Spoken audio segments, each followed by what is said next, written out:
Chapter 337.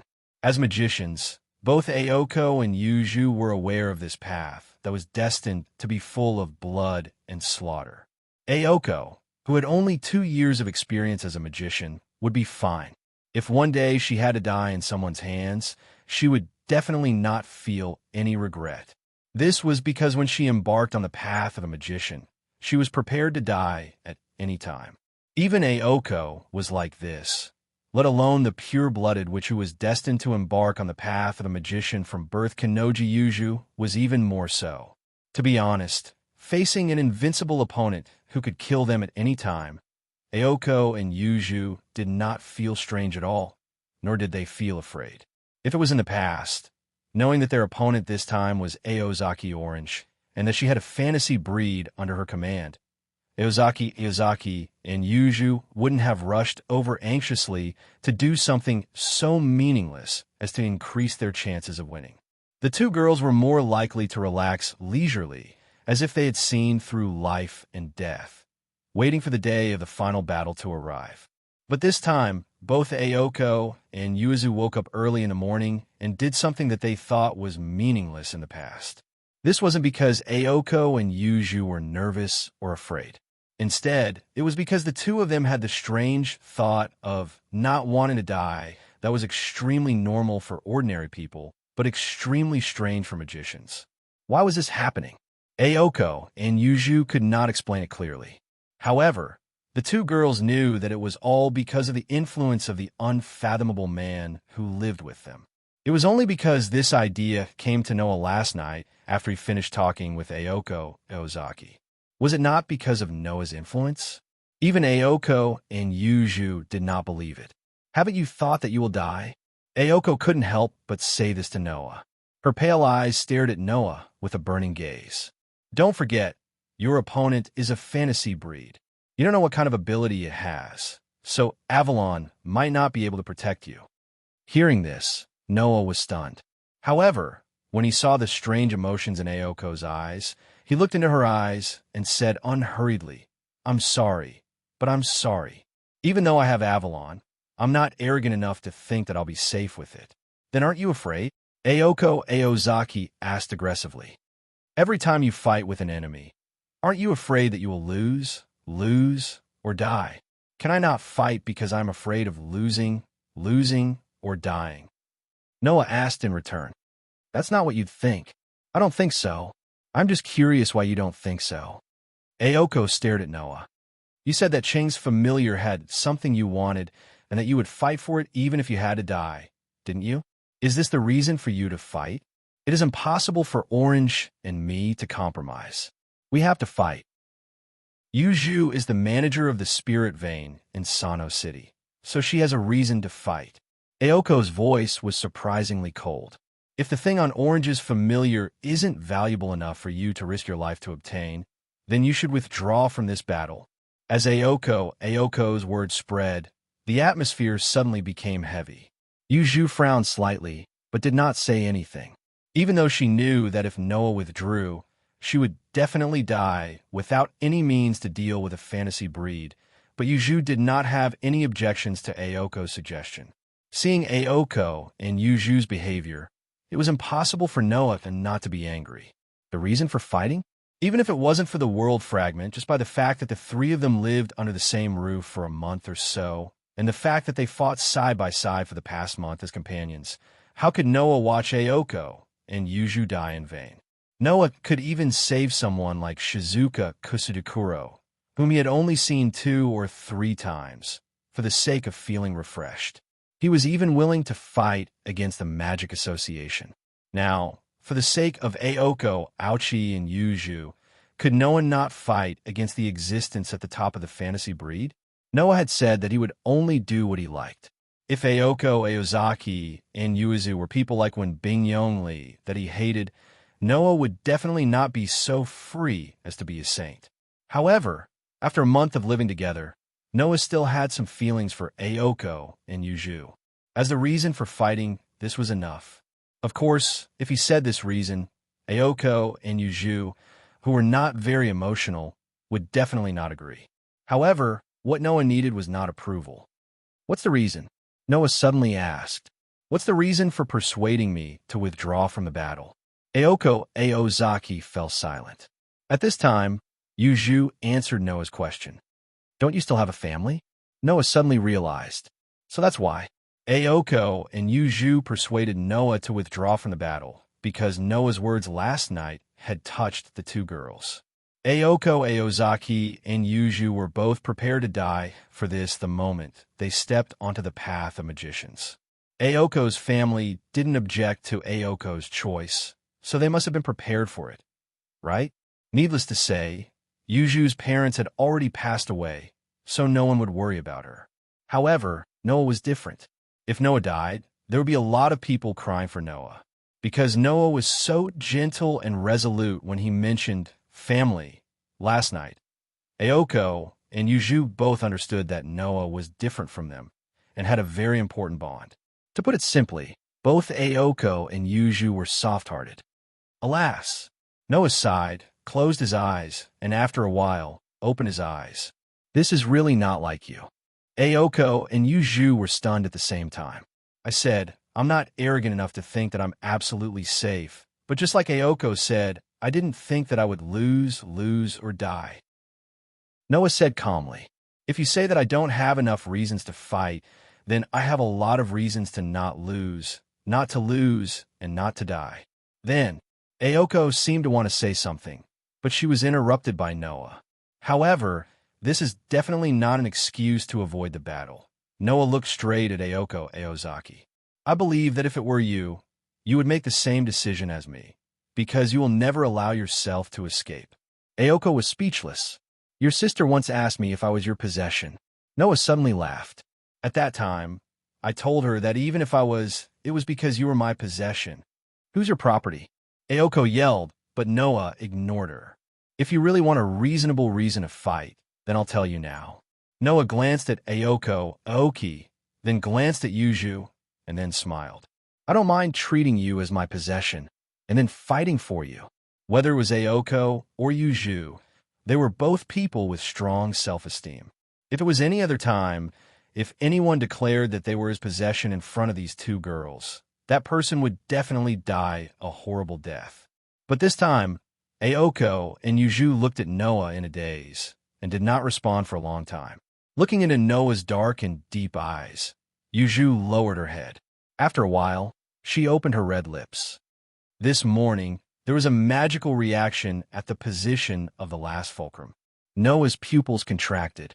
"That's a letter of challenge from Chung," Yuju said in an emotionless voice.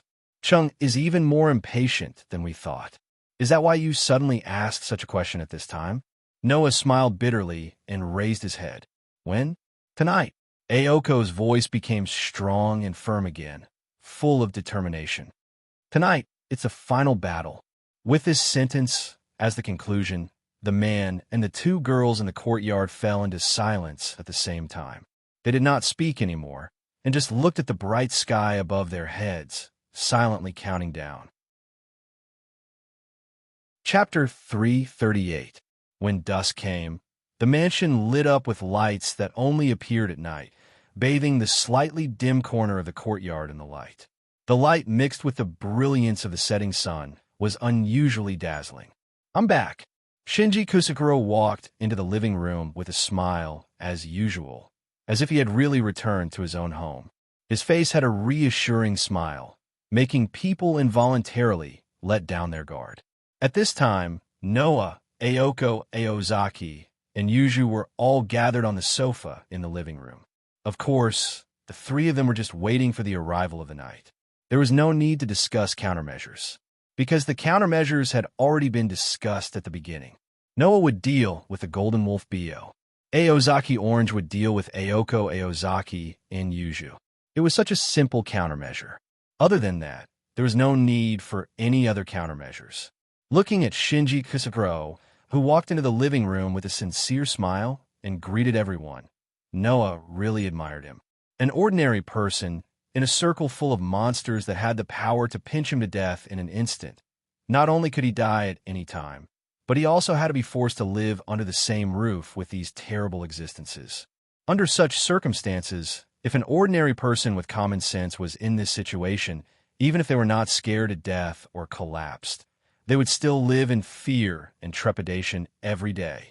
But Shinji Kusajikuro seemed to really not care about his life being taken away at any time. Every day, he went in and out of the mansion with a clear conscience. He never thought of running away, never worried, and every time he came back, he would wear a smile as if he had really returned home. How could Noah not admire such a temperament? Unfortunately, for Shinji Kusajikuro, this kind of life had come to an end. Shinji, classmate Ayoko Aozaki, who was sitting next to Noah, sat cross-legged on the sofa in a very natural posture and glanced at Shinji Kusajikuro. Tonight, you're not allowed to go anywhere. Shinji Kusajikuro was stunned. But I have to work at night. Ask for leave. Ayoko said to Shizuka Kusanagi in an unquestionable tone with a serious face. Only tonight, you're not allowed to go anywhere. This is not asking for your opinion, but our arrangement for you. You have no right to object. Shizuikiro Kusanagi was completely stunned. With Shizuka Kusakuko's intellect, he naturally couldn't understand why Ayoko would make such a decision. However, this decision was inevitable. This was because tonight was the final battle between Noah, Ayoko Aochi, and Yuju against Aochi-chung. If there were no accidents, the month-long tug-of-war would end tonight.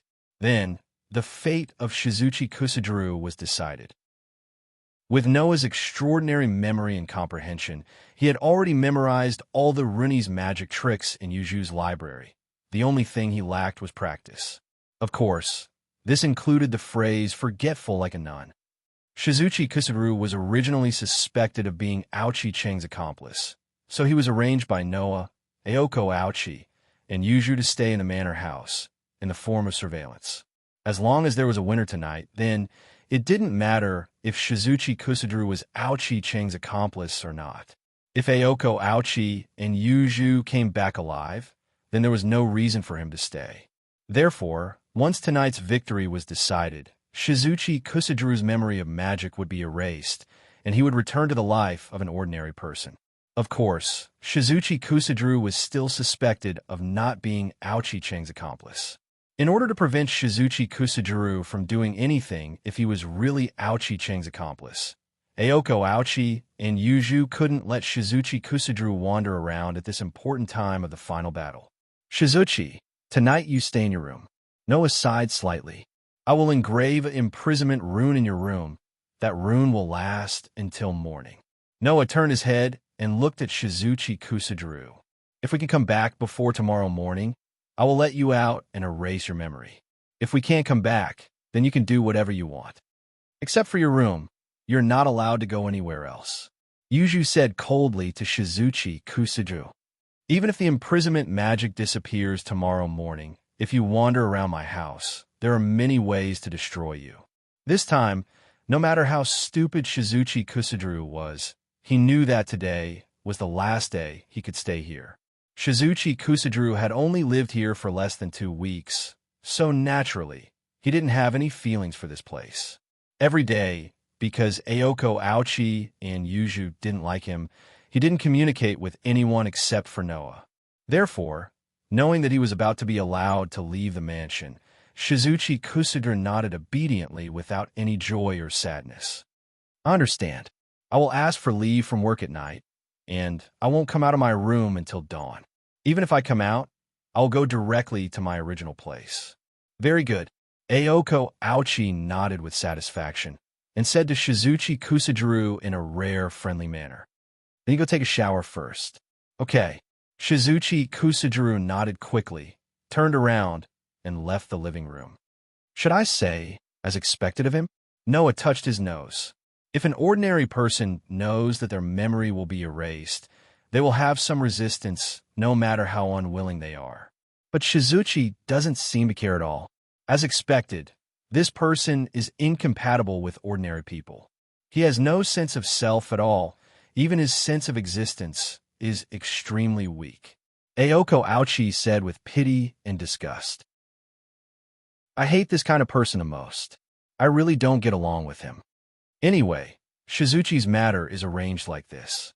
Noah looked up and looked at Aoko, Ouchie, and Yuju.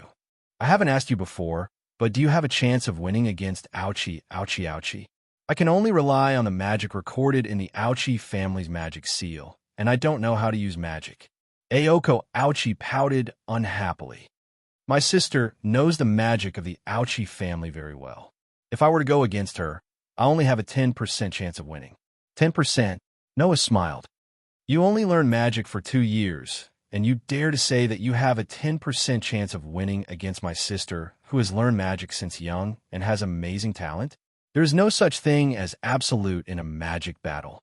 Aoko Ouchie's voice was emotionless. There was only determination.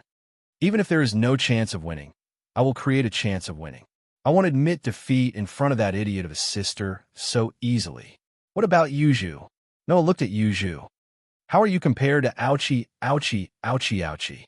In fact, Yuju and Ouchie, Ouchie, Ouchie had known each other for more than 10 years. Noah didn't know about this until just now. But it wasn't strange. Ouchie Orange used to be active in Sano City as the heir of the Ouchie family, and Yuju was a pure-blooded, which had been studying magic in Sano City since she was a child. There was no doubt that the two of them had met when they were young. Speaking of which, Yuju was very similar to Ouchie Orange. Both of them had started learning magic since they were young. One of them was the descendant of a magic user, while the other was a pure-blooded witch. Both of them had outstanding talent in magic. Coupled with their own unique traits, it was hard to say who was stronger. Chung is the same as Qingzi. Both of them won't admit defeat so easily. Since she's back, she must have prepared a trump card that she's confident of defeating us, Yuju said expressionlessly while holding the book. Originally, I didn't want to get involved in the Aozaki family's affairs, but since Orange chose to attack the barrier of Sanio City, I have the obligation to eliminate her. No matter what, if I join forces with Aoko, we won't be weaker than Orange. As she spoke, Yuju stared at Noah. But if you lose, we're all finished. That's for sure. Hearing this, Noah smiled. He smiled so much that his eyes flashed with traces of cold light. You want to kill me? Let's see if that golden wolf can do it. The sky finally darkened. Kacha! Opening the door of the mansion, Noah, Ouchie, and Yuju walked out and looked in one direction. That was the direction of the last fulcrum. At this time, whether it was Noah, Ouchie, or Yuju, they all chose to remain silent. They lifted their feet and silently walked out. Tonight was destined to be a long night. Chapter 339. Tonight, a thick layer of dark clouds covered the entire sky of Sanio City, blocking all light sources. Compared to the past, Sanio City's night was undoubtedly darker. It was as if they already knew that today would not be too ordinary, and there was a sense of tension everywhere.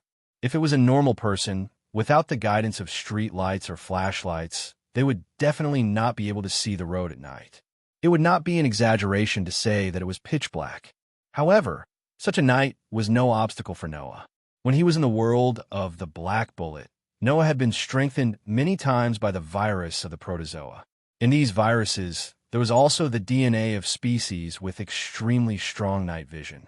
With the strengthening of the DNA of these species with extremely strong night vision, no matter how dark the night was, it would not be an obstacle for Noah.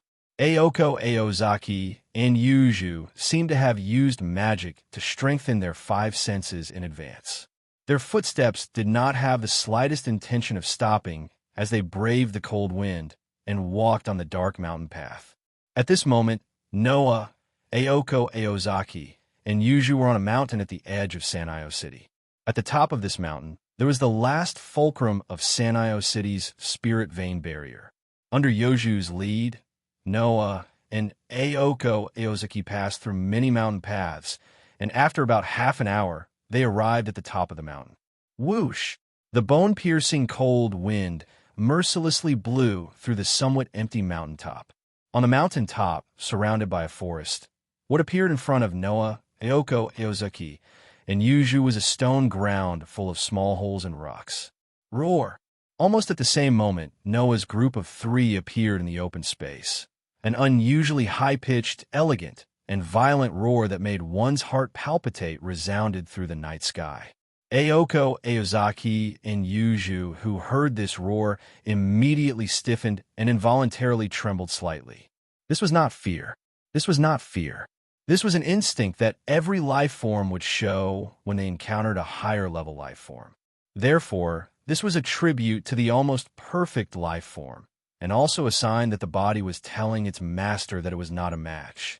Only Noah seemed to have been provoked after hearing the resounding, elegant, and violent roar. A cold light flashed across his eyes. Wong. In an instant, all the power under the restricted state was released, filling Noah's entire body. This caused Noah's entire body to emit an extremely terrifying aura, silently enveloping all directions. That resounding, elegant, and violent roar came to an abrupt halt. Life forms would instinctively tremble when encountering higher life forms. Mysteries were useless in the face of higher mysteries. Even if this was the ironclad rule of this world, it was more fragile than anything to Noah. This was because Noah was an existence that truly transcended the world. Regardless of the mystery, Noah would not lose to any existence in terms of the level of life. Immediately, Noah took a step forward, as if protecting Ayoko and Yuju behind him. His eyes swept across the stone ground in front of him like a torch. It's time to come out, right? The entire place returned to silence. Not long after, footsteps slowly sounded from the opposite side of the forest. There, a person and a beast slowly walked out, appearing in front of Noah's group. Ayoko clenched her fists as she looked at the tall figure with the golden beast. Her pale eyes became unprecedentedly sharp. Orange. Long time no see, Ayoko. Ayoko, with her short reddish-brown hair swaying, crossed her arms and looked straight into Ayoko's extremely sharp eyes. A slightly cold smile hung on her face. I haven't seen you for a few years. I thought you had some ability, but now it seems that you are worse than I thought. You've disappointed me, Ayoko. You've never been satisfied with anything I've done since I was a child, right? Ayoko responded with a little disdain. It's not strange. You're not the kind of person who would have expectations for others, or even for yourself. You're wrong this time, Ayoko. Ouchie suddenly smiled, but there was no trace of a smile in her eyes. The wildness in her eyes even made Ouchie a little afraid. I have high expectations for you, for the Ayoko family's miracle. These words made Ayoko's expression sink slightly. So you're really here for magic? After all, it's something that I've been obsessed with for more than 10 years, and I've paid a lot of price to inherit. At this moment, Ayoko's cold smile became somewhat complicated. That kind of thing, if I'm declared out without even seeing the real thing, you know how unwilling I will be, right? Unfortunately, you're still going to be disappointed. Ayoko responded with a firm tone. You should be able to guess that I can't use magic, right? That's your problem. It has nothing to do with me. Ouchie Orange said those words without leaving a trace that would make anyone feel cold in their heart. Anyway, this is the last battle. Ayoko, if you can use it, then use it. If you can't, then you won't be able to see the sun of Sano City tomorrow. After saying this, Ouchie Orange looked at Yuju and leisurely greeted her. We haven't seen each other for a long time, Yuju. I thought you would choose to stay out of this battle and not interfere. If it's only between you and Ayoko, then I really don't want to interfere. Yuju raised her black eyes. But if you attack the barrier of Sano City, then I have to interfere. Ayoko, you know how stubborn I am with my own things. In other words, my opponents tonight are a half-baked mage and a pure-blooded witch. Ayoko revealed a joyful smile. If not, then it's not interesting. Roar. Perhaps the Golden Wolf B.O. was impatient with Ouchie Orange's leisurely greeting the enemy before the battle, so he let out a low growl with a ferocious expression on his face. From the beginning to the end, Golden Wolf B.O.'s emerald eyes only stared at one person. That person was Noah, who had been silent all this time. Noah just stood there calmly and didn't even look at Golden Wolf B.O. The magic power in his body fluctuated bit by bit like the atmosphere, making Noah's whole body emit a pressure that made people's hearts tighten. Seeing Noah like this, Golden Wolf B.O. seemed to be a little anxious. Because of the influence of the world fragment, Golden Wolf Bio had an abnormal obsession with Noah. However, Golden Wolf Bio, who only had the rationality of a wild beast, couldn't tell what this obsession was. This caused him to feel very anxious when he saw Noah. Golden Wolf Bio obviously didn't like this feeling of anxiety, so much so that it drew out the fierceness in Golden Wolf Bio's heart. It made Golden Wolf Bio want to tear Noah into pieces immediately to expel this feeling of anxiety.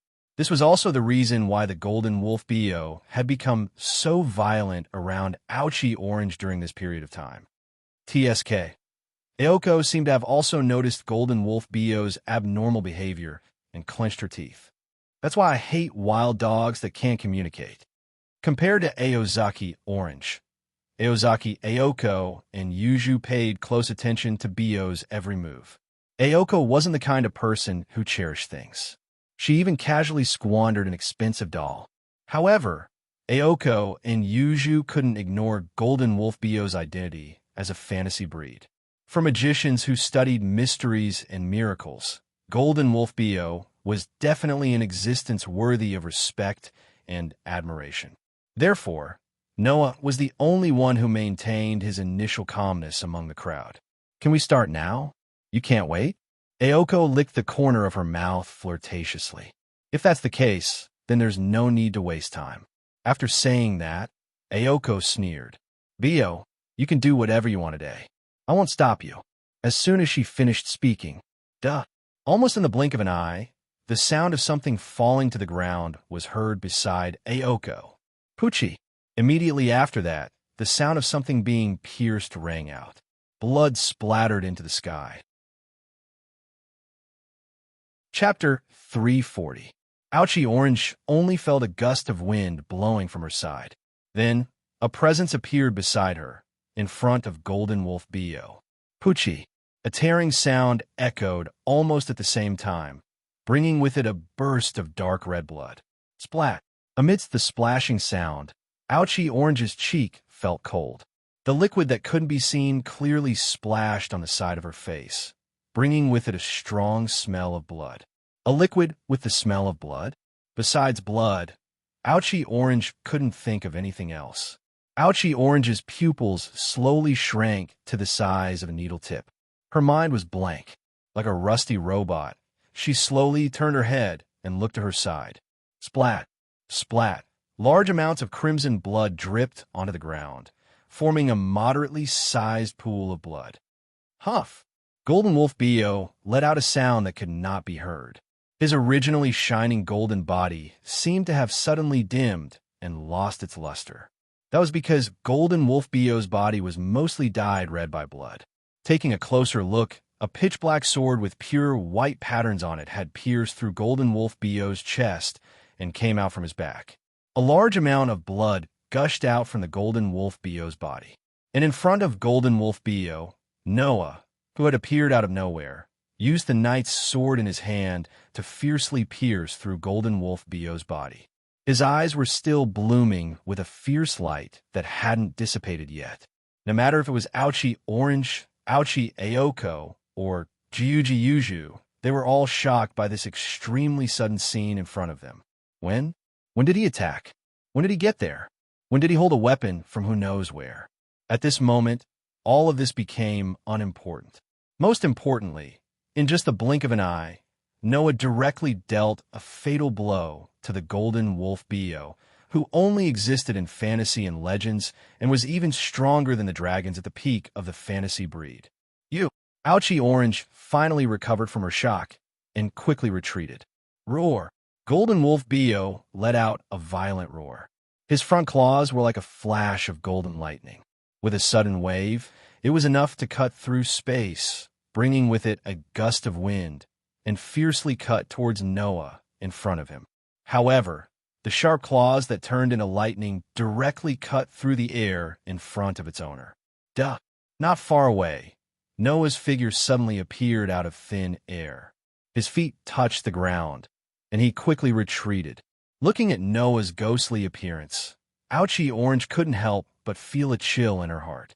If it was Kilda's, he would know that Noah was not really a ghost. He was just controlling the distance between him and Noah. Yes, controlled distance. Noah's Night Sword was a magic weapon that could control a range of 100 meters. The moment Ouchie Orange announced the start of the battle, Noah directly poured the magic in his body into the Knight's sword, activating this ability that he hadn't used for a long time. The less than 100 meters distance between him and Bo was infinitely reduced to 0. It was as if he directly passed through space and appeared. The following matter was much easier. Under the situation where the distance was infinitely reduced, the speed of Noah's slash increased by nearly 100 times. In addition, there was a row of speed runes on the Night Sword.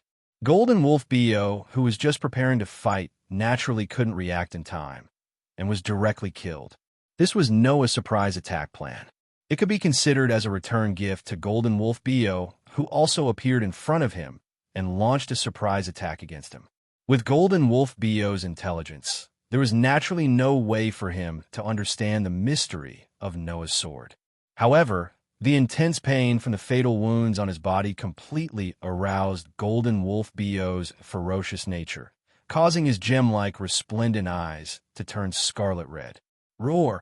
Immediately, a berserk roar erupted from Golden Wolf Bo's mouth, which was constantly spitting out blood.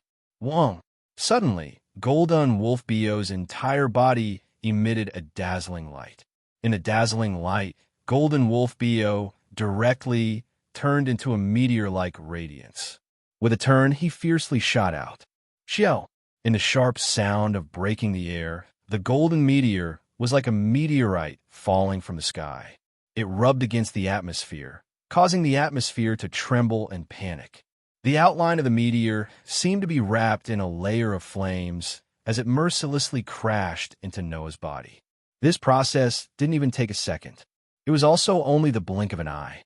However, Noah was able to appear in front of Golden Wolf Bo in the blink of an eye, completely relying on the Knight's sword's ability to control the distance within 100 meters. Golden Wolf Bo, on the other hand, relied purely on speed. This speed was even faster than the last time he retreated in front of Noah. Moreover, it wasn't just a bit faster. His field of vision was occupied by the dazzling light emitted by the golden meteor. At this critical moment, Noah's face tightened. He fiercely raised the Knight's sword in his hand and placed it horizontally in front of his chest.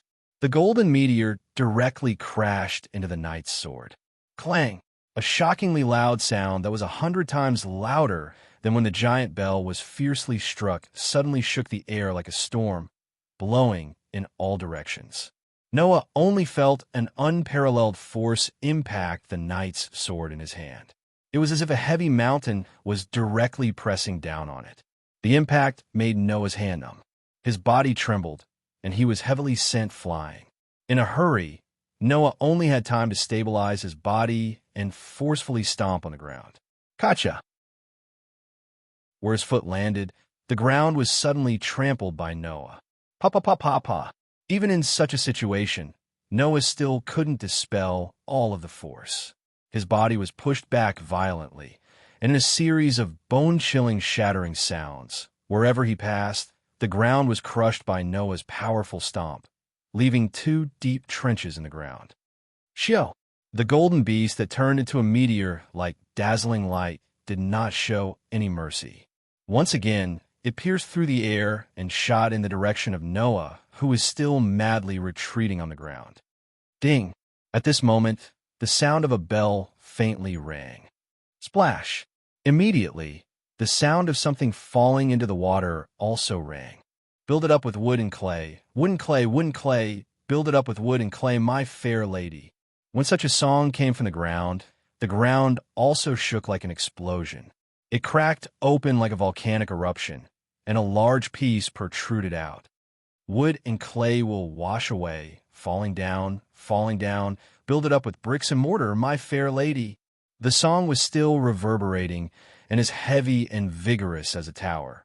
Fingers rose from the ground, forming a huge arm. Like a bridge, it suddenly waved in the direction of the golden meteor that was exploding towards Noah. The golden meteor that was flying through the air suddenly stopped without any warning. Dong! The huge arm landed in front of the golden meteor, causing the ground to tremble and rocks to crumble. Circuit, continue. In the next second, an awe-inspiring voice rang out. Pung pung pung pung. The phosphorescent blue light formed into heavy cannonballs, and with a dull thud, they landed one by one on the golden meteor's body. Pung pung pung pung. Blue flames and thick smoke exploded on the golden meteor's body at the same time. Impressively, it was Aoko's magic bullet. As for that gigantic arm, it belonged to one of Yuju's strongest tamed demons, Thames Troll. Aoko! Yuju! Aoko's angry voice echoed above the stone ground. Don't forget, there's still us. Following that, Aoko's resolute voice resounded and reverberated in the air. Chapter 341.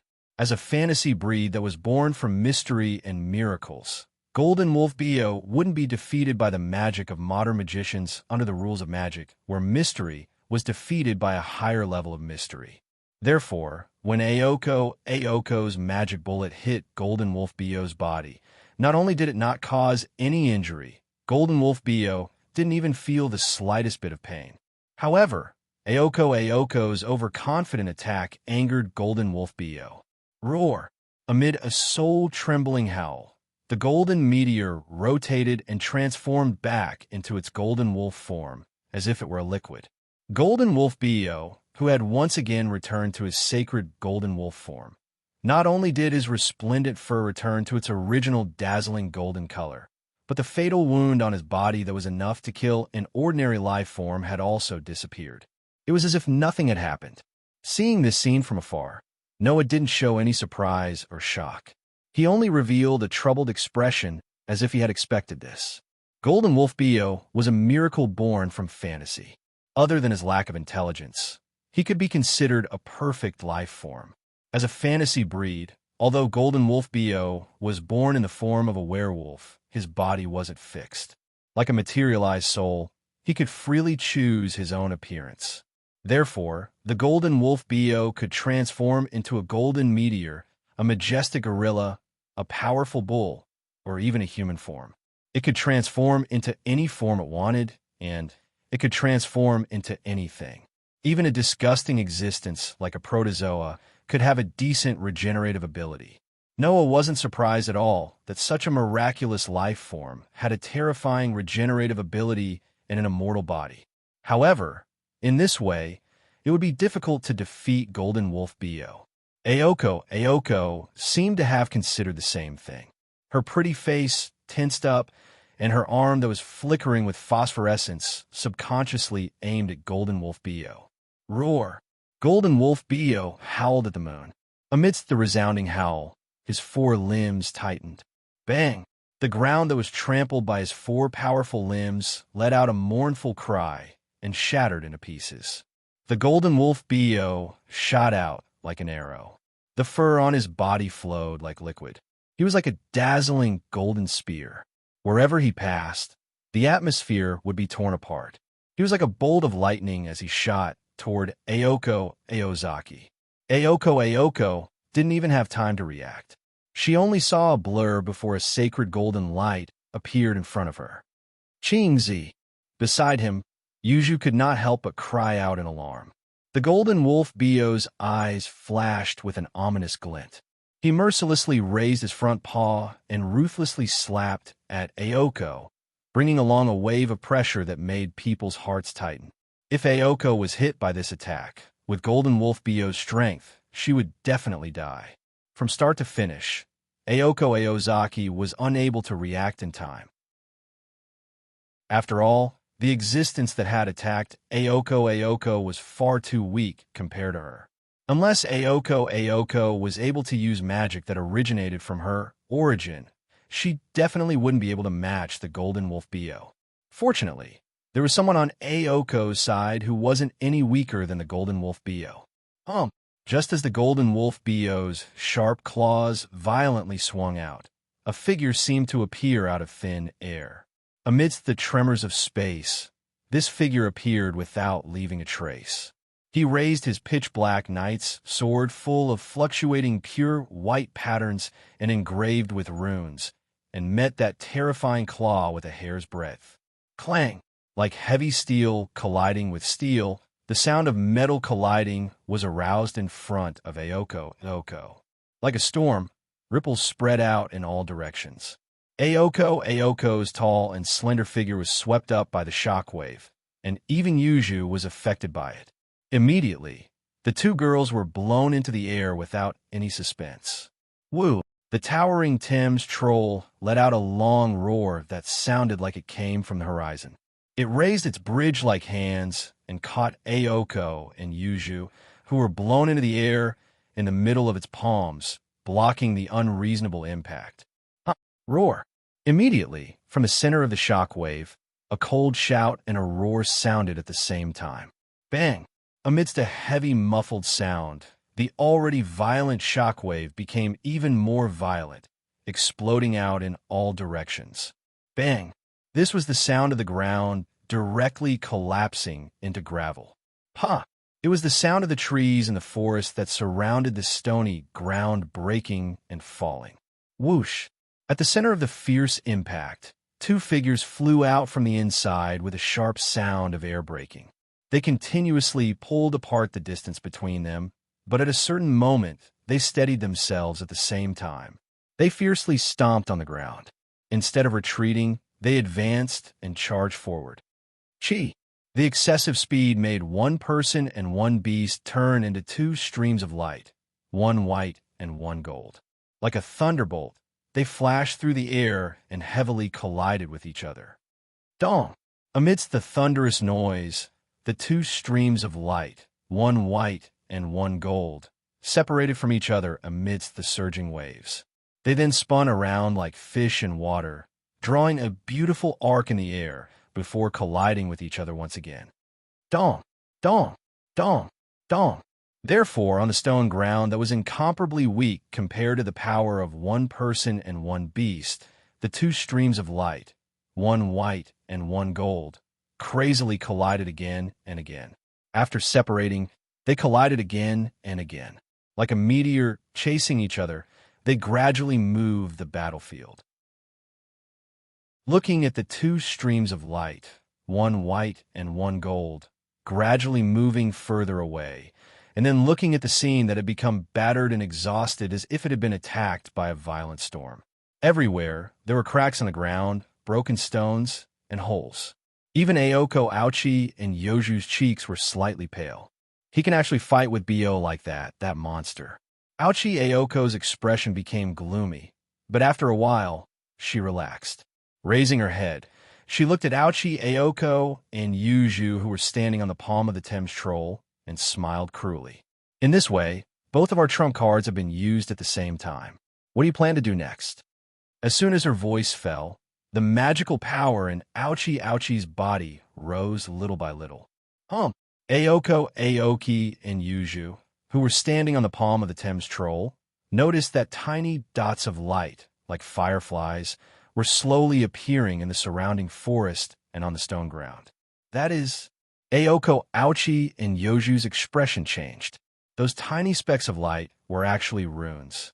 That was Aochi's magic, the same magic as Noah's running magic. Aochi! Aoko Aochi glared at her sister below. In order to eliminate the traps you set here, I spent a lot of time. On the contrary, it was much easier to engrave these runes, and I finally finished it. Aochi laughed cruelly. Aochi, you just said not to forget about you, but you forgot about me. Don't tell me you think I'm just watching from the side. Now you are in my territory. Aochi's eyes revealed a hint of happiness. Future mage, pure-blooded witch, don't let me down. Aoko, Aochi clenched her fist in the face of Aochi's provocative words. She suppressed all the emotions in her heart and calmed down. This is Aochi's territory, and it's not good for us. Yuju, what should we do? Let's fight, Yuju said concisely. The opponent has their territory, and we also have our advantages. After saying that, Yuju secretly glanced in a direction, which attracted Aoko Aochi's gaze. In the next moment, Aoko Aochi saw it. She saw the gorgeous scabbard inserted in the ground, which was blooming with golden light. That was left behind by Noah before he left. Yoju's voice slowly sounded. "We are being taken care of, Aochi. If we lose, it will be very embarrassing." Aoko Aochi's eyes flashed with a strange light, and after a while, she calmed down.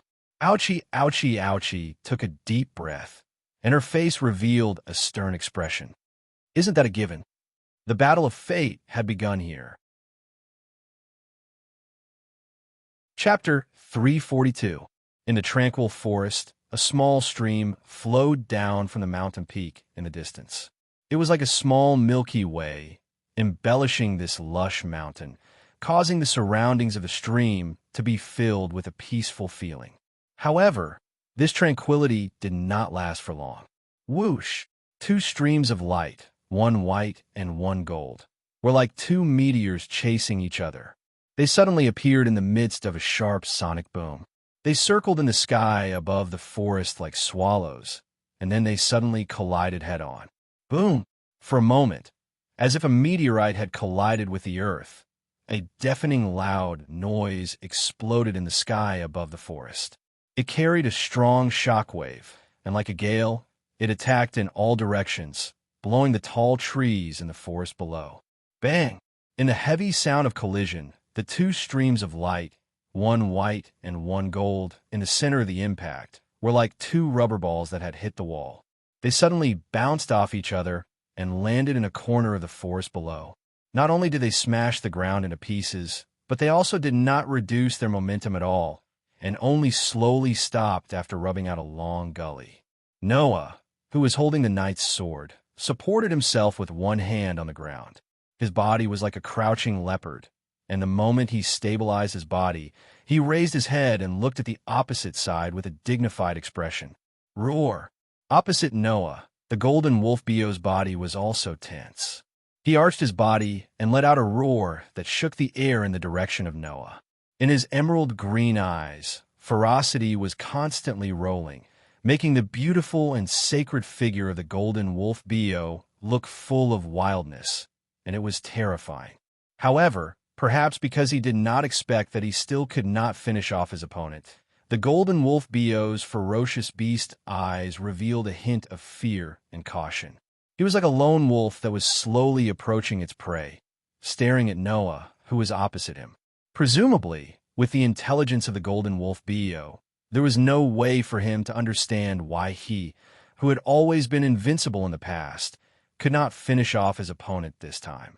Compared to the golden wolf Bio, Noah was also more cautious in his heart. If one were to observe carefully, they would discover that Noah's hand that was holding the sword was actually trembling slightly. Feeling his arm trembling uncontrollably, Noah stared at the golden wolf Bio with flickering eyes. His strength, defense, and speed are all above mine. Noah's body had been strengthened many times by the protozoan virus. Coupled with the DNA of various species, in terms of physical ability, he was definitely not weaker than any of the cursed children. However, compared to the golden wolf Bio, who was made up of mysteries and miracles, not only did he only exist in fantasy, but he was also affected by the world fragment. If it was just physical strength alone, there was indeed no way to contend against him. Needless to say, after several confrontations, he was able to numb Noah's arm with just his strength. Needless to say, he was very strong. Furthermore, the golden wolf Bio was able to use his claws to fight against Noah's knight's sword, which was strengthened by a large number of hardening and sharpening runes. It was easy to imagine how high his body's defense was. However, this was not the most important thing. The most important thing was that Noah had already seen that the golden wolf Bio's true strength was not his strength nor his defense, but his speed. If it was not for the fact that Noah was able to use the knight's sword, S ability to control the distance at will and leap, he would not have been able to fight with the golden wolf Bio to a standstill. In the last confrontation, although Noah had used his full strength, he had hidden his knight's sword and revolver. The Golden Wolf Bo did not seem to have used his full strength in the first confrontation. Just like Noah, he had hidden some of his strength. Therefore, in this battle, no matter if it was Noah or the Golden Wolf Bo who was lacking in intelligence, both of them had a complete understanding of the situation. At this moment, the opponent in front of them was a strong enemy in the truest sense. After understanding this point, the Golden Wolf Bo did not care for the time being. However, Noah laughed, and he laughed very excitedly. If I don't do this, then it would be boring. As soon as he finished speaking, a dense blue flame suddenly burned on Noah's body. Come, it's your turn, magician. The other weapon in Noah's soul not only directly awakened from its master's call, it also released its true power in an instant. Dense blue flames rolled up amidst the vibrations in the air. They flowed out and gathered on Noah's back, turning into inorganic mechanical wings. Kacha! The pitch-black wing rotated, and the nozzle at the tip of the wing emitted a large amount of black light with a bang sound. Like two pairs of pitch-black light wings, they spread out on Noah's back. On the inorganic mechanical black wings that formed the wings of light, streams of light constantly flowed on the mysterious runes. The magician, who had transformed into the death feather form, stuck close to Noah's back, allowing Noah to float. Of course, Noah didn't just unleash his magician. Looking carefully on Noah's arm, a bright light pattern spread out, covering Noah's sword hand. Impressively, it was the enhanced magic, the two weapons that were born from the soul blaze. The mysterious runes on the weapons that were added to the soul. In addition, there was another skill that he had trained for a long time, enhance.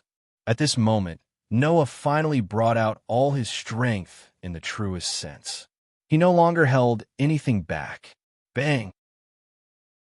The magician, who had transformed into the death feather form, spat out a large amount of black light, forming two pairs of pitch-black light wings, pushing away all of the surrounding airflow, causing the atmosphere to tremble. Noah looked at the Golden Wolf Bo with a burning gaze. Those pitch-black eyes flickered with vigor, causing the Golden Wolf Bo's hair to stand up like spikes, and he let out a threatening roar.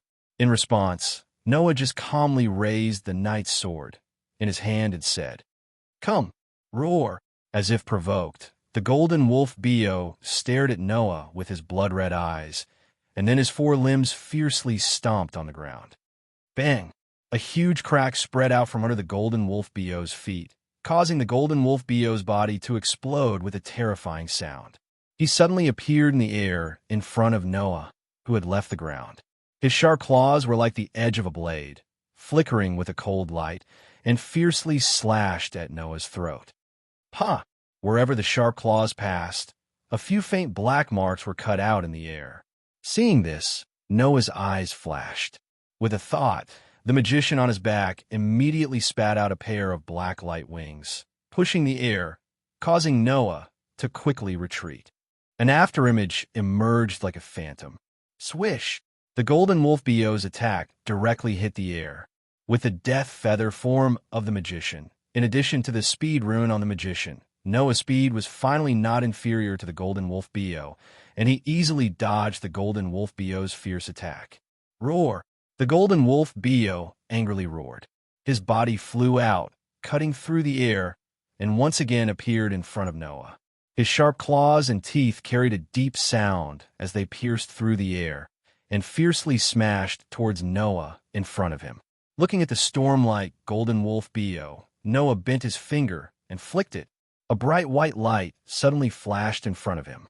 Bang! The Golden Wolf Bo's sharp claws fiercely smashed into the white light, bringing about a deep sound. However, in the next moment, the white light wrapped around the Golden Wolf Bo's sharp claws. Bang! In the white light, the Golden Wolf Bo's sharp claws actually directly shattered and exploded. Super advanced destruction magic, crush, roar. The Golden Wolf Bo let out a painful low roar this moment. The knight's sword in Noah's hand trembled as he retreated, causing Noah's body to suddenly disappear. When he reappeared, he was already in front of the Golden Wolf Bo. Soon after, a fist that was mixed with a whirlpool of air heavily smashed onto the waist of the Golden Wolf Bio. That was the annihilation strike. Donk! In a muffled sound, the Golden Wolf Bio's low roar came to an abrupt end. His body flew backwards like a kite with a broken string and heavily smashed into the ground.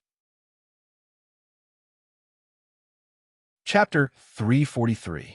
Bang!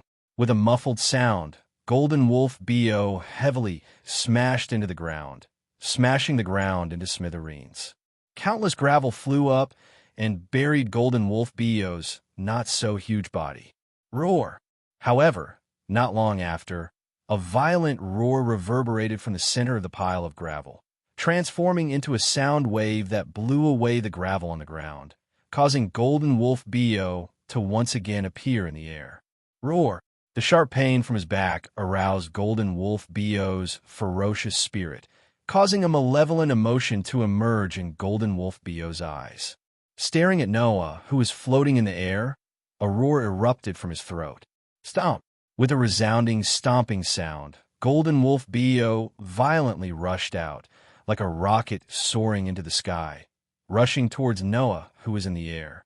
Looking at Golden Wolf Bio, who was shooting towards him like a rocket, Noah's expression shook, but a bright vortex of brilliance filled the air under his feet. Like a violent impact, with a bang sound, Noah didn't retreat, but instead advanced. In an instant, the dual blessings of Magician and Great Leap erupted, causing Noah's speed to reach an extremely terrifying level.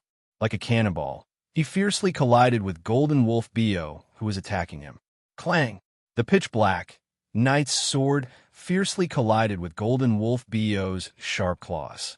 The crisp sound of metal clashing against metal also stirred up a terrifying air wave that violently surged out. Kacha, kacha, kacha.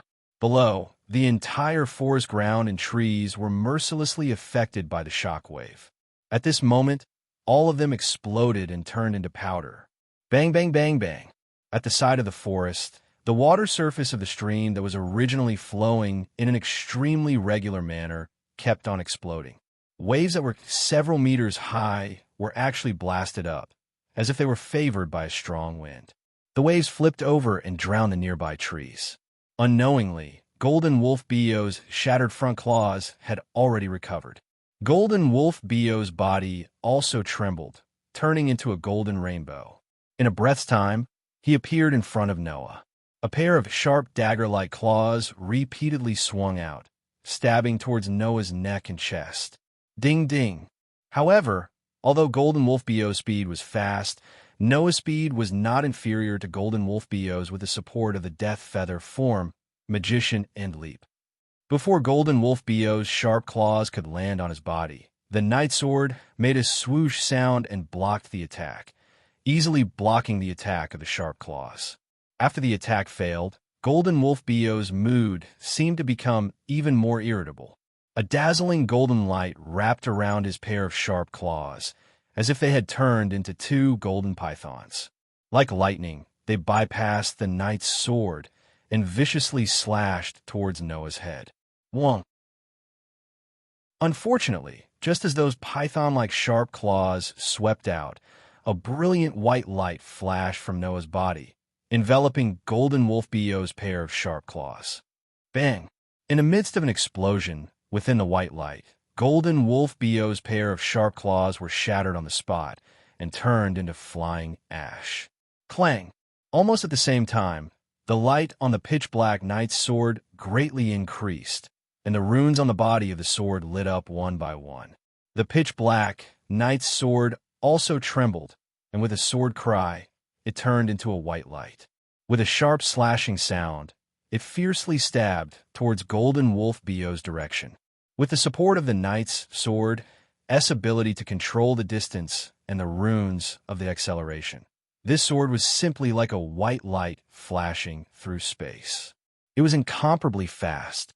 Golden Wolf Bio's forte was his speed, but under this attack, even Golden Wolf Bio's speed paled in comparison. However, just when Noah thought that this attack was going to pierce through Golden Wolf Bio's body like before, something strange happened to Golden Wolf Bio's body again. Roar! In the midst of a soul-shaking howl, Golden Wolf Beo's entire body rose with a dazzling golden light.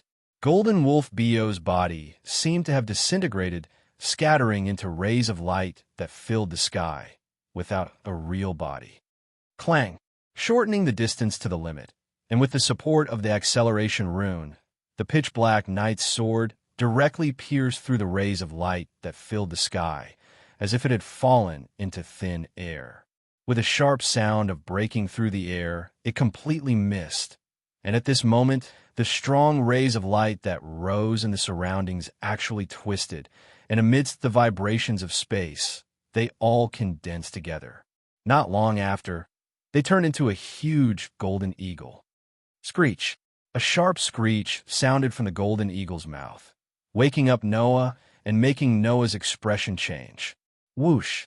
Immediately after, Golden Wolf Beo, who had turned into a golden eagle, directly swooped down like a sharp arrow and violently swept towards Noah. At this moment, Golden Wolf Beo's speed was much faster than before. In just a flash, he appeared in front of Noah. Whoosh! Under Noah's gaze, the two sharp claws of the golden eagle turned into countless rays of golden light, drawing a pitch-black mark in the air, almost covering the entire range of Noah's surroundings. With a piercing chill, it mercilessly enveloped Noah's direction. Noah's eyes focused, and at this moment, the wings of death form of the magician behind him also suddenly unfolded. Kacha! The tip of the inorganic machine-like wings no longer spouted out black rays of light, but rapidly secreted pieces of pitch-black steel-like scales, instantly forming a dense steel net, extending to the front and wrapping Noah's body inch by inch. Ding, ding, ding, ding, ding.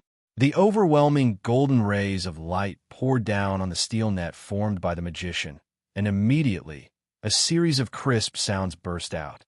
Every time a clear sound rang out, an enormous shockwave would swiftly surge out, bringing about waves of wild gales in the vast space above the forest, spreading out like a natural disaster. Screech! After not being able to finish off Noah for a long time, the Golden Wolf Beo, who had transformed into a golden eagle, became more and more ferocious. The sharp screech, as if unable to endure, came out from the golden eagle's sharp mouth, causing the golden light on the golden eagle's body to become more and more brilliant, and its attacks also became more and more violent. Ding, ding, ding, ding, ding. The crisp sounds became louder and louder, like raindrops from the steel net formed by the magician, and even caused bursts of sparks to fly like water splashes. The aura of the Golden Wolf Beo, who had transformed into a golden eagle, fiercely soared. From afar, it was like a fierce beast from ancient times, emitting a malevolent and fiendish aura, causing people to be afraid. Kacha! Suddenly, the surface of the magician that had transformed into a steel net, with a mechanical kacha sound, suddenly twisted, slightly rotating, and a pitch-black muzzle protruded out. The pitch-black energy lingered around the muzzle, like a condensed light, rapidly revolving around the muzzle, causing the entire muzzle to flash with a dense light. Screech! The golden eagle's pair of sharp beast pupils contracted, and an instinctive warning broke out in its heart. Swish! Immediately, the golden eagle flapped its wings without hesitation and retreated quickly. Wonk! The dense light condensed and the pitch-black muzzle exploded at the same time, turning into a pitch-black light beam, and shot out. The light beam that penetrated the heavens and the earth shot out, and the space directly collapsed into pitch-black cracks, causing the heaven and earth to seem to be overshadowed, becoming dull and dull. Screech! The golden eagle only had time to let out a sharp cry, and its body fiercely moved to the side. The light beam that penetrated the heavens and the earth directly swept past half of the golden eagle's body and shot into the sky.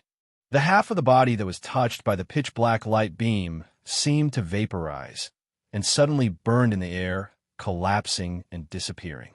Screech! The golden eagle let out a sad cry, and there was a burst of very obvious anger in the cry.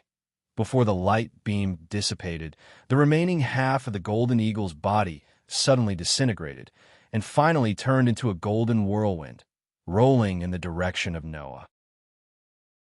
Noah, who had just let the magician transform back into the form of Death Feather, and once again suspended in the air, was startled, and then he was swept into the golden whirlwind.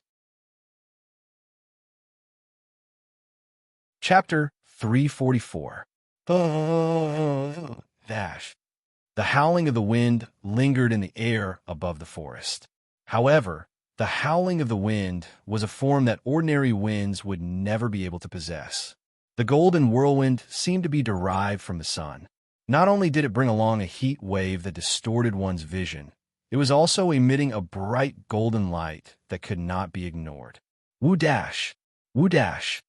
In the midst of the raging golden whirlwind, Noah was like a small boat in a storm, swaying up and down uncontrollably along with the waves. Especially the surrounding scorching wind, Noah's entire body was emitting smoke as if it was on fire, causing Noah's skin to hurt. Wong wong wong wong. Behind Noah, the tip of the magician's wings in the form of wings of death was crazily emitting a large amount of black light, forming a pushing force that bitterly supported Noah's body, preventing Noah from spinning away in the wind. However, he could not control the ups and downs of his body. In such an environment, Noah's entire body seemed to be imprisoned by an invisible binding. He could not move at all. Even if he used leap, he could not rush out of the center of the whirlwind. He could only bitterly struggle.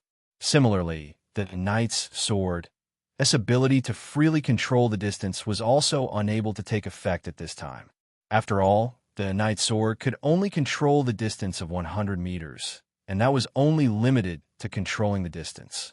If the knight's sword, its ability was to control space, then Noah could instantly teleport and leave the center of the whirlwind. However, the knight's sword, its ability was to control the distance. No matter how short the distance was, this distance still existed. It was impossible to truly reduce it to zero. As long as there was a distance, the whirlwind would be able to take effect within this distance. If Noah wanted to cross this shortened distance, he would still have to move forward against the golden whirlwind. Since it's like this, feeling the intense pain from the hot wind all over his body, Noah's face revealed a trace of ruthlessness. The magic in his body was like another whirlwind, violently surging out. Let all be reduced to dust. As soon as his voice fell, the mana that surged out of Noah's body like a whirlwind turned into a dazzling white light that suddenly expanded like an ocean. Roar!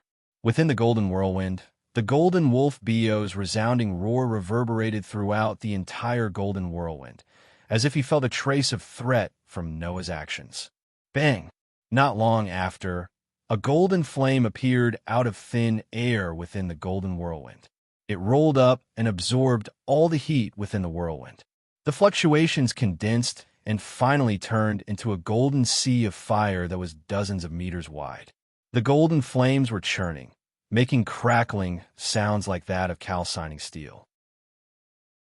It was as if he was in a furnace, and even the space was distorted. Is this your last resort? At the center of the whirlwind, Noah's eyes flashed with a sharp light as he looked at the sea of golden flames.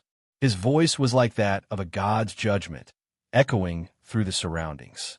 Then let's end this battle. The white light that spread out like an ocean suddenly revolved, and like a white black hole, it suddenly expanded and exploded in all directions. At this moment, Noah displayed his own crushing magic to the extreme. The mana within his body surged out as if it was free, causing the slowly rotating white hole to tremble and expand rapidly. Soon after, a tearing sound burst out, mixed with a terrifying amount of mana and energy, engulfing the golden sea of fire in the distance. Buzz! The enormous golden sea of fire immediately churned violently. The flames whistled and spiraled. Finally, they vaguely agglomerated into a huge golden beast. The appearance of the golden beast seemed to have consumed a lot of the golden wolf Bo's energy, causing the golden whirlwind that bound Noah to become slightly dimmer. However, from that golden beast, Noah felt a real threat. Its body was extremely huge, not the slightest bit smaller than a small hill.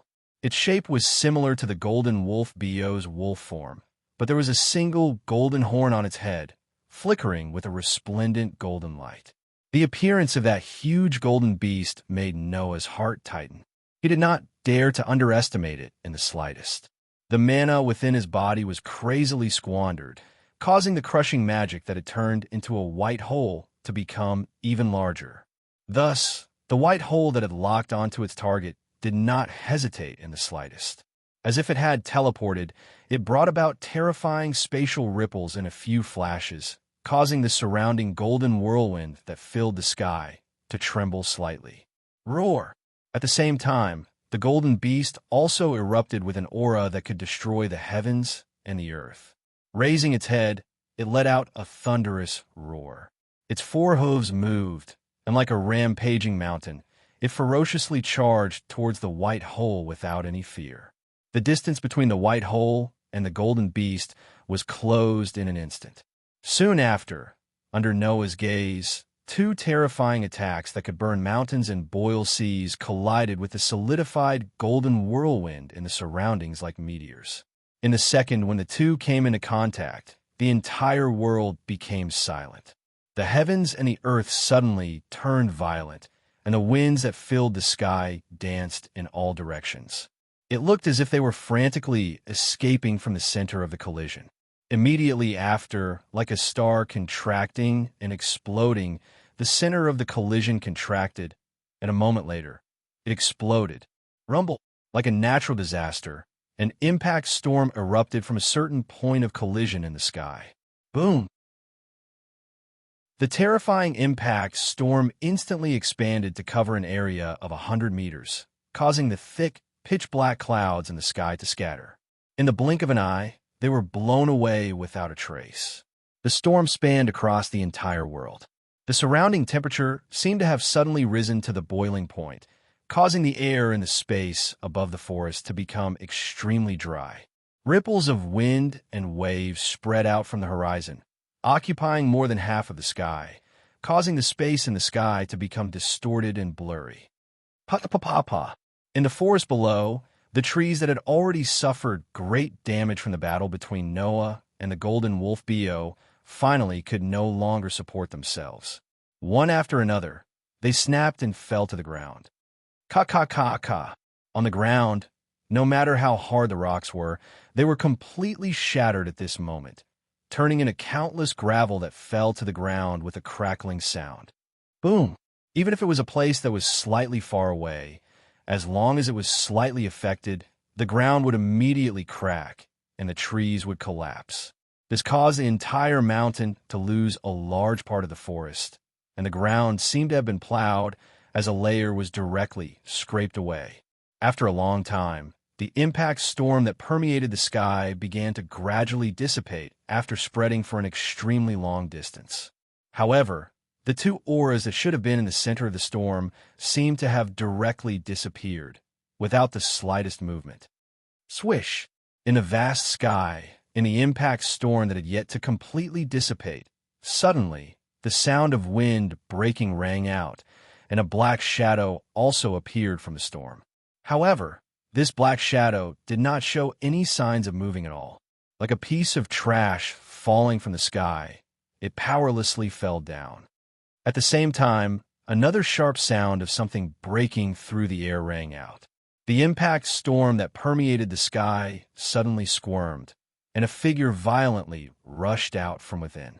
Behind his back, the two pairs of pitch-black light wings were particularly conspicuous. Under such circumstances, the pitch-black light wings shook, and the figure of its owner turned into a stream of light, explosively shooting towards the black shadow that was rapidly falling to the ground. In the blink of an eye, he appeared above the opponent's head. Roar! The golden wolf Bo unyieldingly let out a howl that shook the entire world. Looking at the madness in his opponent's beast eyes, Noah's dark eyes flashed with a bright expression, and then suddenly focused. Whoa! On Noah's fist, a gorgeous white light fluctuated and mixed with an incomparably fierce wind and powerful magic power, In the midst of the golden wolf Bo's wild howl, it ruthlessly smashed onto his chest. Boom! Under the impact of the crushing magic and annihilation strike at the same time, the golden wolf Bo's body exploded, turning into a sky full of golden light. Within the golden light, pieces of broken feathers slowly appeared. Chapter 345. Ding! It was a pleasant and crisp sound like a wind chime. Just like a bird flying under the protection of the gods, the broken feathers emitting a soft white light gently floated down and fell to the ground. With the pitch-black night sword in his hand and the magician in the form of a pair of light wings, Noah floated down along with the fragment of the world. With a clear sound of landing, he finally stood on the ground once again. However, compared to the beginning, the ground had long since become like a large earthquake. Not only were there potholes everywhere, there were also traces of cracks. Tree fragments were scattered all over the ground. It was extremely messy and unbearable to look at. Compared to the ground, the sky was not at a disadvantage at all. Ka. In the area that was still covered by the impact of the previous storm, the space cracked, revealing pitch-black cracks that made one's heart palpitate.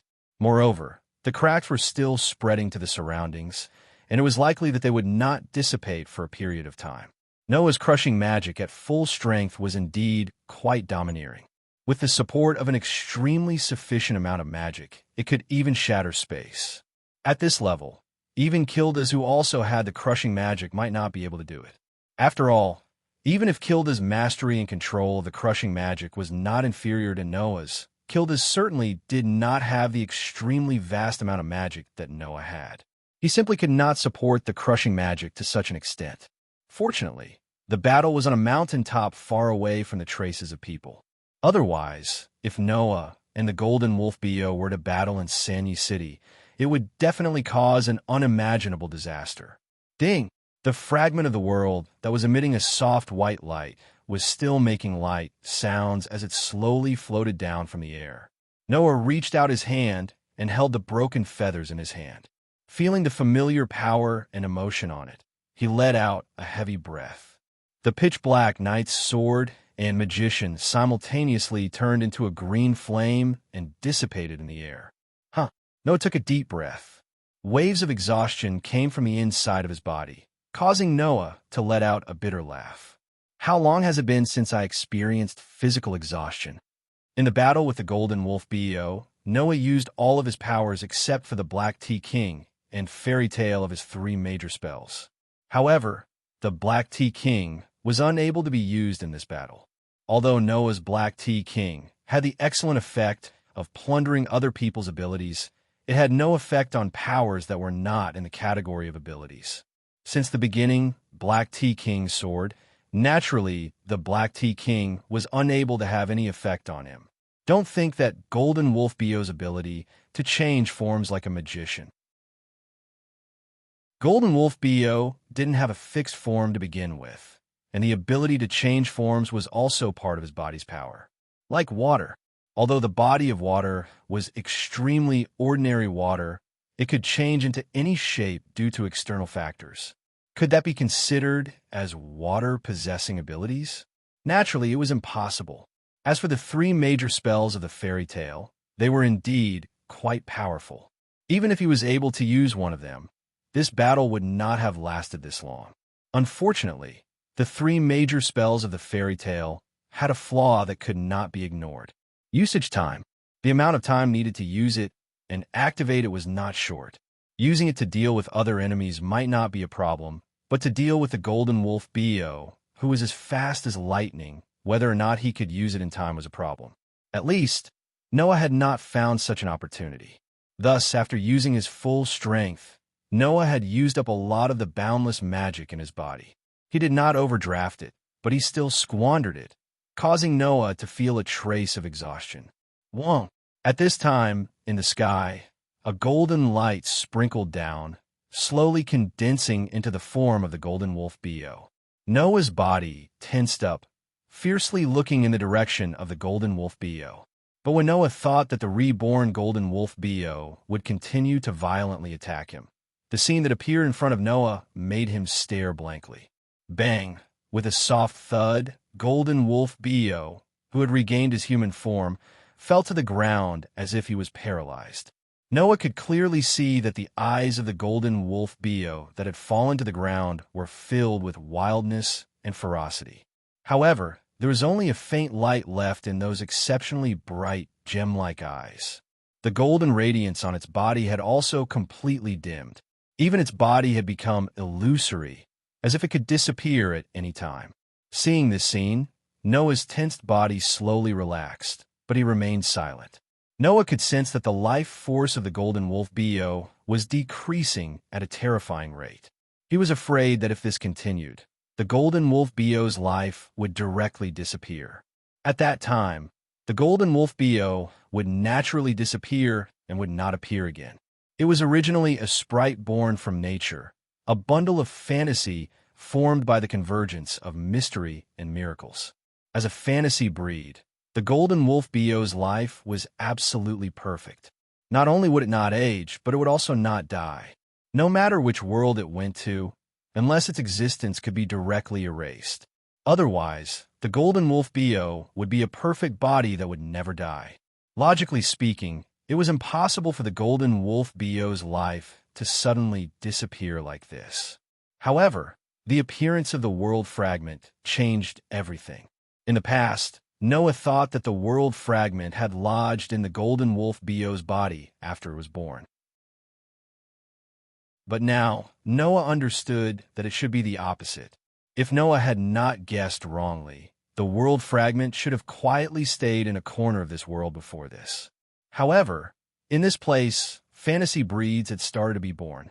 Originally, the birth of a fantasy breed would take an extremely long time, but perhaps due to the influence of the world fragment itself, the fantasy, mystery, and miracles that were born in nature used the world fragment as the core and accelerated the birth. As a result, the golden wolf Bo was born much earlier than it should have been. After that, under the influence of the world fragment as the core, the golden wolf Bo's strength had grown at a terrifying rate. It had even grown beyond the category of a fantasy breed and reached a point where even the dragon, who stood at the peak of the fantasy breed, could not match up to it. However, because of this, the golden wolf Bo's intelligence had not been able to grow sufficiently.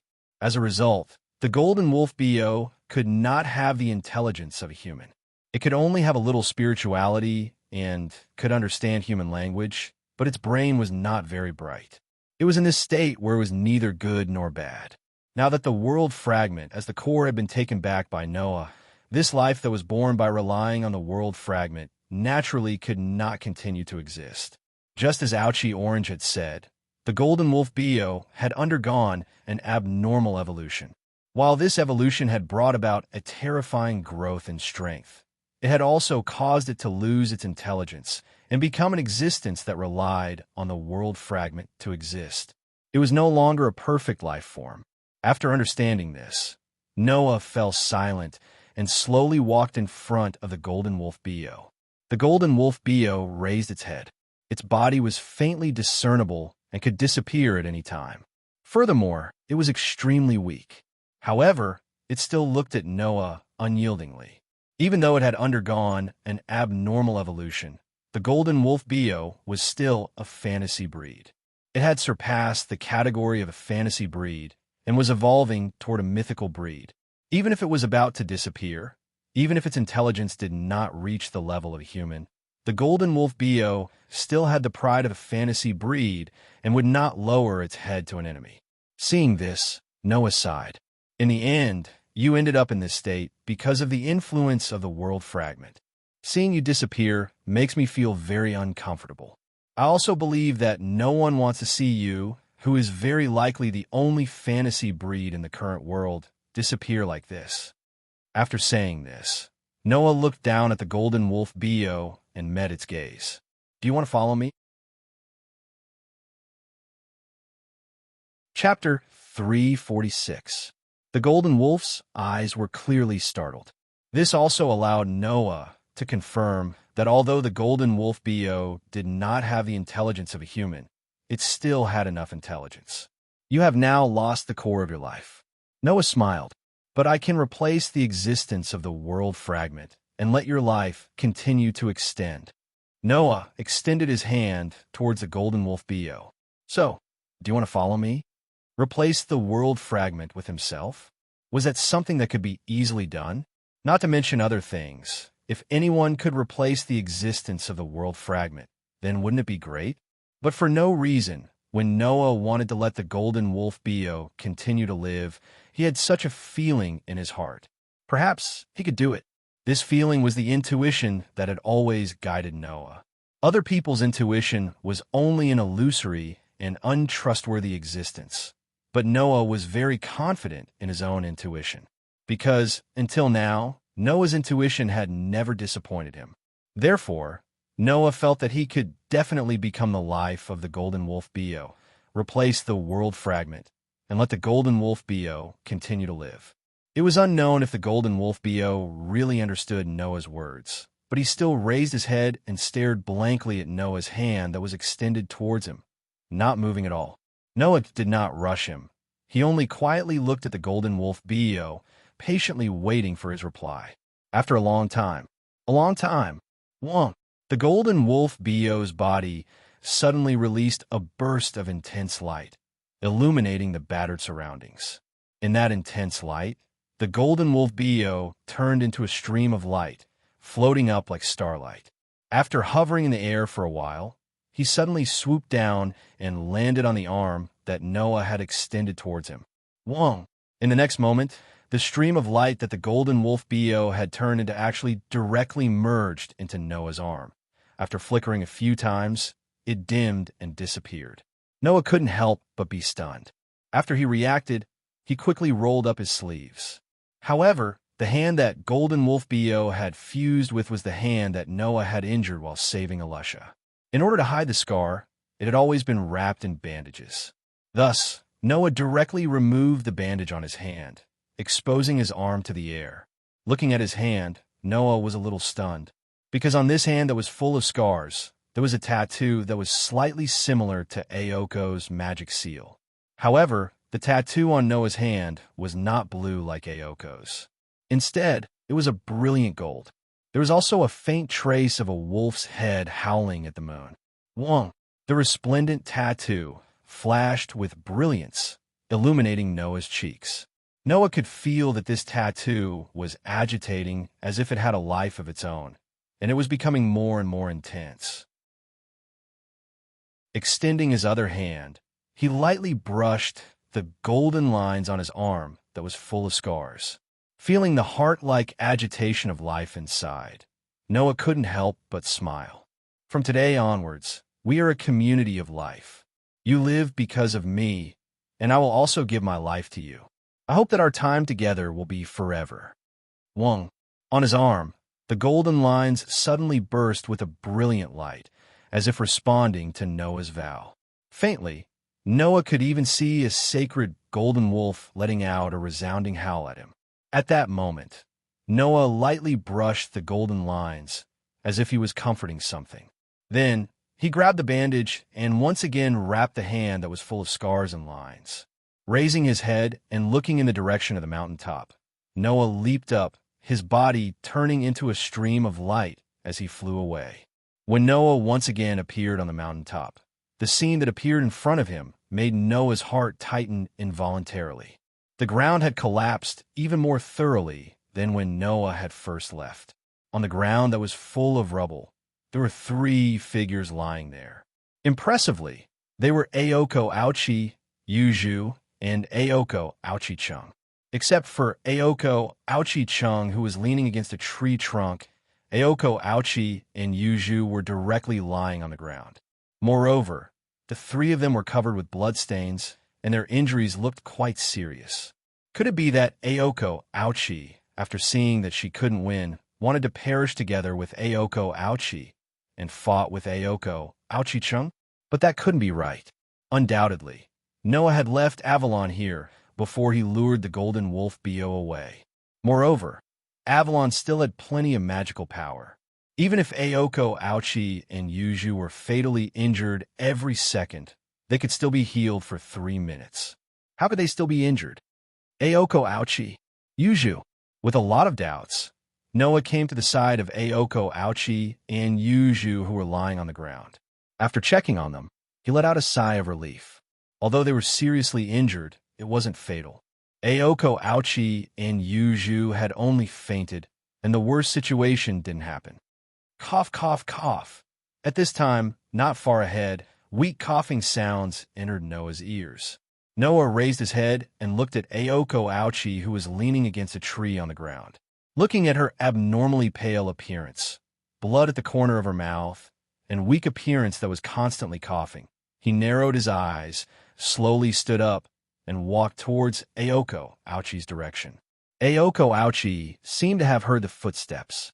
She raised her head with difficulty and looked at Noah, who was in front of her. She wasn't surprised, nor was she afraid. Instead, she revealed an empty smile. Looks like Bio lost. Noah didn't say anything. He just quietly looked at Aoko, Aochi without saying a word. Although I don't know what you did to Bio, but my contract with Bio has been severed. What a pity. That child's performance is higher than a dragon. I thought I could rely on him to dominate the entire magic world. Aoko, Aochi looked as if she needed a lot of strength to even raise her eyes. She looked at Noah with difficulty. As you can see, both of us are injured. But as my trump card, the werewolf has already lost to you. You could take my life. Hearing this, Noah's face was emotionless. He just casually said such a sentence. Is that all you want to say? How is that possible? I have a lot of things to complain about. Aoko, Aochi smiled, but the blood on the corner of her mouth and her pale face made her look extremely miserable. In the end, I didn't even see the magic of the Aoko family. Sure enough, I don't have any fate with magic. After saying such a sentence, Aoko, Aochi closed her eyes and revealed a defenseless posture. She looked like she had already accepted her death sentence. You really love Aoko. This was the last sentence Aoko, Aochi said to Noah. Such a sentence without rhyme or reason proved that Noah's heart was easily seen through by Aoko, Aochi. This was because Aoko, Aochi felt the determination in Noah's body, the determination to kill her. That was why Aoko, Aochi said such a sentence. And the reason why Noah wanted to kill Aoko, Aochi was quite simple. In this cruel magic world, Aoko, Aochi and Aoko, Aochi were destined to not get along peacefully. It was more likely that they would continue to kill each other until only one of them was left. If the one who survived was Aoko, Aochi, killing her own sister would definitely lead Aoko, Aochi to an ideal magician's path that Noah absolutely didn't want to see. In that case, he would be the one to kill Aoko, Aochi. This was the reason why Noah wanted to kill her. That was why Aoko, Aochi said that Noah loved Aoko, Aochi. Without saying anything to deny, Noah just raised his hand to Aoko, Aochi and spread out his palm, which flashed with phosphorescent light. Just when a magical power gathered in Noah's palm was about to turn into a magic bullet that would take away Aoko, Aochi's life, a slender and strong hand grasped it. Noah reflexively turned his head and met a pair of eyes full of tenacity. Aochi Aoko struggled to support his scarred body and looked straight at Noah. There was an unquestionable look in his eyes. This is what I want to do. After saying that, Aoko, Aochi seemed to have completed her final task. Her vision blurred and her body softened, falling into Noah's chest. Noah reached out and hugged Aoko, Aochi's plump body, not saying anything for a long time. Chapter 347. As the sun once again shone on the earth, the cold winter that brought the residents of Sanio City seemed to have gradually subsided, and the temperature gradually fell into a rising trend. Presumably, not long after, the cold winter of Sanio City would become a thing of the past, and when it came to this small town in the countryside again, it would be a matter of the next season. In the elegant manner, in the living room, Noah slid his fingers in the air and wrote an extremely precise and mysterious rune. Then, with a flick of his finger, The rune that was flickering with a faint light trembled all over, and like a flying star, it suddenly flew out. In just the blink of an eye, the precise and mysterious rune swept straight to the forehead of Shizugi Kusuru, who was standing in the middle of the living room with a blank face, and directly imprinted on and the trembling sound. The precise and mysterious rune little by little disappeared into the forehead of Shizugi Kusuru and drilled into the interior of his brain. Shizugi Kusuru seemed to feel something and showed a surprised expression, but after a while, the expression on his face froze and the spirit in his pair of eyes began to laze. In this short second, in a place that others couldn't see, Shizugi Kusuru's mind had undergone earth-shaking changes. First of all, from the moment Shizugi Kusuru was born until this second, all of his memories seemed to materialize and emerged one by one. Immediately, in these images, some of the fragments that were recently imprinted in this brain region broke without warning and turned into little stars and were absorbed by a rune in the center of the mind and disappeared. The images that were absorbed by the rune were all the various things related to the magic world that Shizugi Kusuru had encountered during this period of time. These images were all unreservedly absorbed by the rune in the center of the brain region and were removed from Shizugi Kusuru's mind. When the rune disappeared, these fragments of memories that were absorbed would also completely disappear, and Shizugi Kusuru would no longer remember the various incredible things that he had encountered and would return to the world of only ordinary people. Under such circumstances, Shizugi Kusuru's lax eyes finally closed tightly, and his body went soft, and he collapsed to the ground. On the side, Ayako and Yuju had been quietly watching from the side. After Shizuka Kusanagi fell, their eyes were cast on Shizuka Kusanagi. After a short while, Ayako Aozaki spoke in a deep voice. "There shouldn't be a problem now, right? Probably?" Noah looked down at Shizuka Kusanagi, who was sleeping peacefully as if he had fallen asleep, and sighed. At the very least, all his memories related to the magic world have been erased. When he wakes up again, Aochi and I will only be his ordinary classmates. As for Yuju, he shouldn't have any impression of her at all, right? Upon hearing this, Ayako nodded and stopped talking. Yuju's expression relaxed, as if she was extremely satisfied that Shizuka Kusakijuro no longer remembered her. "Then hurry up and get him out." Hearing Yuju's words, Noah shrugged. He raised one of his hands and rolled up his sleeves, exposing the bandages on his arm to the air. A bright golden light bloomed from the bandages on his arm. Through the bandages, it reflected a precise pattern like a wolf's head howling at the moon. Roar! As if it came from ancient times, the entire living room was filled with echoes of the howl. Accompanied by such a roar, a wolf seemed to have been drawn in the dazzling golden light. Starting from the silhouette, it was slowly carved out. In the end, it turned into a sacred and mighty golden wolf. With a crouch, it landed on the ground. Woo! The golden wolf came to Noah's side as soon as it appeared. It very docilely stretched out its head and rubbed against Noah's thigh. It was completely different from its previous violent and ferocious appearance. Noah touched the golden wolf's furry head and smiled. "Bio, send this person to the church. They will know what to do." The golden wolf Bio let out a low groan as if he had received the order. He leaped up and bit the collar of Shizuka Kusakuro, who was lying on the ground. It was as if he was biting a piece of meat and not a person. With an extremely light flash, he brought Shizuka Kusakuro and disappeared without a trace. Looking at the golden wolf Bio's gradually disappearing figure, even Yuju couldn't help but cast a suspicious gaze on Noah. "Did you really tame that golden wolf and turn it into your familiar?" It was no wonder that Yuju was suspicious. After all, it was a fantasy breed that only existed in fantasy and legends. It was also a variant, but in terms of strength, it had already surpassed the category of fantasy beast and reached the level of mythical beast. Not to mention such a special and powerful fantasy breed variant, even an ordinary fantasy breed couldn't be tamed by humans. Previously, Aozaki Orange was able to make the Golden Wolf Bio her familiar, which was equivalent to doing something unprecedented. Now, in the blink of an eye, this variant Golden Wolf had become Noah's familiar. Yuju couldn't help but be suspicious. Calling it a familiar is actually a bit wrong. Noah scratched his cheek. After all, I didn't split my magical power to sign a contract with Bio. Although Bio is my familiar in terms of status, it's still a bit different, right? Are you still keeping it? Aozaki Aoko's expression was a bit serious as she asked. Although it's a fantasy breed, and a variant at that, it's extremely precious. You can't be careless and be betrayed by it like Orange. You can rest assured about this.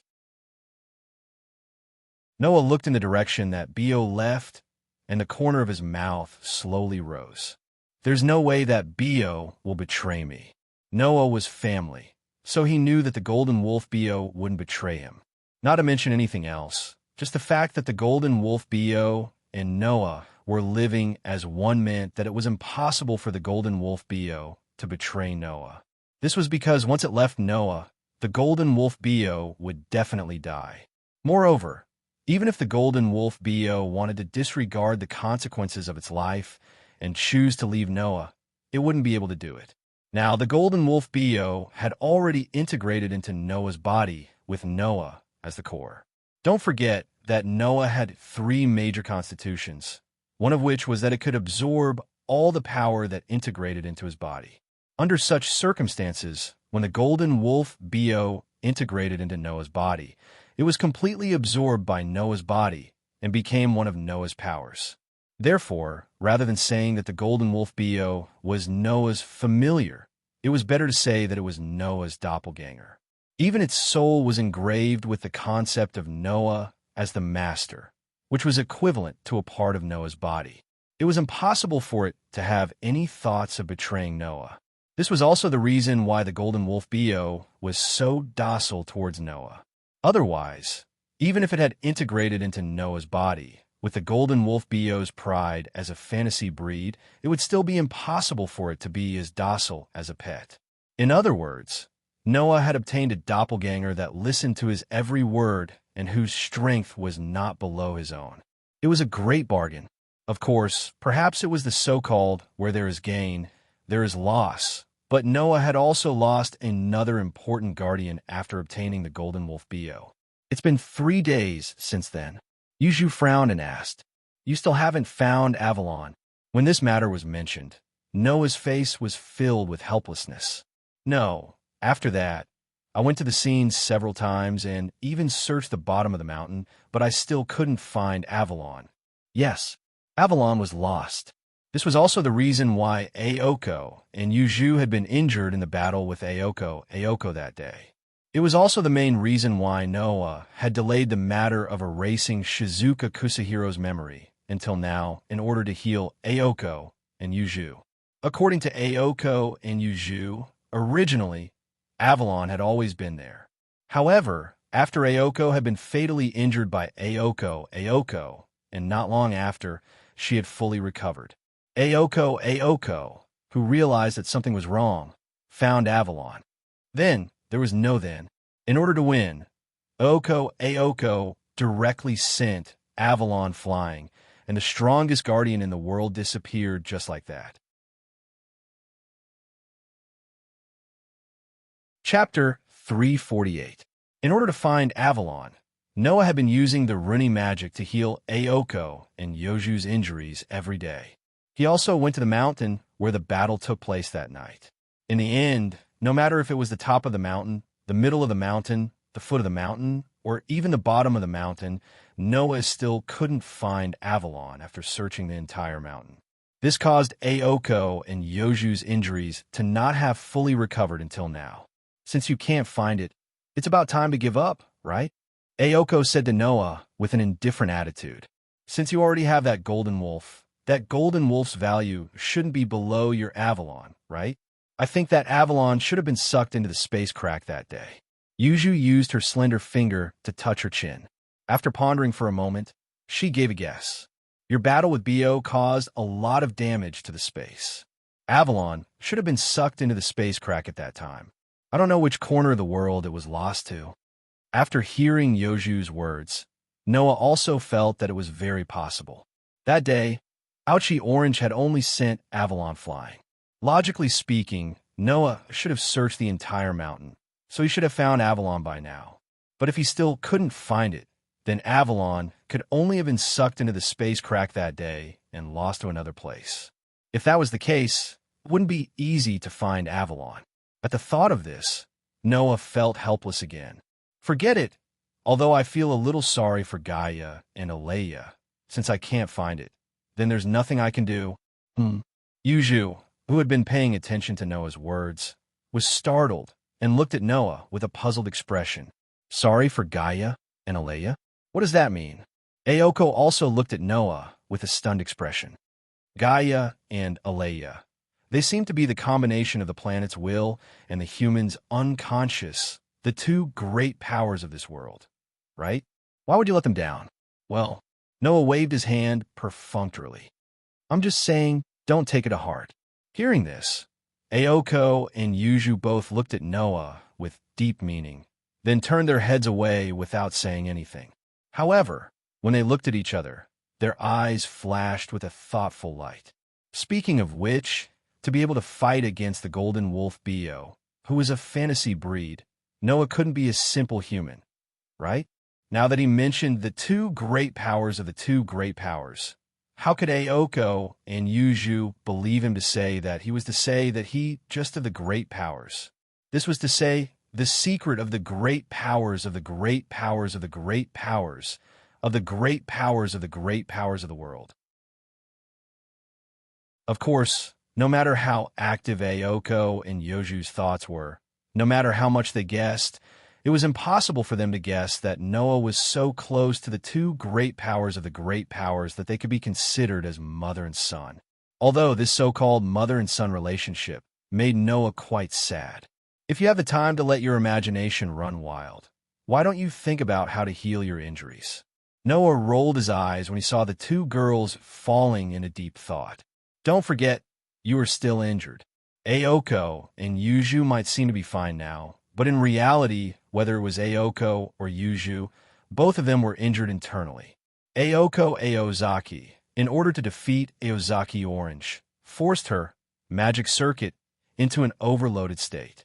Now, it wouldn't be an exaggeration to say that the inside of her magic circuit was in tatters. Even if it didn't affect her normal life, she couldn't produce a single bit of magic power. Yoju's injuries were relatively small, but in order to defeat Aoko, Yuju sacrificed a lot of her tamed demons, and now her strength was greatly reduced. Knowing that Aoko and Yuju paid such a big price to defeat Aoko, Noah was very surprised. Was Aoko really that strong? In order to sign a contract with Bio, Aoko should have divided a lot of her magic power, and her strength should have decreased a lot. In such a case, could the original successor of the Aoko family still have the ability to seriously injure Aoko and Yuju? Aoko was an apprentice magician, but Yoju's ability was one of the top magicians, and her tamed demons were so strong that ordinary magicians could not compare to her. In addition, there was also a mobile battery that was good at destruction on the side. Such an opponent, how could Aoko fight? It's mainly because Chung is too familiar with Yuju's and my magic tricks. She even set up a trap for us in advance, eliminating all of our traps and replacing them with her runny.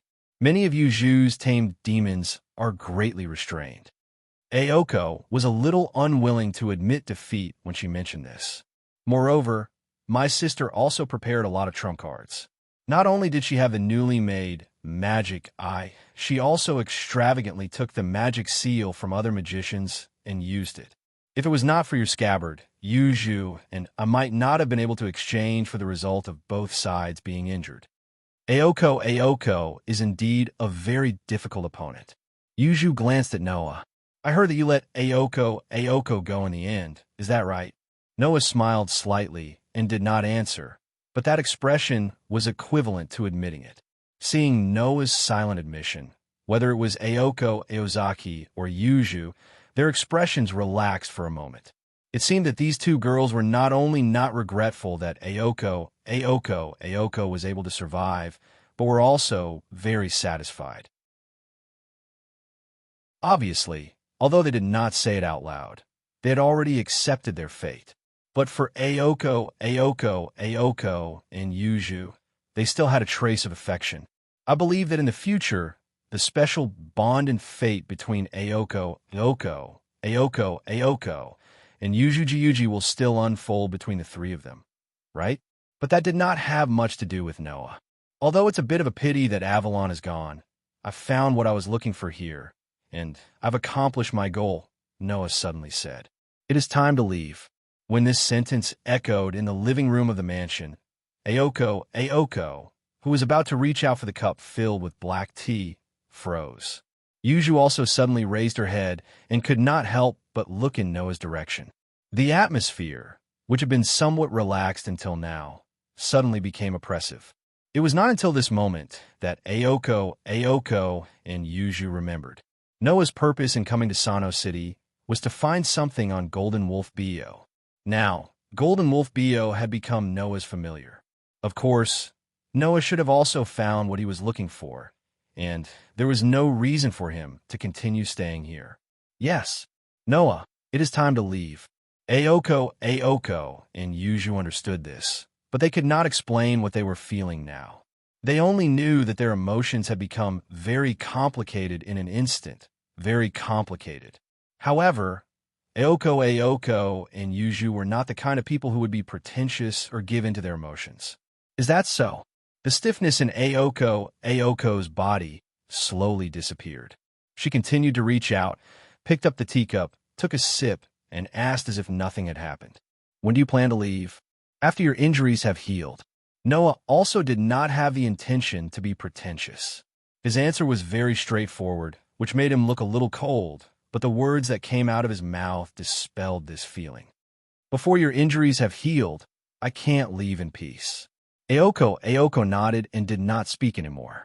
On the other hand, Yoju's eyes, which were like black holes without any impurities and emotions, moved to Noah's body and stared at Noah without letting go.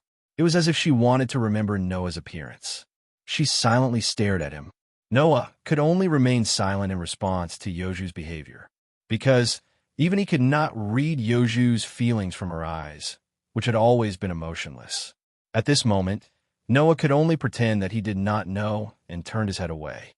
Therefore, Noah naturally did not notice. On the side, Ayoko also kept staring at him. Chapter 349. It was nighttime. In the sound of Jing Yi's footsteps, Noah slowly walked down the stairs and came to the lobby of the building. This was Noah's favorite place. There was no other reason other than the fact that there was a glass skylight at the top of the ceiling. Regardless of whether it was morning or night, the sunlight or moonlight would shine through the skylight into the hall, giving people a sense of beauty and enjoyment. Therefore, Noah liked this place very much. He would stay here whenever he had nothing to do, basking in the sunlight or moonlight and enjoying the rare, peaceful atmosphere. It had been about 10 days since Shizuka Kusajikuro left the manor house. During this time, Noah and Ayoko returned to school and continued to live the lives of ordinary people. During this time, Noah also met Shizuka Kusajikuro a few times, but Shizuka Kusajikuro had long forgotten about Noah. Instead, he had a deep impression of Ayoko. That was natural. Excluding the time spent together in the manor house, Shizuka Kusakuro's memory of Noah was only a few coincidental meetings and a few harmless conversations. Now that the memory of what had happened in the manor house had been erased, with Shizuka Kusakuro's slow mind, Noah did not occupy a place that could not even be called a corner in his memory. He was completely an ordinary classmate. Noah did not have any regrets about this. He and Shizuka Kusakuro were just nodding acquaintances, not good friends. It was already good enough that he could save Shizuka Kusakuro's life and not let him die in the hands of Ayoko, and Yuju. On the other hand, Noah still had some feelings for Yuan Maru. Therefore, Noah also told Yuan Maru that he was about to apply to drop out of school and leave Sano City, and said goodbye properly. Now, Aoko and Yoju's injuries were basically healed with the help of the Rini magic and the two girls' respective magic seals. In other words, it was time for Noah to leave. Tonight would be the last time Noah stayed in the manor house. Under such circumstances, Noah's first thought was to go to the hall of the manor house and enjoy the gentle moonlight for the last time. To Noah's surprise, when he came downstairs, there was already someone in the hall on the first floor. Just as Noah expected, the gentle and beautiful moonlight shone through the skylight like a beautiful snow scene, illuminating the entire hall of the manor house. Bathed in the moonlight, the pitch-black girl, who was so beautiful that it made one think of dolls and dolls, was sitting on the ground in a relaxed posture. She leaned against the stove, as if she had completely lost all signs of life, and was sleeping quietly. The beautiful scene was exactly the same as the scene Noah saw when he first came to live in the manor house. It was just that compared to that time, Noah and Yuju were no longer living together purely for the sake of interest. This made Yoju's eyes, Yoju's Yuju. Back then, Noah's relationship with Yuju was not only not friendly, it could even be considered bad. The first time he saw Yuju sleeping in the hall, Noah didn't choose to wake her up. This time, Noah also didn't think of waking Yuju up, but he didn't turn a blind eye to it either. Turning around, Noah walked up the stairs and returned to the second floor. He walked in the direction of his room, and when he appeared again, there was a quilt in his hand. Rustle. With the sound of cloth rubbing against each other, Noah covered the sleeping Yuju with his own quilt. Looking at Yoju's beautiful face, he couldn't help but reach out and stroke the bangs in front of Yoju's forehead. When they first met, Noah thought Yuju was a pure magician who lacked emotions and was even completely cold-blooded. However, after spending more than a month together, Noah finally got to know the real Yuju. The indifference and ruthlessness on the surface was just a girl's decoration. It was the pure-blooded witch's bloodline that caused mischief. In fact, Yuju was not only a person who was easily annoyed, but also fussed over some small matters from time to time, and even lost her temper over it. While it seemed that Yuju lacked emotions, in fact, Yoju's inner feelings were richer than anyone else's. She didn't say on the surface, but Noah could see that Yuju really valued Aoko. She also had feelings for Aoko, whom she had spent more than 10 years with. Yuju would always use the principles of a magician to demand herself. In fact, it was only because she didn't want to waste the talent and legacy left by her mother. This was Yuju of Gyuji, a person who seemed to have no emotions, but was actually very sensitive to emotions. Wasn't such a girl worthy of other people's love and pity? After Noah covered Yuju with a quilt and smoothed the bangs in front of her forehead, footsteps sounded behind Noah. Hearing the footsteps, Noah didn't need to guess or use his sensing ability to detect the aura of the person. He could tell who it was. "Are you still not sleeping?" Hearing Noah's greeting without turning his head, Aoko's footsteps paused, but then she recovered and came behind Noah. Looking at the quilt on Yoju's body, she curled her lips. "You really don't know how to learn." Aoko was naturally referring to the first time Noah saw Yuju sleeping here. At that time, Aoko also warned Noah, letting Noah know that Yuju also cared about the opposite sex seeing her sleeping posture. Now, Aoko was also referring to the time when Yoju's sleeping posture was seen by Noah. What's wrong with that? Noah turned around and sat down directly beside the sleeping Yuju.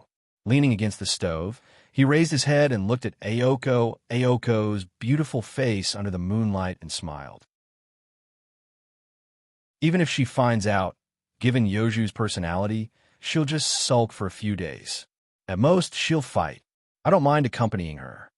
Only a guy like you, who can even defeat and subdue a fantasy breed mutant, can say such words. I don't want to see Yuju planning an all-out war over such a small matter. Aoko said slowly and sat down beside Noah. A man and two women leaned against the stove that didn't work at all. One was covered with a quilt and sleeping soundly, while the other two raised their heads at the same time and stared at the moonlight sprinkling through the skylight. For a while, no one spoke. Not long after, Aoko was the first to break the silence. "Do you plan to leave tomorrow?" Noah wasn't the slightest bit surprised that Aoko had seen through his plan, and he nodded in response. "Your injuries have healed, and your sister's matter has come to an end. Not only did I find what I was looking for, but I also have a powerful familiar. Although it's a pity that Avalon is missing, I can't delay my business because of this. I still have to go on my next journey." "Journey?" Aoko's pale eyes began to flicker as she stared at the moonlight. "So, you've traveled to many places?" "A lot, I guess." Thinking back to the past, Noah couldn't help but smile. "I've been to places where monsters are everywhere and where humans are in a precarious situation. I also went to a school that studied strange powers. Just thinking about it makes me feel nostalgic." Aoko seemed to be interested. She turned her head, faced Noah, and asked curiously, "I didn't expect the places you've been to be quite interesting. In such a special environment, did you do anything meaningful?" "Yes." Noah was pulled into his memories by Aoko's question and quietly began to tell his story.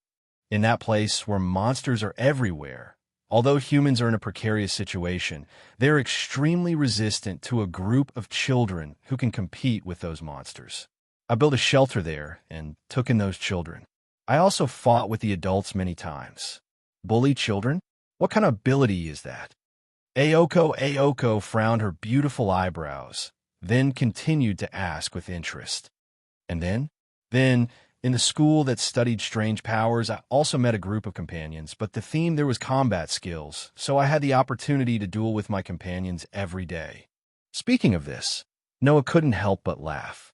"However, the teacher there once tried to hurt my companions, so I fought with the teacher there and defeated her." "Fought with the teacher? And then? Is there anything else interesting?"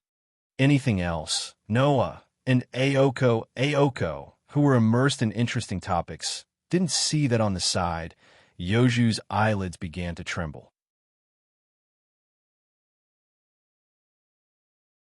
Chapter 350. In the hall under the moonlight, the girl leaning against the stove was immersed in the topic of the boy beside her. When she heard something interesting, she would show obvious curiosity, and when she heard something she was dissatisfied with, she would show obvious anger. At this moment, the magician, the student council president, the battle of fate, and the inescapable path seemed to have nothing to do with Aoko. Aoko was like an ordinary girl. Happy, angry, sad, happy. She did not hide it at all. "You've been to a lot of interesting places," Aoko said with some envy. "I haven't been to a place too far away until now. I originally planned to go to a high school far away, but because of the matter of inheriting the Aoko family, I really want to look around." "Don't make it sound like you're going to be imprisoned here for the rest of your life. You're just at the stage of learning magic, and you're not mature enough yet. That's why you have to continue staying here," Noah suggested nonchalantly. "When your magic is mature, you can also look around." "That's true." Aoko smiled sweetly.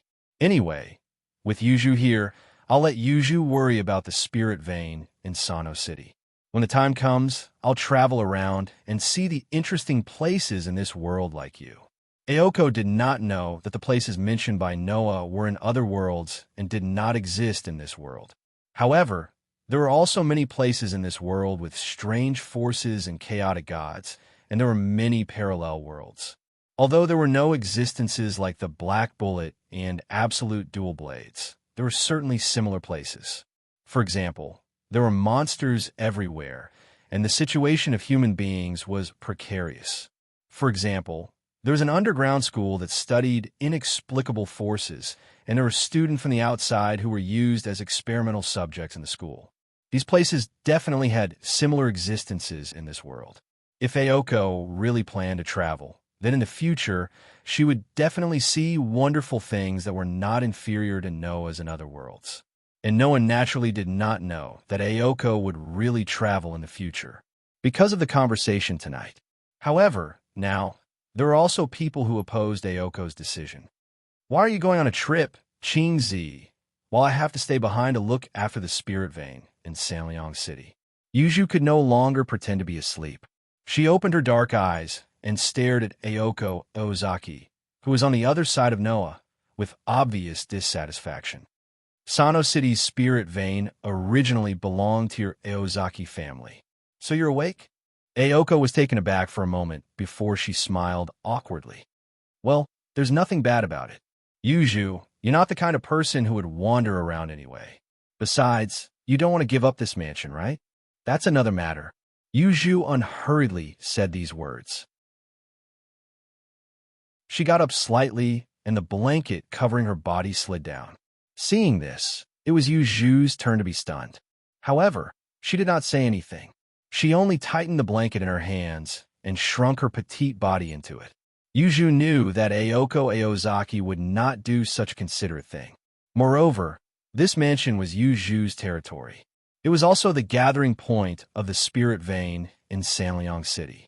Yuju had countless ways to protect herself from the cold. Knowing this, Ayako Aozaki would not have covered Yuju with a blanket for no reason. Therefore, this blanket could only have been covered by another person. However, Yuju did not say anything about this. She only hugged the blanket and looked at Noah. Where do you plan to go next? Me? Noah pondered for a moment before he gave this answer. I'll probably go home first. Go home. Aozaki Orange and Yuju looked at each other. They seemed to be surprised that Noah, who had been reminiscing about his journey with a nostalgic tone, would suddenly mention going home. After all, for magicians like Aozaki Ayako and Yuju, the concept of home was not as hard as Noah's. Even Yuju, who placed great importance on the mansion, was the same. However, Noah was different. Although Noah really wanted to continue with the world fragment recovery, it had indeed been a long time since he had been home. 2 years. For 2 whole years, Noah had not been home. With the experience of training outside for 4 whole years, not being home for 2 years was not a big deal for Noah. However, the fateful duel between Aozaki Ayako and Aozaki Orange made Noah miss home.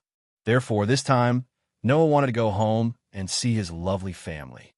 Oh, right. Noah suddenly remembered something. How about we take a picture together? Take a picture. Aozaki Ayako and Yuju were stunned again.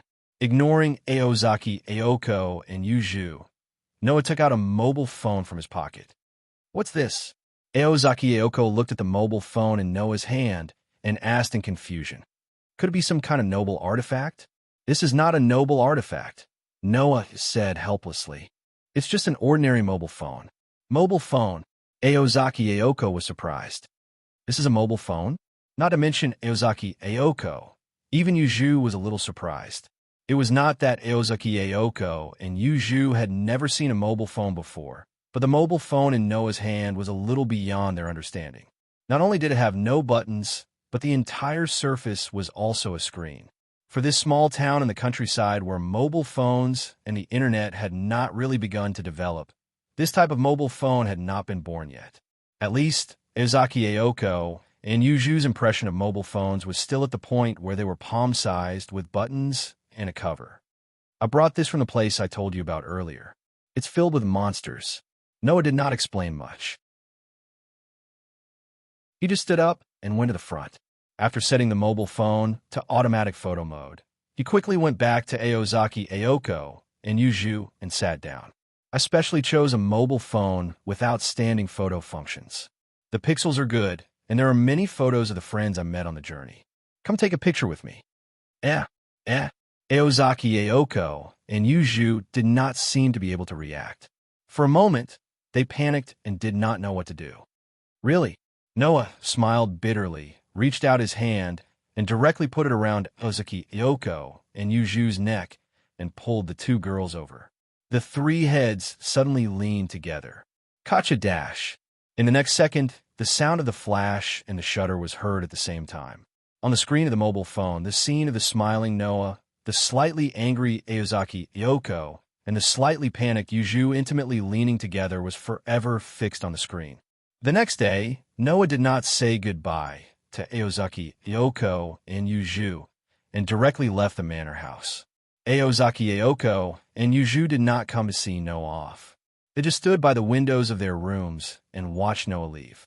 When Noah returned to Between the Worlds, two young voices vaguely echoed in his heart.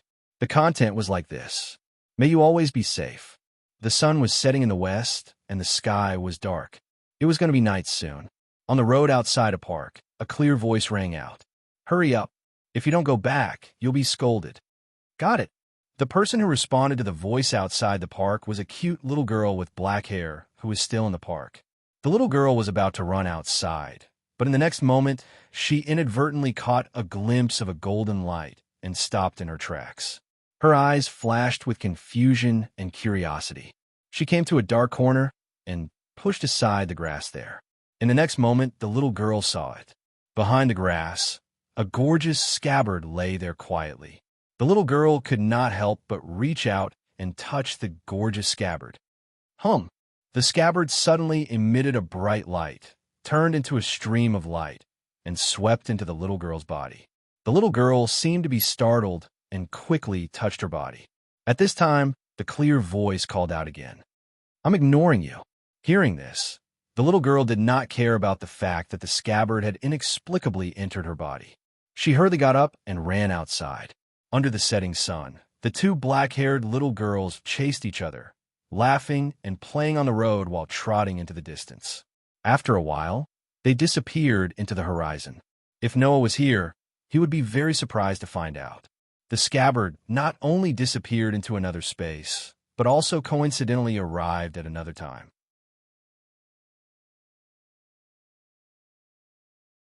Chapter 351.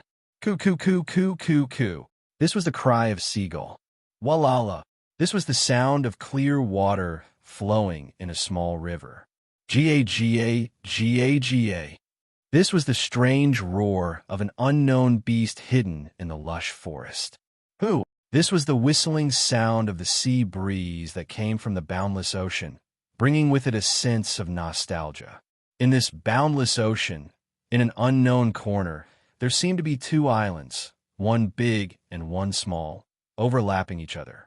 This strange island exuded a tranquil aura for 10 years, giving people the feeling of a paradise.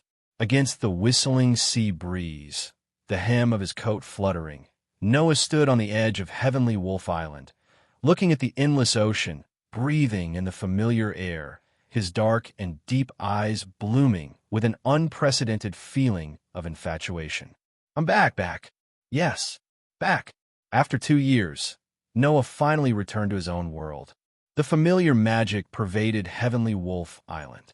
The familiar air brought by the sea breeze. Everything in his field of vision was a familiar scene. The heart in his heart that was constantly jumping for joy and excitement for this world. All of this seemed to be welcoming Noah's return, instantly enveloping Noah's whole body, giving Noah a peace of mind that he had not felt in these 2 years. Whether it was in the world of the Dark Bullet, the world of Absolute Dual Blades, or even the world of Night of the Spellcaster, Noah, who had been to these 3 worlds, had never felt as peaceful as he did in this world. Not because of anything else, only because this world was Noah's cradle, the home where Noah spent a long time, the home where he grew up. And in the 3 worlds that he had been to before, although in the end, Noah had his own place to go, for Noah, those places were ultimately just places to stay on the journey. For Noah, the only real home was in this world, because only in this world, Noah did not need to adapt to everything. Only in this world, Noah was truly familiar with everything. As for the other 3 worlds that he had been to before, even though Noah was familiar with them in the end, they were still the same at the beginning, unfamiliar to him. Noah raised his head and looked at a certain direction in the sea. He seemed to be able to see Magnolia, which was far away from his field of vision. It was as if he could see the fairy tale guild. His heart was touched. I wonder how grandfather is doing now. Is his body okay? Are Alusha, Mira, and Lysana doing well? Are Naz and Gray still fighting as much as before? Noah felt that his heart had already flown back to Fairy Tale ahead of time. He also felt that he couldn't stay in Fairy Tale's holy land, Fairy Wolf Island, for even a moment longer. Right now, he wanted to return to the guild immediately. However, thinking that he still had business to attend to, Noah suppressed the restlessness in his heart. Before that, I still have to do an experiment. Taking a deep breath, Noah suppressed his surging heart from returning to the world of fairy tale and stretched out his hand towards the ocean. Collect. Cast projection. When a simple chant burst out from Noah's mouth, a dazzling phosphorescent light rose from Noah's arm. A mysterious and intricate magic square rotated and spread out in front of Noah's open palm towards the ocean. Suddenly, a large amount of magic erupted from it. Bang, bang, bang, bang. In the next moment, on the intricate geometrical magic array, the substantial magic power turned into blue flashes of light. Like cannonballs that carried the force of thousands of kilograms, they shot out explosively amidst the dull sounds of impact. They rubbed against the air, pierced through the sky, and landed on the surface of the sea. Bang, bang, bang, bang.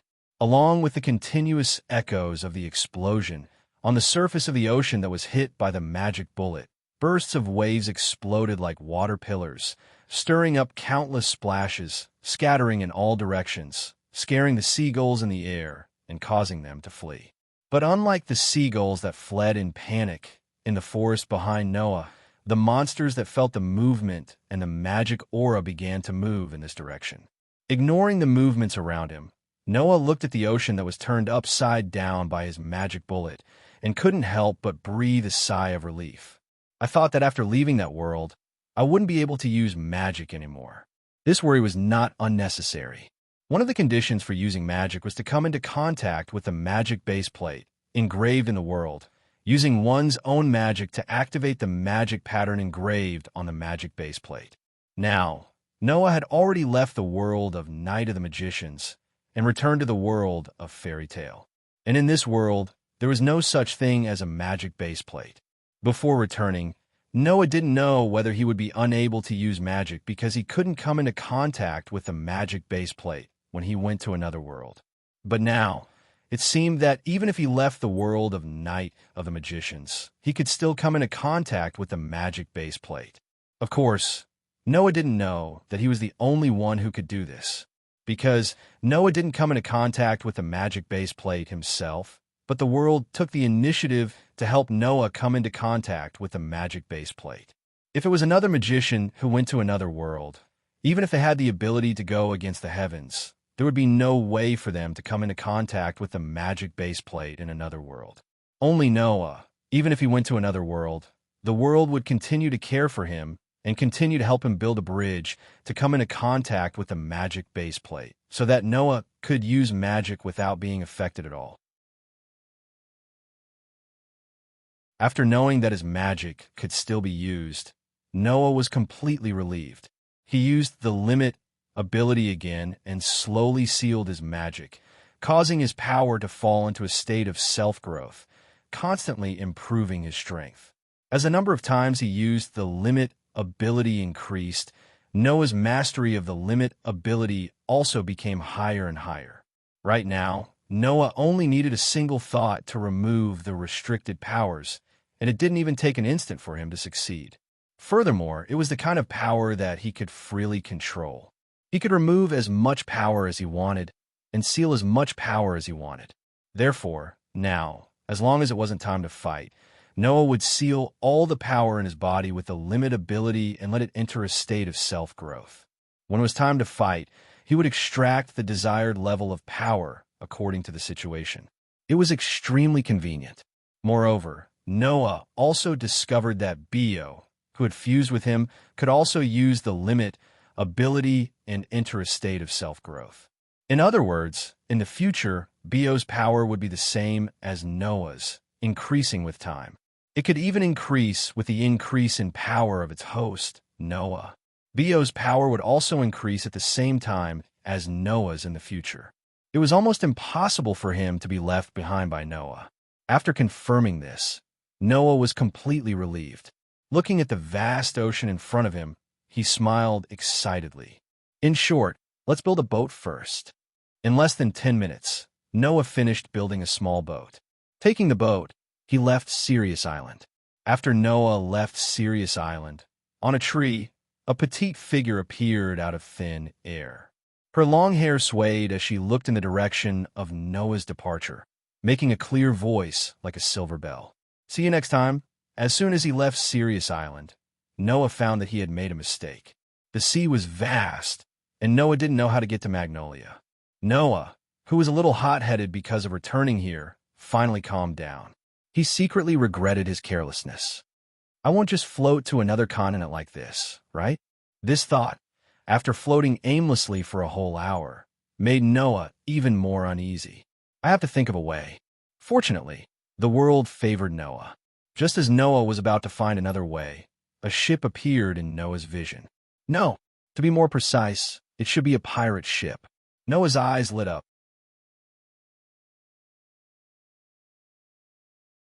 Chapter 352. Facing the sea breeze, the pirate ship passed directly in front of Noah. Along the way, the waves rolled and almost reached Noah's side. The pirate ship apparently didn't find Noah's existence and drove directly in front of Noah without stopping in the middle. Noah originally wanted to shout, but when his sensing ability extended to the top of the pirate ship, several familiar breaths came from above, which made Noah directly stunned.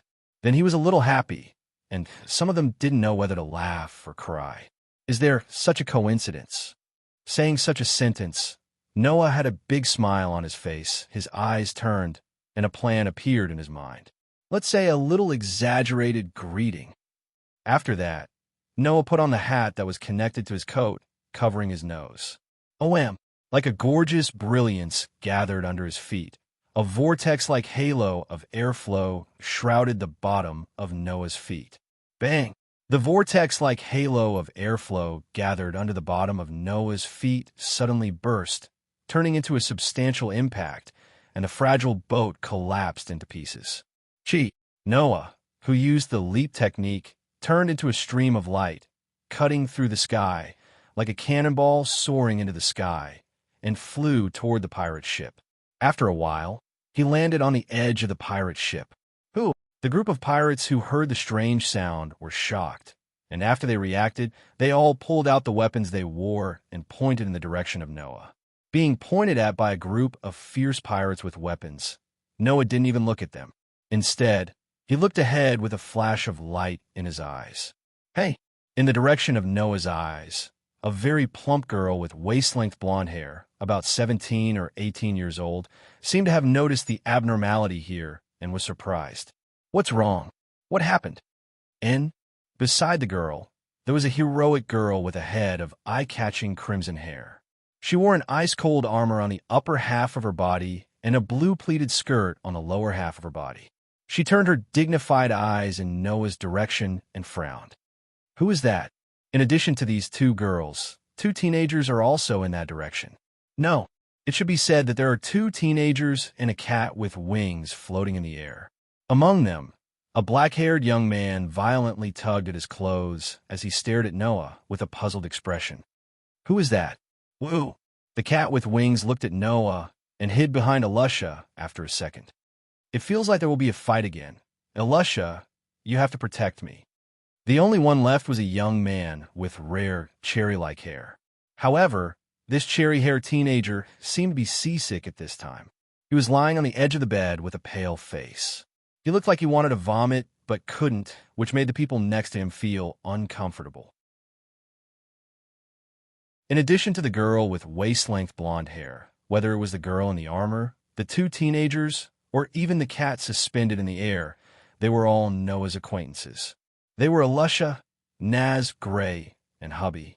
After 2 years, except for Hubby's body shape and appearance, Alusha, Naz, and Gray didn't change much, but the aura on their bodies was much stronger than 2 years ago, which told Noah that he wasn't the only one who had grown.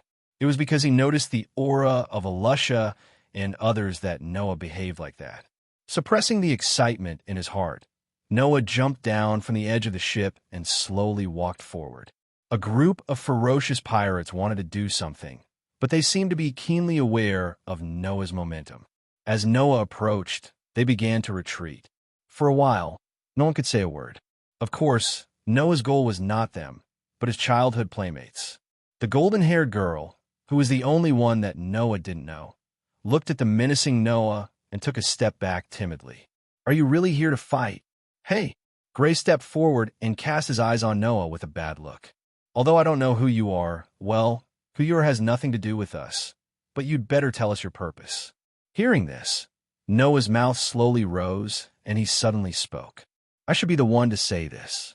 Everyone on the ship was stunned. Among them, Elisha and Gray both looked at each other strangely. It feels like this voice is a bit familiar. Without giving Elisha and Gray too much time to think, Noah said such a sentence in front of the whole ship. Although I don't know who you are, since you are with this group of pirates, is the scope of my commission. I will destroy you together. Annihilate. The surrounding pirates were shocked. Commission?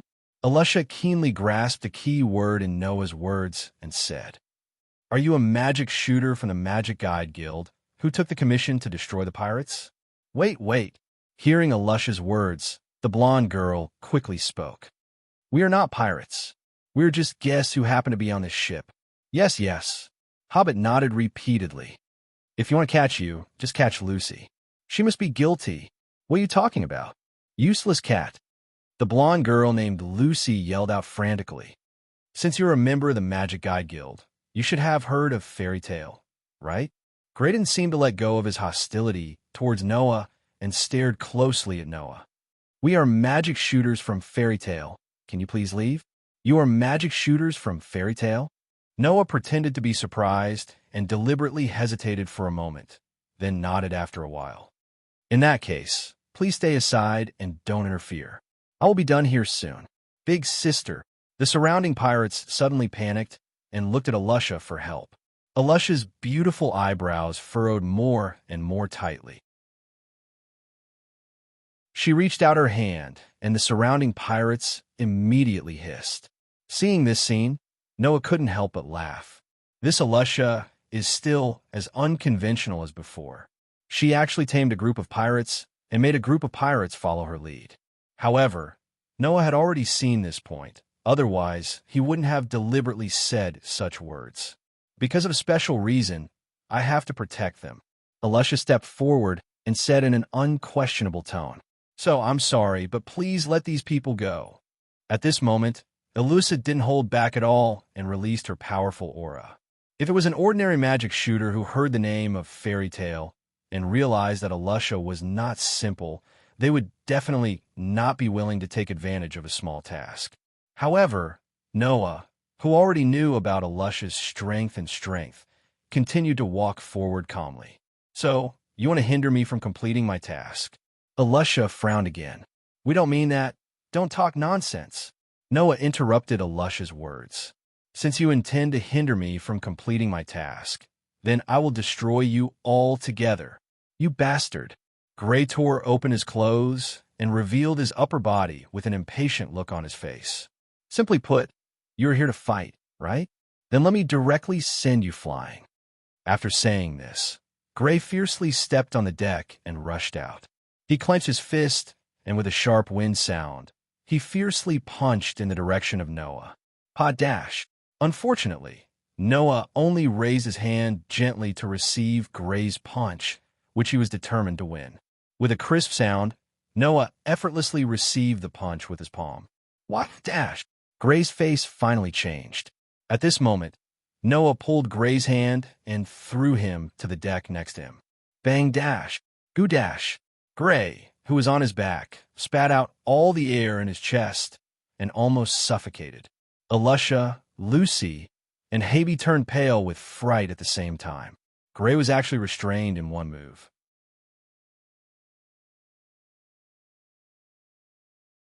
Chapter 353.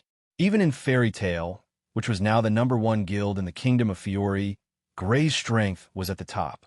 In Fairy Tale, if those S-rank archmages and above were excluded, then Gray was definitely qualified to compete for the position of the strongest archmage in Fairy Tale.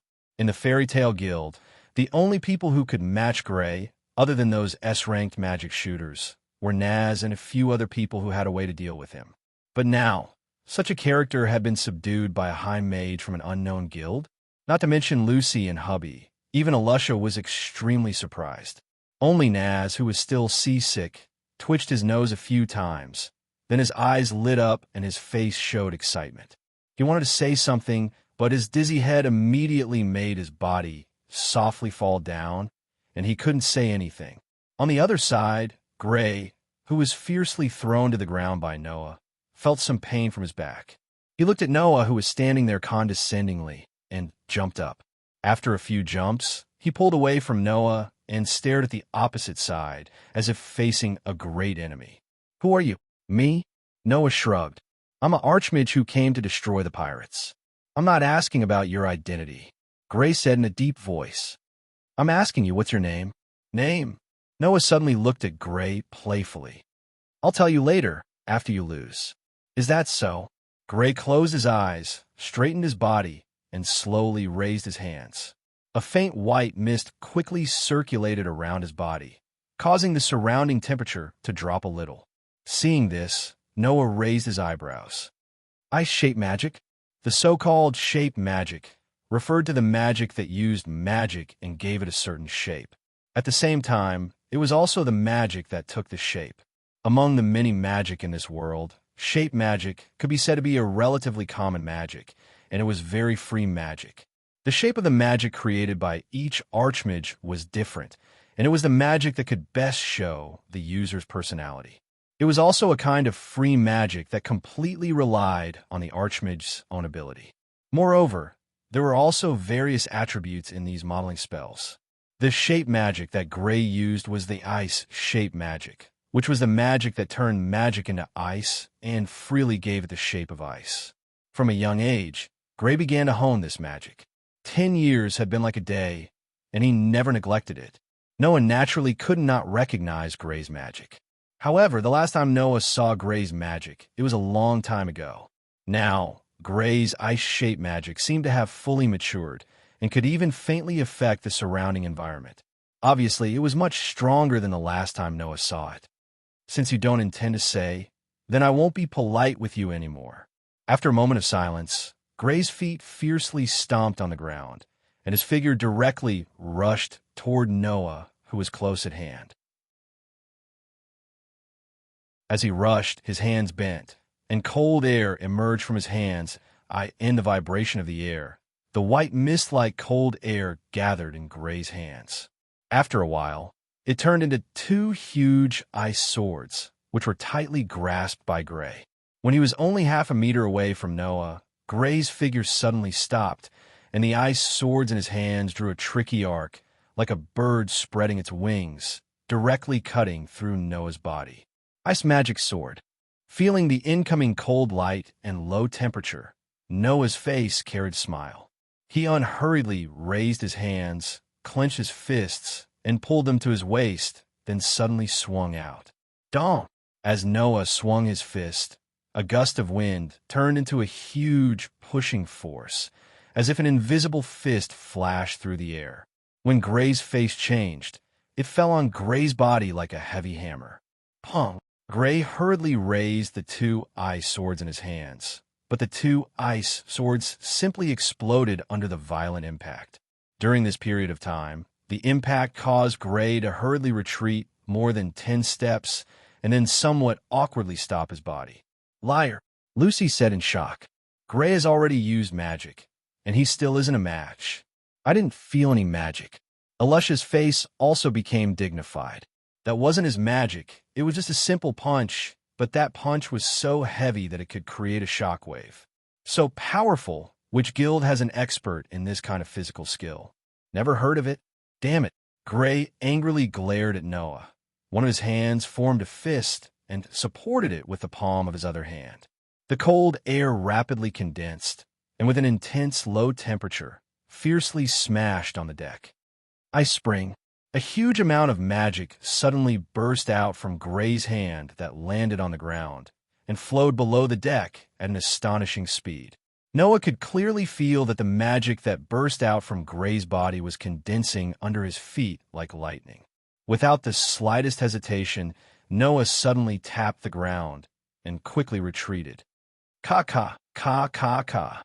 In the next moment, a sound that made one's teeth ache resounded below Noah's original position. Sharp icicles, like a fountain, soared into the sky and turned into an ice tower. Pung! Just as the icicles that gushed out like a fountain turned into an ice tower, Noah abruptly stopped his retreat.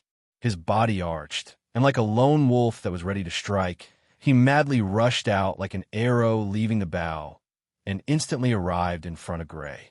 Immediately, Noah very casually threw a punch, and in the midst of the sound of breaking air, it smashed into Gray's abdomen. Pung! With a muffled sound, Gray's eyes bulged, and he clutched his abdomen and repeatedly retreated. His gaze towards Noah became angry. "You despicable guy. What? Still want to fight?" Noah raised his fist and said such a provocative sentence. "You're not my opponent. It's better to find someone else." "You really dare to say that?" Gray was not a good-tempered person, and after being provoked by Noah, he immediately wanted to rush over. However, when Gray was about to rush out, a hand pressed heavily on his shoulder. That was Alusha's hand. "Stop," Alusha said calmly. "He didn't want to be serious with you. Otherwise, you would have been defeated." Gray instinctively wanted to refute, but when he saw Alusha's stern expression, the anger in his heart subsided little by little, and he regained his calmness. "What?" Noah looked straight at Alusha, his childhood sweetheart, and smiled. "Next, will you be my opponent?" As soon as this sentence came out, Noah found that Gray, Lucy, and Hubby looked at him as if he was an unlucky child, which made Noah very speechless. However, Noah also understood that this was because Gray and the other two knew of Alusha's strength, which was why they were behaving like this. Unlike Gray, Alusha is a real powerhouse. After all, Alusha is an S-level mage from Fairy Tale. Moreover, 4 years ago, when he was only 15 years old, he was a true powerhouse who had become an S-rank magic shooter. "If you want, I don't mind fighting." Alusha came to the opposite of Noah in the sound of powerful footsteps. "But if I win against you, you must promise me to give up your commission and not to fight against these pirates again." Hearing this, Noah laughed, and he laughed excitedly. "Let's talk about it after you win against me." This time, Alusha did not talk nonsense. OM! A dazzling light suddenly covered Alusha's whole body, and Alusha's magic power suddenly skyrocketed. After a moment, the strong light subsided, and a gorgeous armor that seemed to be cast with a piece of steel blade and 2 pairs of steel wings appeared on Alusha's exquisite body. The curvaceous figure was wrapped in tight armor, and only the chest was covered on the upper body, while the lower body was covered by a steel armor battle skirt. Alusha's whole body was full of heroic spirit, and she immediately attracted the attention of everyone around her.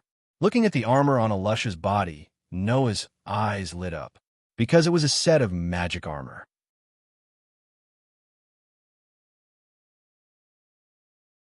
Chapter 354.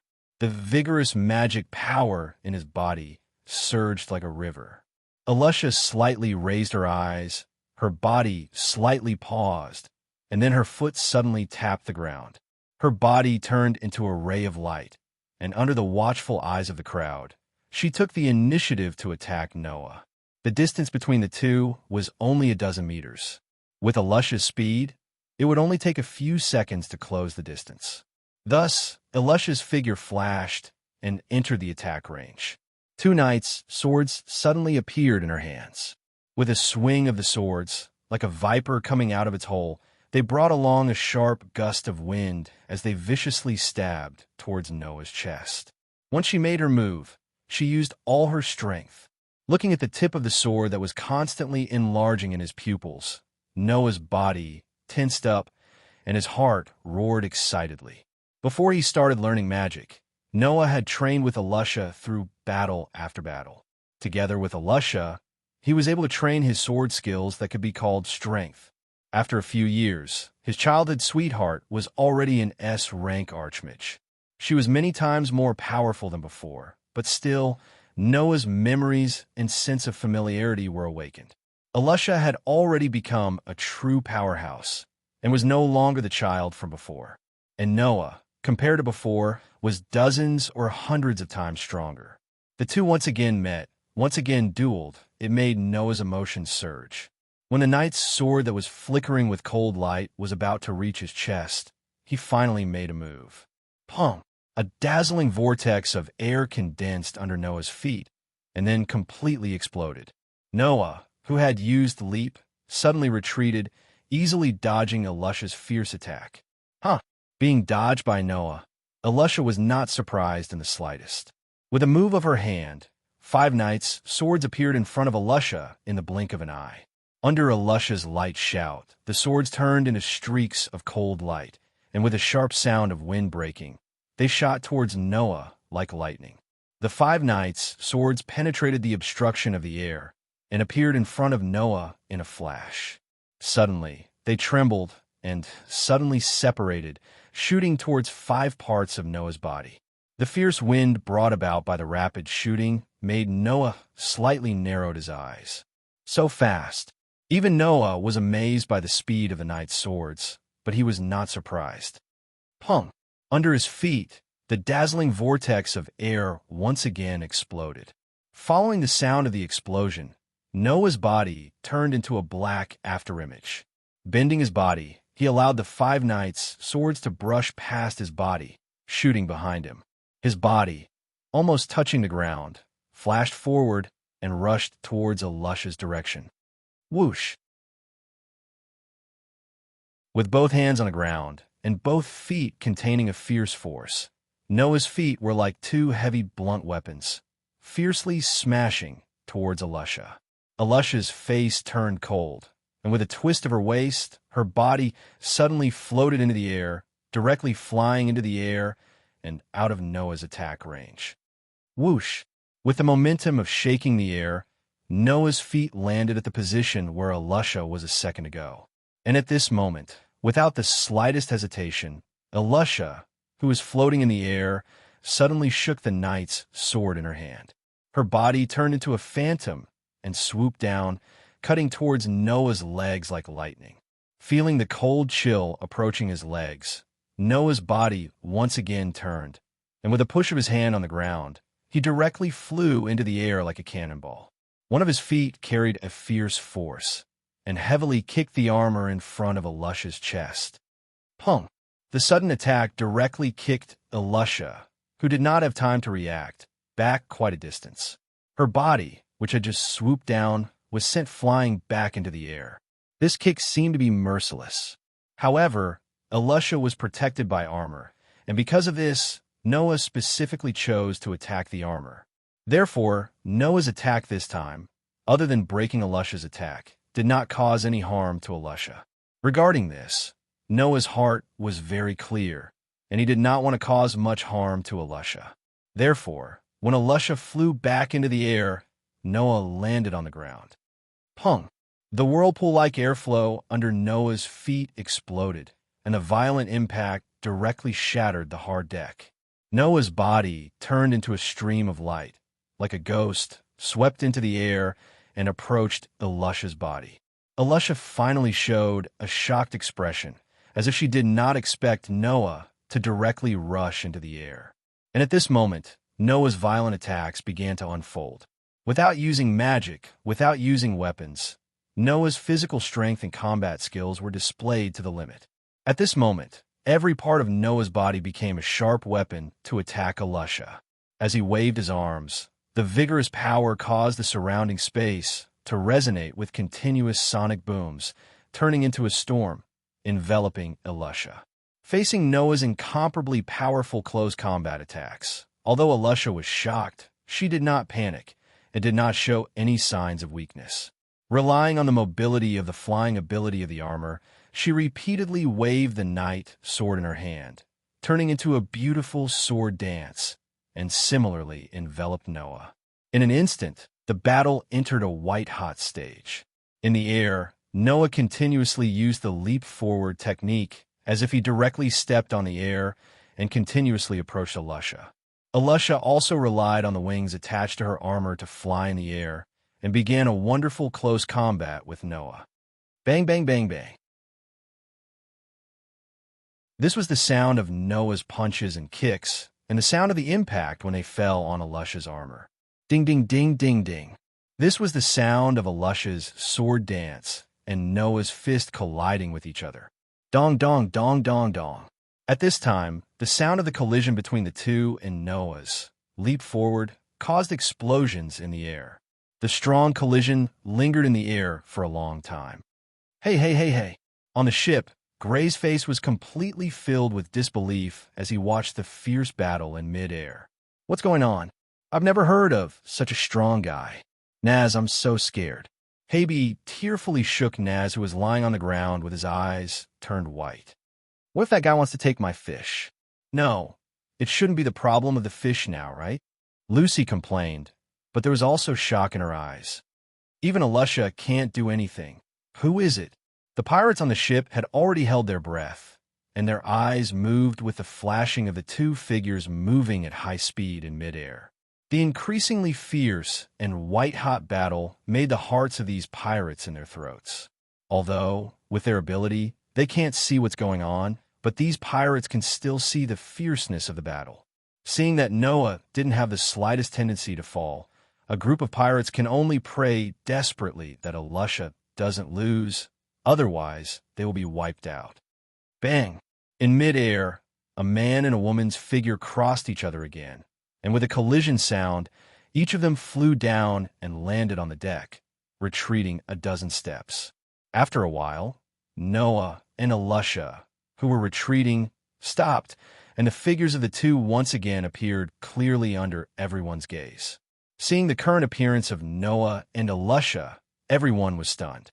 At this time, Noah's coat had crisscross cracks, and under the cracks, a trace of red blood could be seen faintly.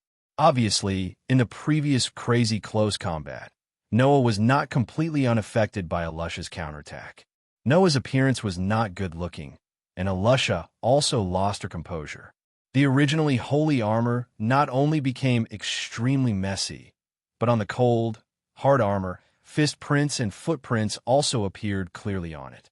Alusha's beautiful crimson hair also looked a little messy, and her breathing was also very rapid. It seems that in the previous fierce battle, whether it was Noah or Alusha, both had their own tricks, and no one could really gain the upper hand. Of course, no one will underestimate these two people.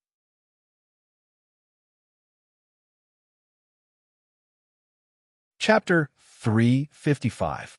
The entire place suddenly fell silent. Looking at the man and woman confronting each other in the middle of the deck, everyone couldn't help but swallow a mouthful of saliva due to the oppressive and solemn atmosphere.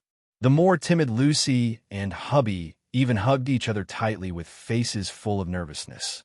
In the middle of the battlefield, Noah lowered his head and glanced at his tattered coat and clothes as well as his slightly aching body. He couldn't help but let out a wry smile. This Alusha is still the same as before. She either doesn't get serious, or she definitely doesn't show any mercy when she gets serious. Who knows how many wounds she inflicted on Noah's body. Although these injuries were healed in less than a moment under the regenerative ability derived from the strengthening of the protozoan virus, injuries were inevitable in a duel, but if it weren't for the fact that Noah and Alusha didn't have the intention to kill, the two of them definitely wouldn't have ended up like this. For example, if Noah didn't hold back, then the place where his fists and feet hit would not be the armor on Alusha's body. Instead, he would specifically choose the head and the weak parts without armor to attack. Another example was that since Alusha could slash so many times on Noah's body with her sword, it definitely wouldn't be a problem for her to cut deeper with her sword. By then, Noah wouldn't just have small wounds on his body, but huge, hideous, and bloody wounds. Besides, both sides had made a lot of concessions in this duel. Take Noah, for example. He only used his physical abilities and close combat to the limit. He didn't use any magic, or weapons at all. Not to mention half of his strength. He didn't even use 30% of it. Alusha also only used the equipment-changing spell once from the beginning to the end. Later on, she relied purely on her sword skills and the ability of the magical armor on her body. It should be known that the biggest advantage of the equipment-changing magic was that it could change the equipment according to the situation of the battle. Those truly powerful magic shooters who used the equipment-changing magic would generally prepare equipment in their own changing space to deal with various situations. Therefore, Alusha could not only use the armor on her body and the knight's sword in her hand. Alusha definitely had equipment that was more suitable for combat and was even more powerful. Therefore, Alusha would not be able to unleash much of her strength. At most, she would only be able to unleash 70 to 80% of her strength. Whether it was Noah or Alusha, both understood that the other party had yet to reveal his true strength. Under such circumstances, although Alusha's expression was solemn, her eyes were filled with undisguised admiration. What an amazing martial skill! It is my honor to be able to compete with someone who possesses such a martial skill. Hearing this, Noah could not help but laugh. Really? Why haven't I heard you say something like that before? Before, Alusha was slightly taken aback. Before, Gray, Lucy, and hubby were also taken aback and looked at each other. Only then did Noah realize that he had slipped out of his mouth. He laughed bitterly. It seems that we can only stop here. Hearing this, the shrewd Alusha finally realized that something was wrong. Do we know each other before? Know each other? Noah said with a dumbfounded expression. We have slept together and bathed together. Do you think we know each other? Slept together? Alusha was surprised. Bathed together? Gray, Lucy, and hubby were shocked. Seeing this, Noah shook his head and smiled. He reached out and took off the hat on his head. Looking at the completely stunned Alusha, Gray, and hubby, he laughed heartily. Long time no see, Alusha, Gray, hubby, it's great to see you so energetic. Noah. The expression on Alusha's pretty face was all replaced by joy. It's Noah. Hubby also cheered. Noah. Gray was even more overjoyed. He rushed over and gave Noah a big bear hug. It turned out to be you. I was wondering how someone could be so strong that even Alusha was almost defeated. You really know how to hide it. Huh? Noah couldn't help but return Gray's hug. After feeling Gray's heartfelt joy, he was also very happy. After all, in Fairy Tale, in addition to Makarov, the first one to have a good relationship with Noah was Gray. Among the many partners, Noah and Gray have known each other the longest, and it can be said that they have the best relationship, followed by Alusha. Huh? Lucy, the only one who didn't know what was going on, could only stand there blankly, looking a little overwhelmed. Noah? Who is Noah? Noah. Alusha, who had changed into the original upper body armor and pleated skirt, also came over and looked at Noah with a very rare, gentle expression. It's been 2 years. We finally meet again. Sorry. Noah let go of Gray and met Alusha's eyes. But at least I didn't come back after another 4 years. That's not bad, right? You guy. Alusha reached out and gave Noah a hug. You didn't say you were going to come back. If everyone in the guild knew that you were coming back, they should be at the port to greet you. Noah smiled and didn't say anything. He hugged Alusha back, immersed in the joy of reuniting with his childhood playmate.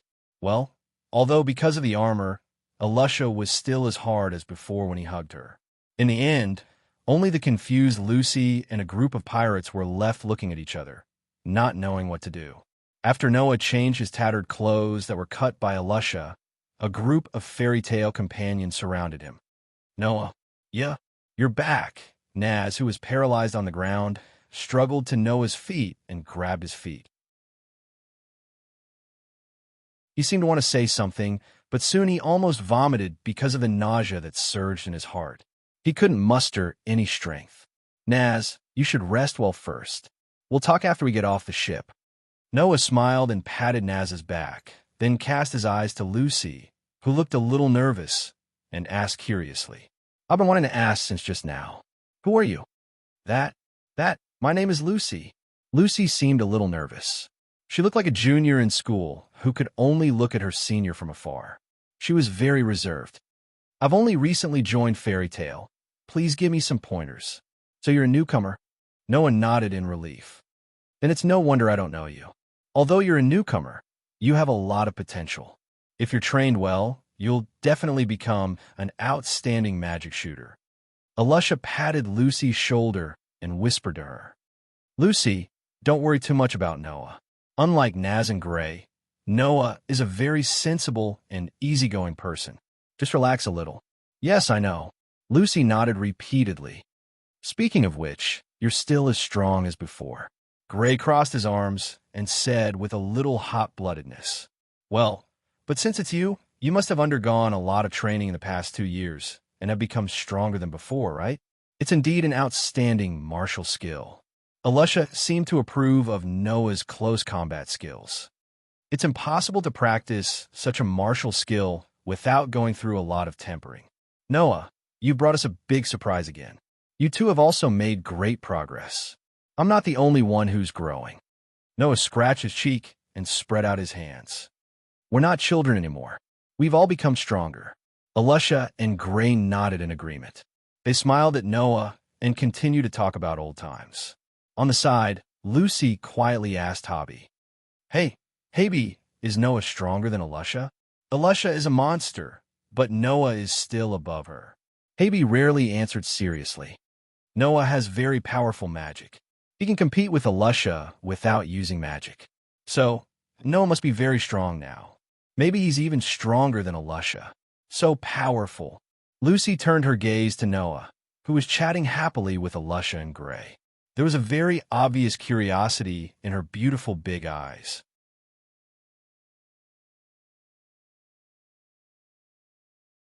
Chapter 356. Resurrection. On the port, Naz seemed to be celebrating something. He raised his hands and shouted loudly, attracting all the gazes around him. No. Immediately afterward, Naz seemed to remember something. He turned around abruptly and rushed toward Noah, who had just gotten off the ship. Let's settle this once and for all. Before this sentence had time to fall, a fist suddenly appeared above Naz's head. Like a heavy hammer, it fell on Naz's head fiercely. Bang! With a muffled sound, Naz's eyes protruded and his head was smoking. His whole body directly smashed on the ground, causing the ground to crack inch by inch. Noah, who withdrew his fist, passed by Naz, who was lying on the cracked ground, and walked forward expressionlessly. I knew you would do this. Sat, Haby, who was suspended in the air, spread out his hands. Naz, didn't you see the duel between Noah and Alusha? Naz, you haven't been able to beat Alusha yet. Lucy also said angrily. You still dare to fight with someone who can tie with Alusha without using magic. I really don't know what to say about you. Oomph. Gray threw such a sarcastic sentence coldly. What an idiot. As soon as the voice fell, Naz, who got up from the ground, put his head on Gray's head with a ferocious expression. Who are you calling an idiot? Droop your eyes. Gray didn't show any weakness and used his head to push back. He also had a ferocious expression. I'm talking about you. Hang your eyes. At this time, Alusha, who got off the ship, cast her indifferent gaze. What are you doing there? Nothing. Naz and Gray suddenly trembled together. The ferocious expression on their faces disappeared, and they made a standing posture. It seemed that they were scared of Alusha to death. That's good. Alusha nodded in satisfaction. Noah just happened to be back today, so don't cause any more trouble for me. Love. Naz and Gray responded in unison, but the way they responded sounded like hubby's catchphrase, which made Lucy speechless. Noah, who watched this scene unfold, didn't know whether to laugh or cry. I thought that after 2 years, all of you had grown. But in the end, you only grew in strength? You've changed a lot compared to 2 years ago. Alusha looked at Noah, tilted her head, and said in confusion, I feel like the atmosphere around you has changed compared to before. Does Alusha feel the same way? I thought I was the only one who felt that way. Gray scratched his head and looked at Noah with a puzzled expression. It feels like you're more dangerous than before. Hearing the words of Alusha and Gray, Noah just smiled and did not answer. Noah knows why Alusha and Gray feel this way. Because Noah has indeed changed, and the change is not small. In the world of Dark Bullet, he played with the politicians with superb means, and he also saw enough of the dark side of human nature. Coupled with the experience of Absolute Dual Blades and Night of the Mage, Noah has indeed changed compared to 2 years ago. If Noah 2 years ago could only be regarded as an extremely sharp sword that had just been sharpened, then now, Noah's sword has been stained with enough blood and is no longer a simple weapon. This is the so-called experience. This experience made Noah, who was originally more gentle, become stronger, and his heart was much tougher than before. In addition, the current Noah has a real murderous aura compared to 2 years ago. It's no wonder that Gray would say more dangerous. By the way, Noah, hubby, who flew to Noah's side, glanced at Noah's back and said suspiciously, "Where's your sword?" After hubby said this, Alusha, Naz, and Gray remembered this matter. Of course, the sword is put away. Noah replied perfunctorily, "I learned a little trick similar to magic of disguise, which can store weapons in an invisible space. It's not gone. You can rest assured." The group of people was relieved. "Well, let's rest in this town for the time being." Alusa stepped forward and began to give orders, as if it was a matter of course. "Tomorrow, we'll go back to Magnolia." "Understood." Everyone responded in unison. At that moment, Naz leaped to Noah's front and gazed at him in excitement. He displayed a passionate smile on his face. Naz raised a hand, and a hot flame ignited on his fist, illuminating Naz's excited face. "Noah, I've become a lot stronger in the past 2 years. Is that so?" Noah met Naz's eyes that were filled with excitement. He raised his eyes and suddenly smiled. "Then let me tell you, I haven't slacked off in the past 2 years, and I've become a lot stronger than 2 years ago. Didn't we agree at that time?" The flame on Naz's hand became more and more violent, and his mood became more and more excited. "When we meet again, we must decide the victor once more." "No way." Hearing Naz's words, Lucy was speechless. "You still want to fight?" "Naz, let's not fight," Habby quickly advised. "Noah is very strong. Are you really an idiot?" Even Gray couldn't help but scold him. "Even Alusha can't defeat him. What else do you want? Isn't that good?" Alusha held another opinion and looked at them with a smile. "Naz has also become a lot stronger than 2 years ago, and he has always wanted to defeat Noah. Noah, give Naz a chance." "Alusha."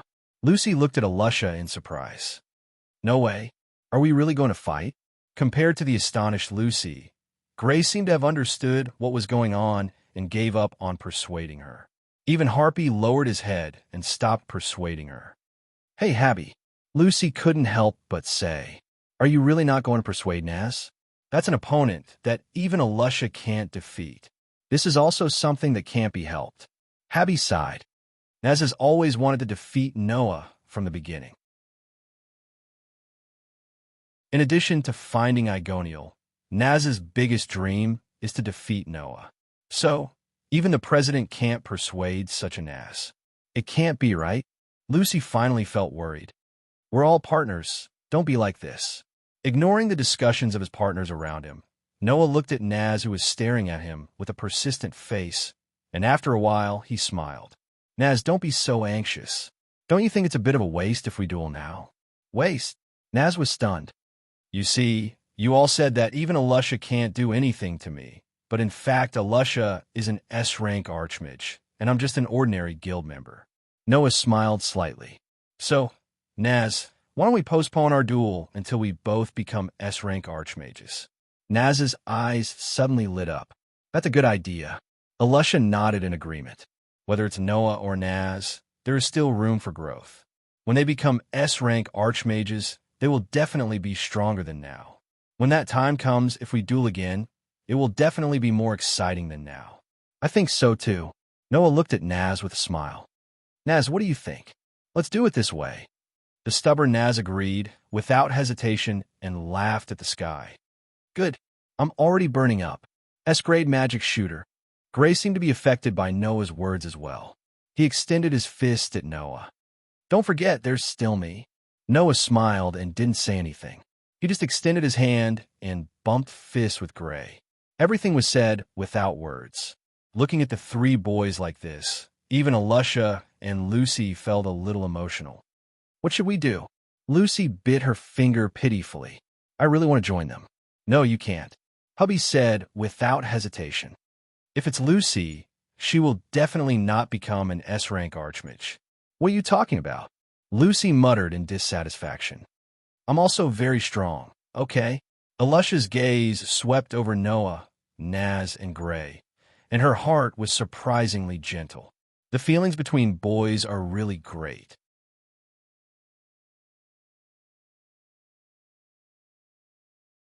Chapter 357. After a blood-boiling agreement. In the next minute, Naz, Gray, Lucy, and Haby's mood dropped directly from the climax to the bottom because of Alusha's reminder. Noah only knew the reason for everyone's depression later, and he also knew why Alusha and her party appeared in the sea on a pirate ship. According to Alusha, the reason why they went to sea this time was entirely because Naz, Gray, Lucy, and Haby took the initiative to go out to perform an S-level mission. S-level mission. That's a super difficult mission that only S-level magic shooters are allowed to undertake. Those S-level missions were posted on the second floor of the guild.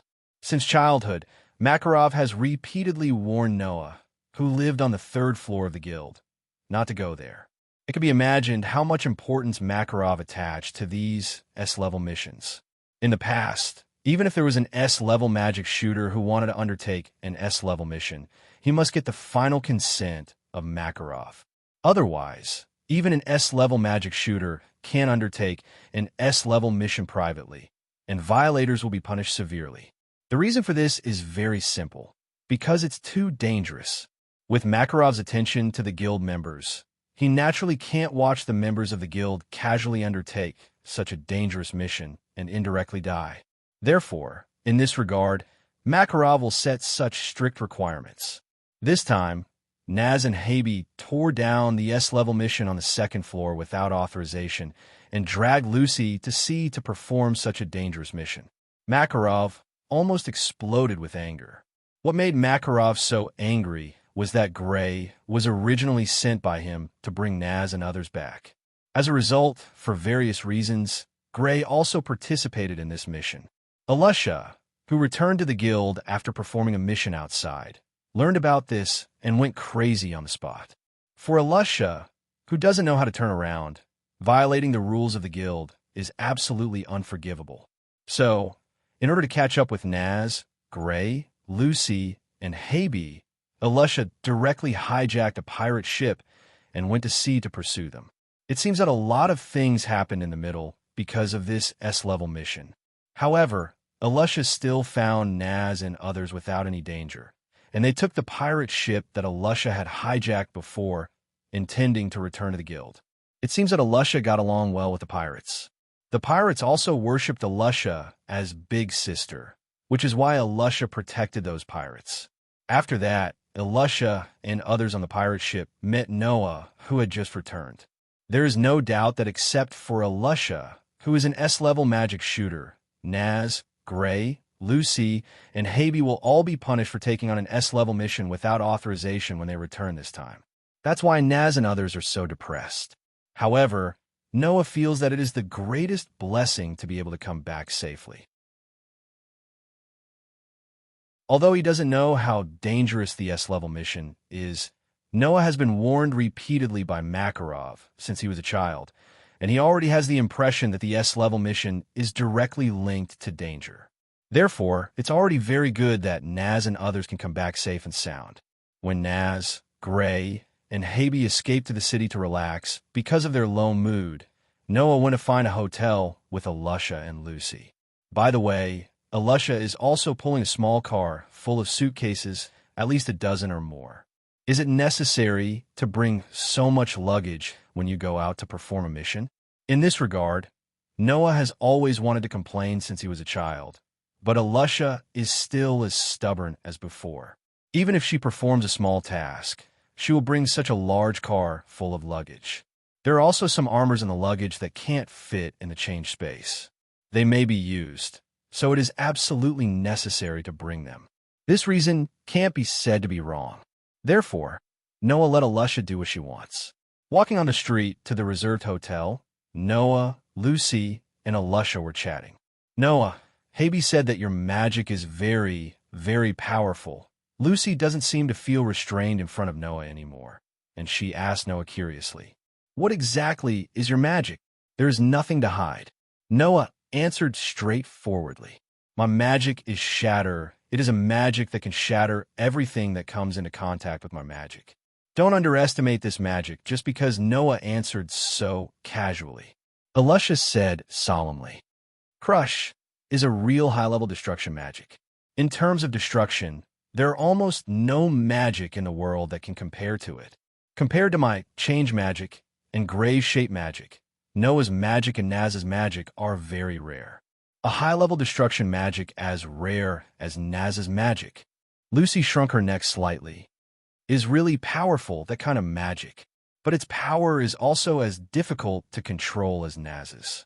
If you're not careful, it can cause a lot of damage. Noah asked, Then what is your magic? Me? Lucy untied a bunch of keys from her waist and raised it in front of Noah and said with a little joy and pride, My magic is Star Spirit magic. Star Spirit? Noah blinked and remembered. On the side of this world, there was a completely different space from this world. It was called Star Spirit World. And in this Star Spirit World live a group of strange life forms. They were collectively called Star Spirits. The so-called Star Spirit magic referred to the magic that signed a contract with the Star Spirit of the Star Spirit World. Sorcerers used the key that could summon a certain Star Spirit in the Star Spirit World to sign a contract with the summoned Star Spirit. Once the contract was signed, the Star Spirit would serve the sorcerer as its nominal master. Then, the sorcerers of the Star Spirit could use the key as a medium in battle to summon the Star Spirit that they had signed a contract with from the Star Spirit World to help them in battle. Noah also accidentally saw this kind of summoning magic in a book. It was said that Star Spirit magic was a very ancient magic. In terms of age, it might be comparable to the Dragon Slayer magic that was born in ancient times. Summoning. Noah nodded thoughtfully. You do have a very interesting magic. Is that so? Lucy seemed to be very happy that Noah valued Star Spirit magic and nodded repeatedly. Noah, are you also interested in Star Spirit magic? A little.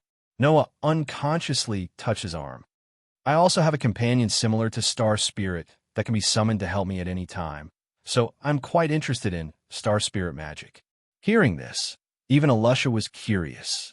You also have a companion similar to Star Spirit that can be summoned to help you in battle? Yes. Noah smiled. If there is an opportunity in the future, I will introduce them to you. Wow. I didn't expect Noah to be the same type of sorcerer as me. Lucy smiled happily, then suddenly thought of something and took out a silver key from her bag. After hesitating for a moment, she reluctantly handed it to Noah. This is for you. This is... Noah subconsciously took it, held the silver key, and looked at Lucy in confusion. This is a Star Spirit key? This was bought in the shop not long ago. Because I already have the same type, I haven't signed a contract with it. Lucy gave Noah a cheerful smile. I will give it to you. You have to use it well. Is this okay? Noah frowned. For a Star Spirit sorcerer, the number of Star Spirits is directly related to their strength. It's okay, it's okay. This is just a generic type that can be bought in the shop. Lucy explained. In this mission, I got a very precious key. There are only 12 keys to the 12 zodiac gates in the world, so I can't give it to you. Is that so? Noah hesitated for a moment. Then his expression relaxed. If that's the case, then I will accept it. Yes, yes, yes. Lucy pretended to nod. That's right. Seeing this, Noah laughed and shook his head. This newcomer is quite interesting.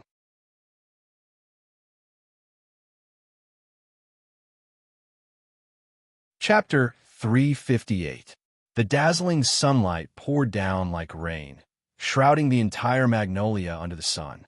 Noah lifted his head and looked at the building that was abnormally bright under the sunlight, as well as the sparkling plaque. His emotions fluctuated uncontrollably. Fairy Tale. It was now one of the strongest magic guide guild in the Fiori Kingdom.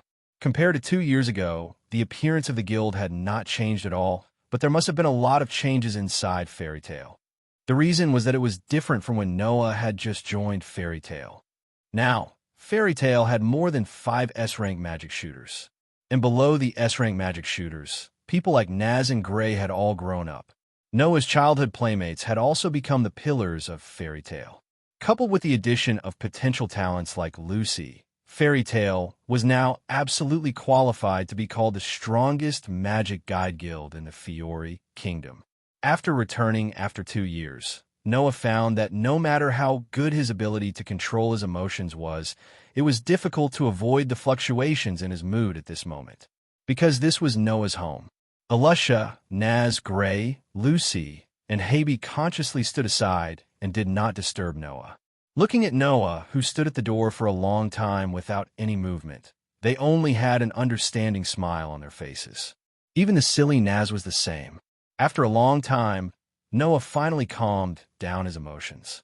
Without looking back, he strode to the door of the guild, stretched out his hand, and pushed open the door of the guild. Wah! At this moment, inside the guild, a wave of noise surged like a tide and drowned Noah. However, to Noah, this noise was too familiar, so familiar that he could not help but have the urge to smile. Like the noise, what appeared in front of Noah was a very familiar scene.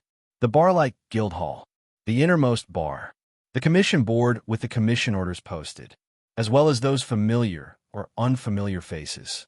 Looking at all this, Noah's mouth unconsciously curved up. He lifted his feet and walked step by step into the guild. Finally, someone noticed Noah and seemed to recognize Noah. They were stunned. As Noah's footsteps echoed inside the guild members also seemed to feel something and looked in the direction of Noah. Then, without exception, they were all stunned. Only the newcomers who had joined Fairy Tale in the past 2 years were at a loss, but they also noticed that the atmosphere was not right, so they obediently shut their mouths. Not long after, the noisy guild was so quiet that even a pin drop could be heard. Clang! It was also at this time that an extremely loud and ear-piercing sound was heard. It was the sound of something made of metal hitting the ground. Noah directly turned his gaze to the source of the sound. Over there, a young lady with short white hair that reached her shoulders, wearing a woolen sweater and shorts, and an extremely graceful figure, was staring at Noah in a daze. Beneath her feet, a tray was rolling. Without a doubt, it had fallen from the young lady's hands. Seeing this girl, Noah did not know how to describe his feelings at this moment. Excited? Should be, right? But that was much more complicated than being excited. After all, it was not the first time Noah returned to the guild after such a long time. Suppressing the emotions in his heart, he came in front of the girl who was staring blankly at him, bent down, picked up the tray that fell on the ground, and put it back in the hands of the girl. Can't even hold the tray properly? Looking into the silly eyes of the girl, Noah reached out his hand and lightly scratched her small nose. Then I'll have to consider whether I should let you cook a meal to celebrate my return, Lysana. As soon as this sentence came out, it seemed to have awakened everyone present. Finally, everyone present reacted to the situation. After rubbing his eyes and confirming that the one standing in front of her was Noah, all the people who knew Noah blushed. Oh. In the next second, shocking cheers resounded throughout the entire guild. The cheers were only for one person. Yes, just for one person. For Noah. Big brother Noah. Lysana threw herself into Noah's arms without hesitation. Noah.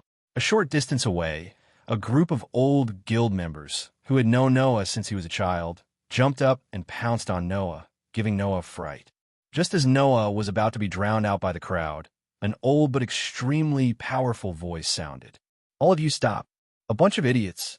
Like a paralyzing curse, the cheers of the entire guild came to an abrupt halt. Those who were pouncing on Noah froze on the spot, but the excitement on their faces didn't subside in the slightest. Under such circumstances, a short old man with a walking stick slowly walked out of the crowd. His eyes were fixed on Noah and did not move away for a moment. Grandpa, Noah, who was hugging the equally excited Lysana, turned his head and looked at Makarov, his dark eyes rippling slightly. Compared to the excited guild members around him, Makarov didn't have the slightest bit of emotion on his face. Instead, he had a peaceful expression, as if he was looking at a child returning home. You're back. Noah nodded heavily in response. I'm back. A smile gradually appeared on Makarov's face, and soon it turned into a laugh that almost covered his entire face. "The banquet is starting. Oh, oh, oh, oh, oh." Deafening cheers once again resounded throughout Fairy Tale.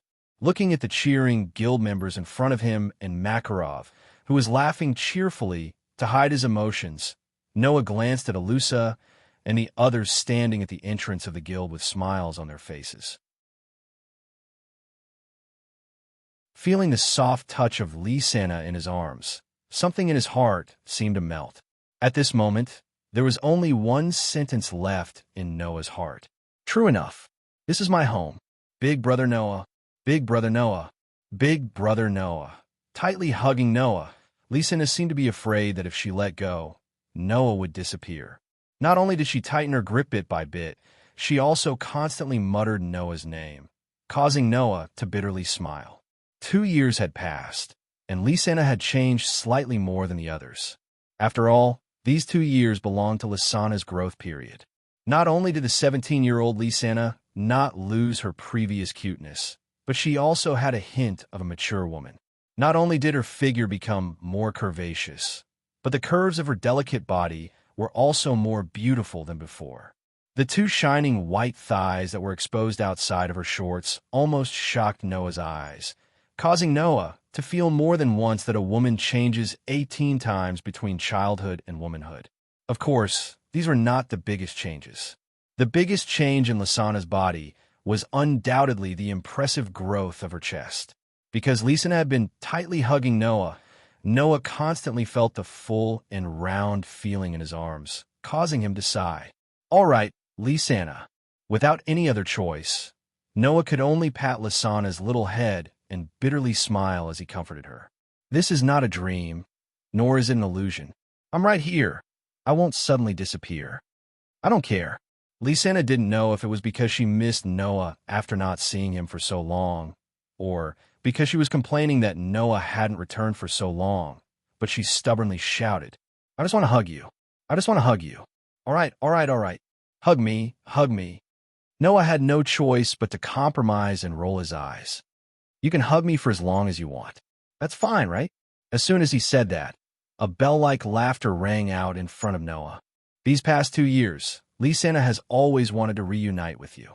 Noah, just let Lysana be stubborn for once. Hearing this voice, Noah was startled and raised his head to look ahead.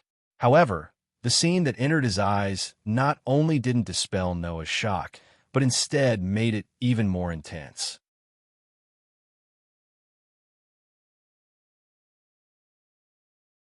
Chapter 359. He, with a sweet smile that could intoxicate any man, the beautiful young lady stood in front of Noah with her hands behind her back. She bent her delicate body forward and stared at Noah with a pair of gentle eyes that could melt one's heart. Strange ripples undulated in her heart. She was a beautiful girl who was flawless no matter how one looked at her. The young lady was wearing a princess dress that was not luxurious but appeared to be very elegant. Her waist-length white hair was spread out like snow on her soft and beautiful back. Her figure was tall and full, just like a model that had walked out of a book. She was so beautiful that it was suffocating. And from the girl, Noah could feel a gentle temperament like water. That temperament of a saintess touched Noah, and his eyes couldn't help but stay on the other party. Noah had seen many super beautiful girls with both beauty and temperament. For example, the sacred and inviolable Son of Heaven. For example, the innocent and lovely Julie. For example, the dazzling and confident Lilith. In addition, there was Aoko, who was brimming with heroic spirit and incomparably strong will, and Yuju, who was like a fairy tale princess. These beautiful girls, whether it was appearance or temperament, were far superior to ordinary people. Noah's eyes had long been spoiled, and now, in Noah's view, the girl standing in front of him now, whether it was appearance or temperament, didn't lose to anyone Noah had seen before. This wasn't the main reason why she attracted Noah's attention. The real reason why Noah couldn't help but cast his gaze over and was stunned on the spot, unable to react for a long time, was that he felt a familiar aura from the girl in front of him. However, in Noah's impression, although the owner of this aura was indeed as beautiful as a flower, It was absolutely impossible for her to be so soft and gentle like water. She was like the Virgin Mary, touching the heart of others all the time. What was going on here? You. Noah could only hesitate and use an extremely uncertain tone to call out tentatively. Mira, what's the matter? The girl named Mira looked at Noah with a smile. You don't recognize me? When Noah heard this sentence that was equivalent to an admission, he was stunned on the spot without any surprise. Mira? It's really Mira? The elder sister of Elfman and Lysana? The delinquent girl who fought with Alusha all day long? The magic shooter who became an S-rank magic shooter at the age of 16? The Mira Jenny who used demon souls as a means of battle? Looking at the girl who was smiling at him with an extremely gentle and sweet smile, Noah felt as though his worldview had been impacted. No matter what, he couldn't overlap the girl in front of him with the girl in front of him. Driven by such feelings, Noah could not help but reach out his hand and caress Mila's cheek in a silly manner. Are you really Mira? If it was the Mira that Noah knew, she would definitely blush when Noah touched her face like that. Then, she would fly into a rage out of humiliation and throw a punch at Noah's face. Moreover, she would definitely not show any mercy. However, the Mira in front of him seemed to be determined to destroy Noah's impression of her. When she felt Noah's hand caressing her cheek, she actually reached out and placed her hand on the back of Noah's hand. She closed her eyes and cupped it as though she was very warm and nostalgic. The expression on her face was so gentle that it could make one go weak on the ground. Looking at Mira like this, Noah completely forgot to react for a moment. He felt as though his heart was about to be captured by this gentle girl in front of him, and he was immersed in her bit by bit. Oomph. Just as Noah was about to be unable to resist Myra's gentleness, a cold snort sounded. At the same time, Noah felt someone pinch his waist. Ouch! This pinch caused Noah to cry out in pain. At the same time, Noah finally came to his senses and hurriedly retracted his hand with an awkward expression on his face. Huh. Mira smiled knowingly at Noah's reaction. Big brother Noah. At some point, Lysana lifted her head from Noah's embrace and glared at Noah with resentment. I know big sister Mira is very charming, but you should come back to your senses. Your eyeballs are about to fall to the ground. What are you talking about? Noah felt even more awkward and could only pinch Lysana's cheeks and pull. I'm just surprised. Whoa. Lysana wriggled her cheeks unwillingly and looked as though she wouldn't believe it, even if she was beaten to death. But to be honest, Noah was indeed very surprised. Although people changed, could the once violent Mira really become so gentle and elegant in just 2 years? But on second thought, Noah felt that it was only natural.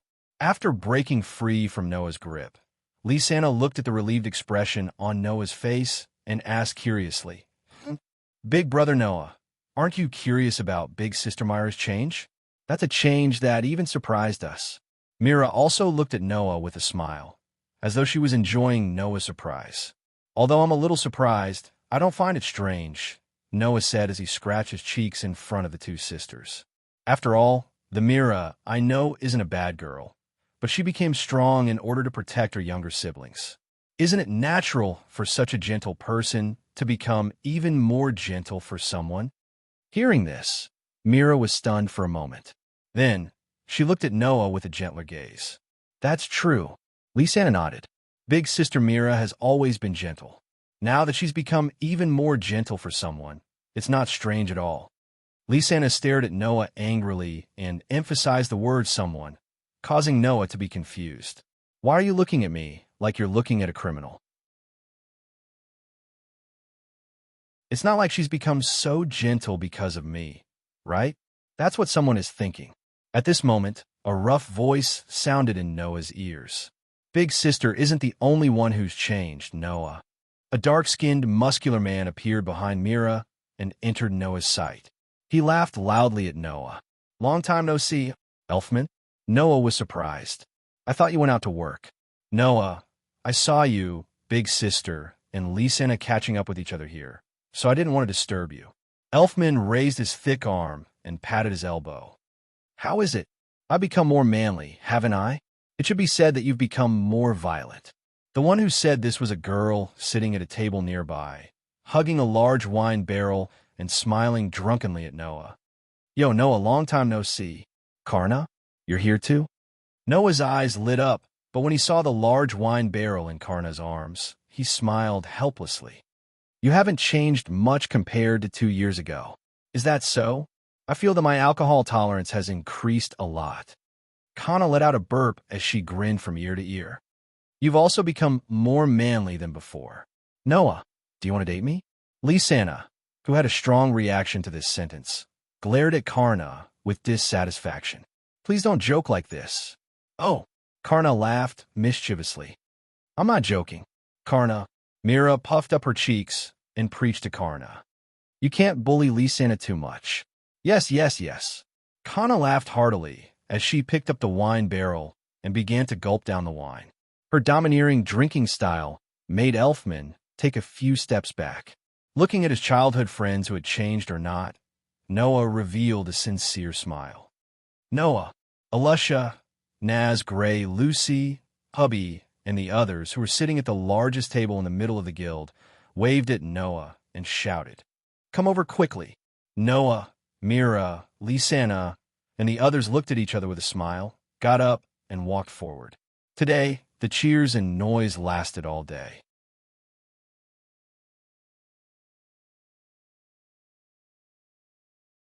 Chapter 360. Until the sun set in the west, the noise and cheers that had been ringing in Fairy Tale for an entire day gradually died down, allowing the guild to regain its tranquility. Few outsiders knew that today, none of the magic shooters in the Fairy Tale Guild went out to work, but instead held a banquet for the entire day. The main character of the banquet was naturally Noah. Under the support of his companions, Noah spent the day in a noisy atmosphere. It wasn't until the evening that he heaved a sigh of relief after the departure of his guild members. But today, the smile on Noah's face never disappeared, and the number of times he smiled was more than any other day in the past 2 years. His mood was unprecedentedly relaxed all day long, and even Noah himself felt that it was somewhat inconceivable. Only after Alusha, Naz, Gray, Lucy, and the others left the guild did Noah have the time to report to Makarov, who hadn't disturbed him and his friend from reminiscing about the past 2 years. Of course, even if Makarov was his grandfather, he couldn't casually talk about going to other worlds to retrieve world fragments. It wasn't that Noah was afraid of Makarov going out and talking nonsense, but even Noah himself felt that his experience wasn't something an ordinary person could have. Even now, he had a kind of illusory feeling of whether or not he was dreaming, let alone Makarov. Thus, after hiding the matter of between worlds, world fragments, and his travels in various worlds, Noah chose to talk about his own experiences. The general situation was that while Noah was receiving Mavis guidance on Heavenly Wolf Island, he was also being instructed by Mavis to travel around the world and experience all kinds of things, using it as training to improve his own strength. Truly worthy of being called a first-generation talent. She knew that you wouldn't improve much if you only stayed on Heavenly Wolf Island to train, so she let you go out to increase your knowledge and experience, train yourself, and improve yourself. Makarov sighed from the bottom of his heart. If you're only allowed to receive guidance on Heavenly Wolf Island for 2 years, your growth won't be as fast as training outside, right? Hearing Makarov's words of admiration for Mavis, Noah inwardly apologized. However, there was no other way. Noah's experience could only be described in this way. Otherwise, it would be too far-fetched. Even if Makarov was willing to believe it, he probably wouldn't agree to let him go to another world if he knew about it. Even if he's already passed away, the first generation has always been paying attention to the fairy tale and protecting us. Sitting at the bar, Makarov looked at the street outside the door, his old face full of determination. That's why we have to protect Fairy Tale no matter what.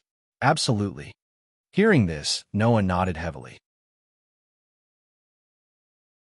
Although he didn't know whether Mavis was really always watching over Fairy Tale, Noah and Makarov had the same feelings. No matter what, this family had to be protected. This was absolutely necessary. The current you is definitely stronger than before. I can no longer feel any trace of magic on your body. It seems that you are no longer at a level where I can casually see through your strength. Makarov turned his gaze to Noah, looking at the grandson he was most proud of, and smiled with gratification. Although I knew from when you were young that you would surpass me one day, I didn't think that this day would come so soon. Grandfather, please don't say that, Noah hurriedly said. If it's grandfather, you will definitely be stronger than me. It's fine even if you don't say such words to comfort me. I won't feel disappointed just because my grandson has grown so much. In fact, I will be very happy.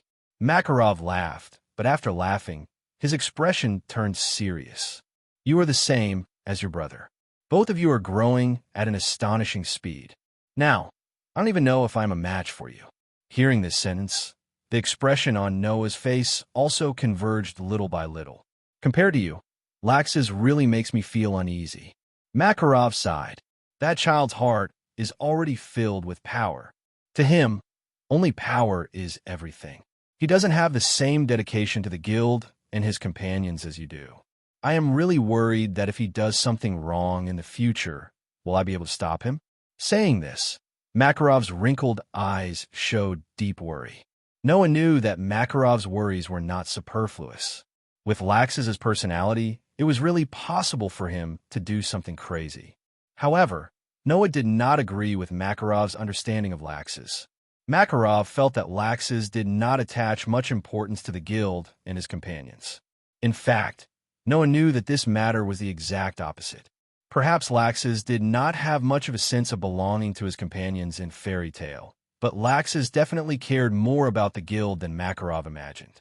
He had known Lax's for a long time. Makarov was too worried about Lax's future, so he did not see through Lax's heart. However, Noah had long noticed the dedication in Lax's heart to the guild. It was just that this stubbornness was slightly distorted, which had resulted in the current Rax's. Grandpa, don't worry, Noah said faintly. If Lax's doesn't do anything, then it's fine. If he does, then I will deal with it. When he said this, although Noah's tone was very indifferent, Makarov felt a great amount of pressure from it. Makarov looked at Noah, who was emitting a terrifying aura, with some surprise. He finally understood. Perhaps this grandson of his was stronger than he imagined. Perhaps Noah had really become stronger than him. Realizing this, Makarov fixed his gaze on Noah. After a long time, he revealed a relieved smile. Then I'll leave it to you. Noah nodded his head heavily once again, and his heart was filled with excitement. Raxus, I hope you don't disappoint Grandpa. Otherwise, this time, I won't be like before, stopping here. When night fell, Makarov also left the guild, leaving the guild in a deathly stillness. Noah returned to his own room. Compared to 2 years ago, the room hadn't changed at all. He touched the table and wardrobe. When he felt that there wasn't even a speck of dust on them, the corner of his mouth couldn't help but curl up. Noah didn't need to confirm with anyone, and he could guess who was the one who cleaned up his room during the 2 years that he wasn't in the guild and kept his room free of dust. Who else could it be apart from her? Of course, Noah didn't know that he had only guessed half of it. In these 2 years, apart from Lisana, Mira also came to clean Noah's room almost every day. She kept Noah's room almost exactly the same as it was 2 years ago. Lying on the bed that was obviously washed and changed, Noah held a magazine and flipped through it. In this magazine, whether it was the cover or the bottom page, there were all kinds of fashion photos of Mira in the most conspicuous places. Noah only found out today. Since Noah left, almost the next day, Mira no longer went out to work as a magic shooter. Instead, she completely changed her appearance. Not only did she become the most fashionable cover girl, but she also became the signature girl of Fairy Tale. Thanks to this, Myra's fame was now known throughout the Fiori Kingdom. Her popularity was so high that there wasn't a single man who didn't fall head over heels for her. However, because of this, the Strauss siblings team disbanded. Like Mira, Lisana didn't take on any missions for 2 years. Instead, she worked as a waitress in Fairy Tale. Only Elfman was still active as a magic shooter. That's amazing. Looking at the various cute and beautiful photos of Mira in the magazine, Noah could only sigh. Mira has changed a lot. At this moment, a knock sounded on the door. Big brother Noah, are you there?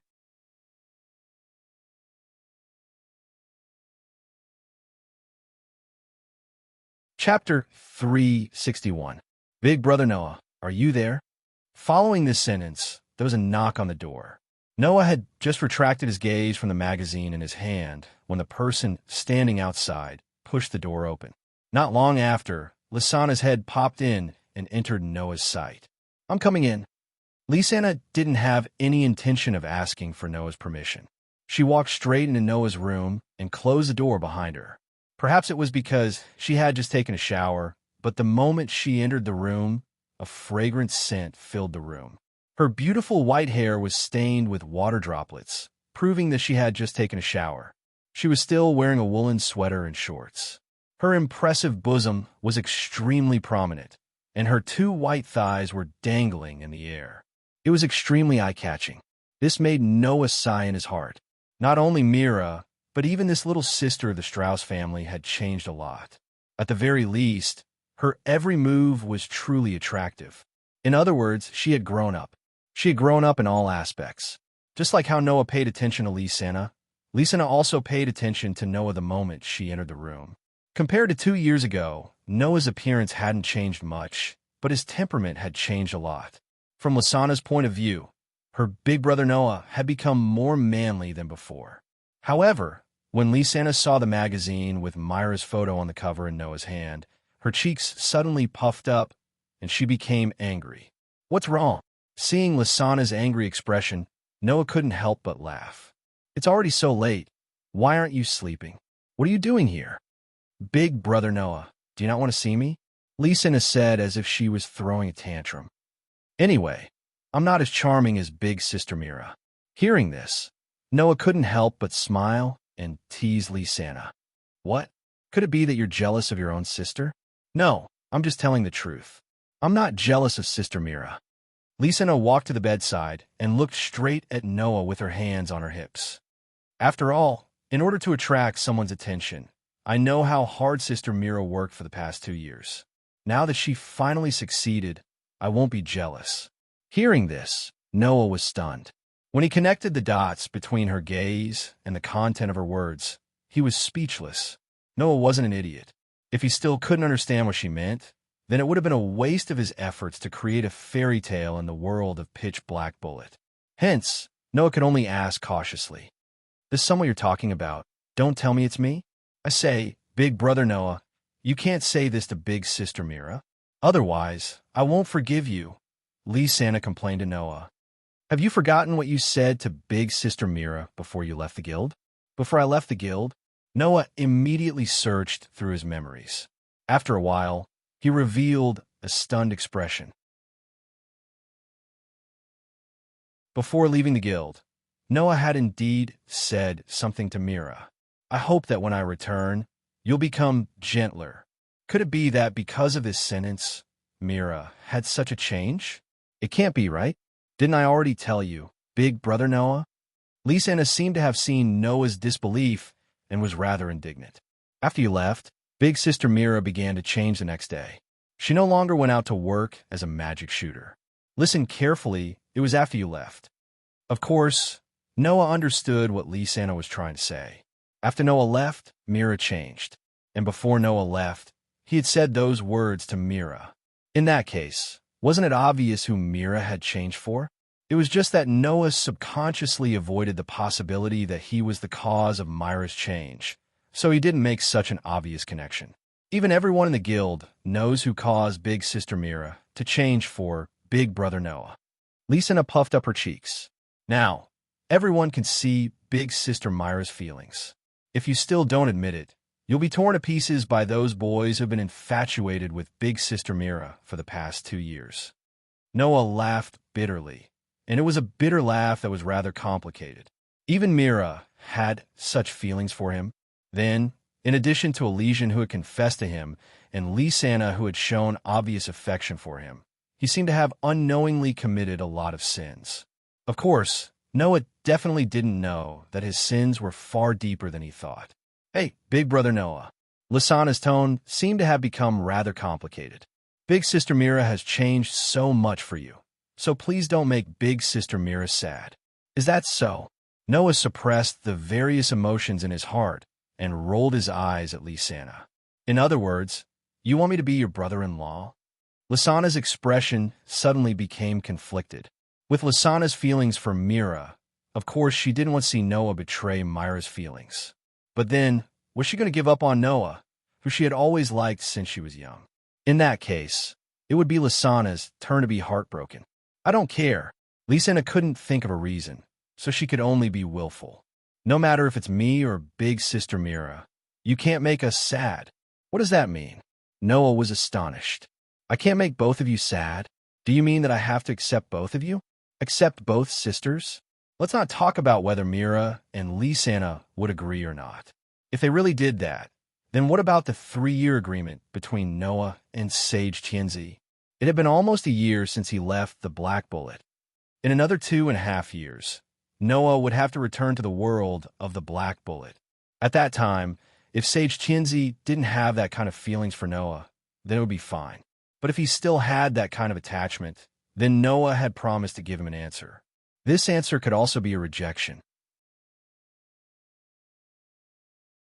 But to let a girl wait for 3 years only to be rejected, wasn't that too cruel? Besides, it wasn't that Noah didn't have any feelings for Sage Tianzi. It was just that he didn't have feelings for Mira and Lysana, who had been with him since young. On the other side, after hearing Noah's words, Lysana actually hesitated for a moment.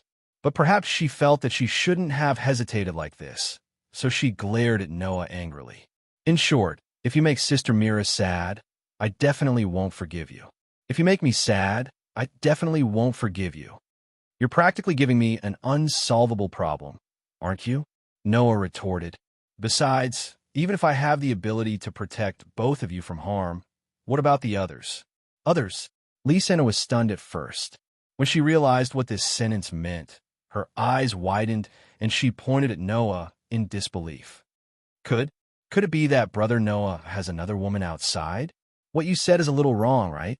Noah realized that he had said something wrong, so he braced himself and said, You're saying it as if I have another woman here. Perhaps this sentence angered Lysana, but with a bang, Lysana slammed the bed and cast a gloomy look at Noah. In other words, brother Noah really has another sweetheart? What you said is a little wrong, right? Noah couldn't help but look away. Can it be that there's another girl who likes me? Something like that? Noah's voice was getting weaker and weaker. This was because Lysana's head was slowly lowering, and her face was buried in the shadow of her bangs, so no one could see her expression clearly. Noah subconsciously lowered his voice. Lysana, Sister Mira, I can still bear it, Lysana said as she suddenly raised her head, and a drop of tear hung in the corner of her eye. What other woman? I won't admit it. As soon as she finished speaking, Lysana suddenly pounced forward and pushed Noah onto the bed. Lysana... Before Noah could finish his sentence, he couldn't say anything else. This was because Lysana lowered her head and blocked Noah's mouth with her own mouth.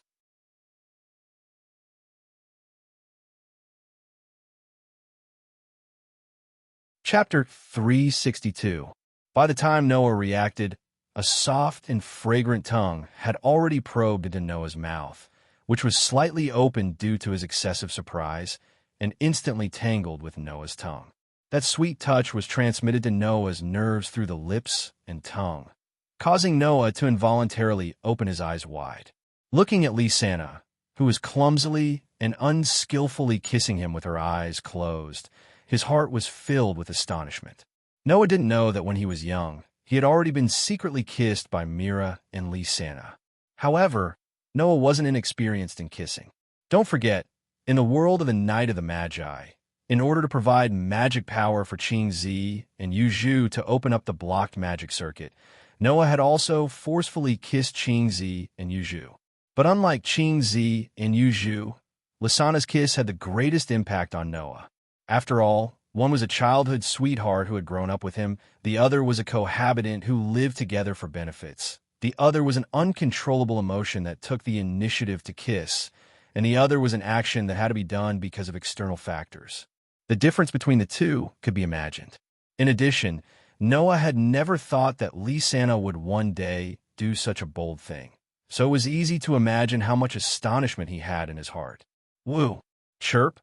And while Noah was still astonished, Lysana seemed to be getting more and more familiar with the feeling of kissing. Her tongue nimbly entangled with Noah's tongue and began to spit out scorching hot breaths. Even her cheeks were faintly rosy. The feeling of tongues entangling with each other was enough to make Noah dizzy, but what really made Noah's heart tremble was Lysana's soft and delicate body. Her delicate body pressed down on Noah without the slightest gap, as if she didn't want to let Noah escape. Lysana's pair of long legs that were exposed to the air unconsciously rubbed against Noah's legs. Her delicate body was also slightly trembling because of her overly bold behavior. The fullness of her chest squeezed Noah tightly. That sensation made Noah realize once again that she was no longer a child. It was also the culprit that caused Noah's mind to go blank for a moment.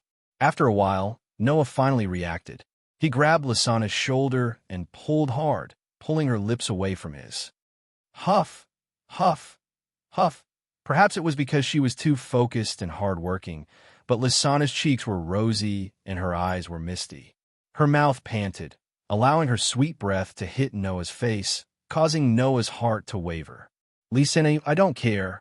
Ignoring Noah's hesitation, Lysana reached out and cupped Noah's face as she gazed at Noah with a dazed expression. Whether it's Sister Mira or any other woman, Big Brother Noah is mine. I won't give you away so easily. After saying that, without giving Noah a chance to reply, Lysana panted and lowered her head, once again pressing her lips against his. Her tongue was as nimble as a small snake. In an instant, it drilled into Noah's mouth, kissing him without care, feeling Lysana's kiss that seemed to want to pour out all the feelings in her heart. Noah's heart trembled and trembled again, although he was more or less aware of the feelings in Lysana's heart. But Noah had never known this feeling. It was actually so dense. At the very most, how long had Noah and Lysana been together? It was said that they were childhood sweethearts who grew up together. However, Noah joined Fairy Tale at the age of 10 and only went out to do missions at the age of 11, where he met the Strauss siblings. After that, in order to master crush magic, Noah left Fairy Tale for 4 years. After that, he went to another world and left Fairy Tale for 2 years. Thus, if one were to really count, Noah and Lysana had only been together for 2 years. 2 years of being together had caused such a young girl to be so infatuated with him. There was a difference of 4 years and 2 years in between. If it was a normal situation, even if he once liked someone, this feeling would gradually fade under the erosion of time, right? But Lysana's feelings were still so strong. Under the test of time, the feelings in one's heart would indeed fade, but there were also some that would grow stronger because of longing. Lysana was clearly the latter. That was why she could no longer endure it. Mira was clearly the latter. That was why she could change her appearance for Noah, all because of a casual sentence from Noah. At that moment, Noah finally realized how much weight he was shouldering. Just as Lysana said, no matter who was sad, Noah was not worthy of forgiveness. Apart from Mira and Lysana, it would be fine if the Elysian child in the other world no longer had feelings for Noah. But if she still had feelings for Noah after 3 years, then Noah could not let the girl who had waited for him for 3 years be sad. Was this responsibility not heavy enough? Under the influence of such emotions, Noah's heart melted. TSK. Noah no longer hesitated and began to respond to her kiss. Perhaps because she sensed the change in Noah's heart. This time, she took the initiative to part her lips and stared at Noah's face with her watery eyes. Big Brother Noah. Lysana called out her sweetheart's name with infatuation. She suddenly straightened her body and reached for the hem of her clothes. With a series of rustling sounds, Lysana took off her top, exposing her fair skin to Noah's eyes. Noah only saw a patch of white entering his field of vision. Then, A pair of round and full breasts bounced in front of his eyes. The captivating red that was like the finishing touch trembled slightly, causing Noah's heart to skip a beat. It was only at this moment that Noah finally noticed. Lisanna did not wear underwear at all. Noah, big brother. Lisanna murmured Noah's name. Because of her shyness, she more or less covered her chest. But after a while, she put down her arms with trembling hands, revealing her delicate body in front of Noah. Even her voice was trembling. Don't keep staring. It's so embarrassing. This sentence was definitely from the bottom of her heart. In other words, Lisanna was really embarrassed about being naked in front of Noah. But even so, Lisanna still did not choose to avoid it, nor did she choose to hide. Instead, she boldly and bravely showed her beauty to her sweetheart. Was this not worthy of pity? In any case, Noah felt that at least for this minute, at this second, he was captivated by this brave girl in front of him. He no longer avoided her gaze, but his expression was very complicated. Is this really okay? There's nothing wrong with it. Lisanna reached out and stroked Noah's cheek, her eyes shining with misty light. Other than Big Brother Noah, Lisanna doesn't want anyone else. Saying this, Lisanna directly hugged Noah, squeezing her pair of full breasts and moving her lips towards Noah. Please, Big Brother Noah, don't reject me.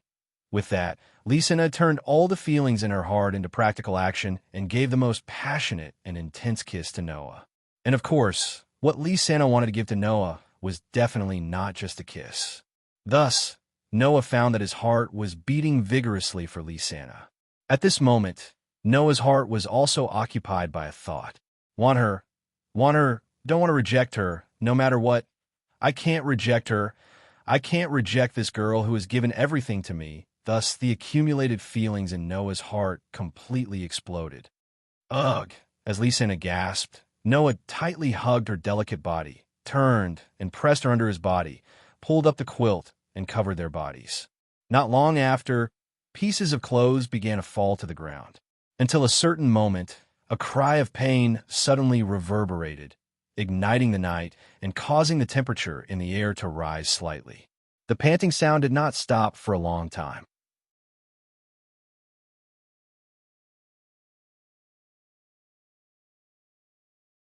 Chapter 363. The next day, waking up from his sleep, the memories of last night suddenly surged into Noah's mind, causing Noah to be invigorated. The sleepiness in his body instantly disappeared without a trace. Hurriedly opening his eyes, Noah fiercely turned his head and looked to his side. Huff! Huff! In Noah's arms, Lisanna and Noah were covered under the same quilt. Her head was pillowed on Noah's arm, and her hands were tightly wrapped around Noah's neck. Her beautiful face was still slightly rosy, and there was still a teardrop hanging from the corner of her eyes. However, her expression was extremely peaceful, and she slept very soundly. Only Noah, who was tightly stuck to Lisanna, knew that under the quilt, not only Lisanna, but even he was in a state of being completely naked. Feeling the breathing of Lisanna in his arms, at this moment, Noah's heart did not have any ripples, only infinite pity. Because for the entire night, the girl in his arms had been sacrificing herself and was tormented by Noah for the entire night. Presumably, this girl must be exhausted now. She won't wake up until noon, or even at night, right? Rest well.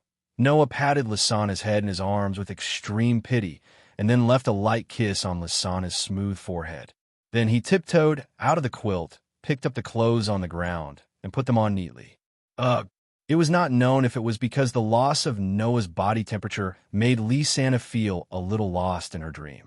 Lisanna had turned over, and her fair skin was exposed from the quilt that had slipped off, exposed to the air, while she murmured in her sleep. Big Brother Noah. Seeing this, Noah smiled knowingly and covered Lisanna's body with the quilt again. Then, he picked up the clothes that belonged to Lisanna on the ground and hung them on the clothes rack at the side. Then, he glanced at Lisanna's sleeping face and quietly walked out of the room. Katja! Accompanied by the extremely soft sound of the door closing, The room that was covered in pink for the entire night returned to its usual silence and warmth. Only the sound of Lysana's breathing was left, constantly lingering. Yo, Noah, are you up? Noah, it's been a long time since I saw you come down from upstairs, but you woke up a lot later than usual today. Don't tell me you're still lazing around in bed at this age? Ah, shoo. Do you think Noah is that brat from your family? That's right. Ha, ha. As soon as Noah walked down the stairs, the guild members noticed him. While they greeted him, they also made fun of each other. As a result, the bar on the first floor of the guild was as noisy as ever. Against the noise, Noah smiled helplessly, but at the same time, he was in a good mood. He responded to them one by one and blended in with the people around him, appearing to be very harmonious.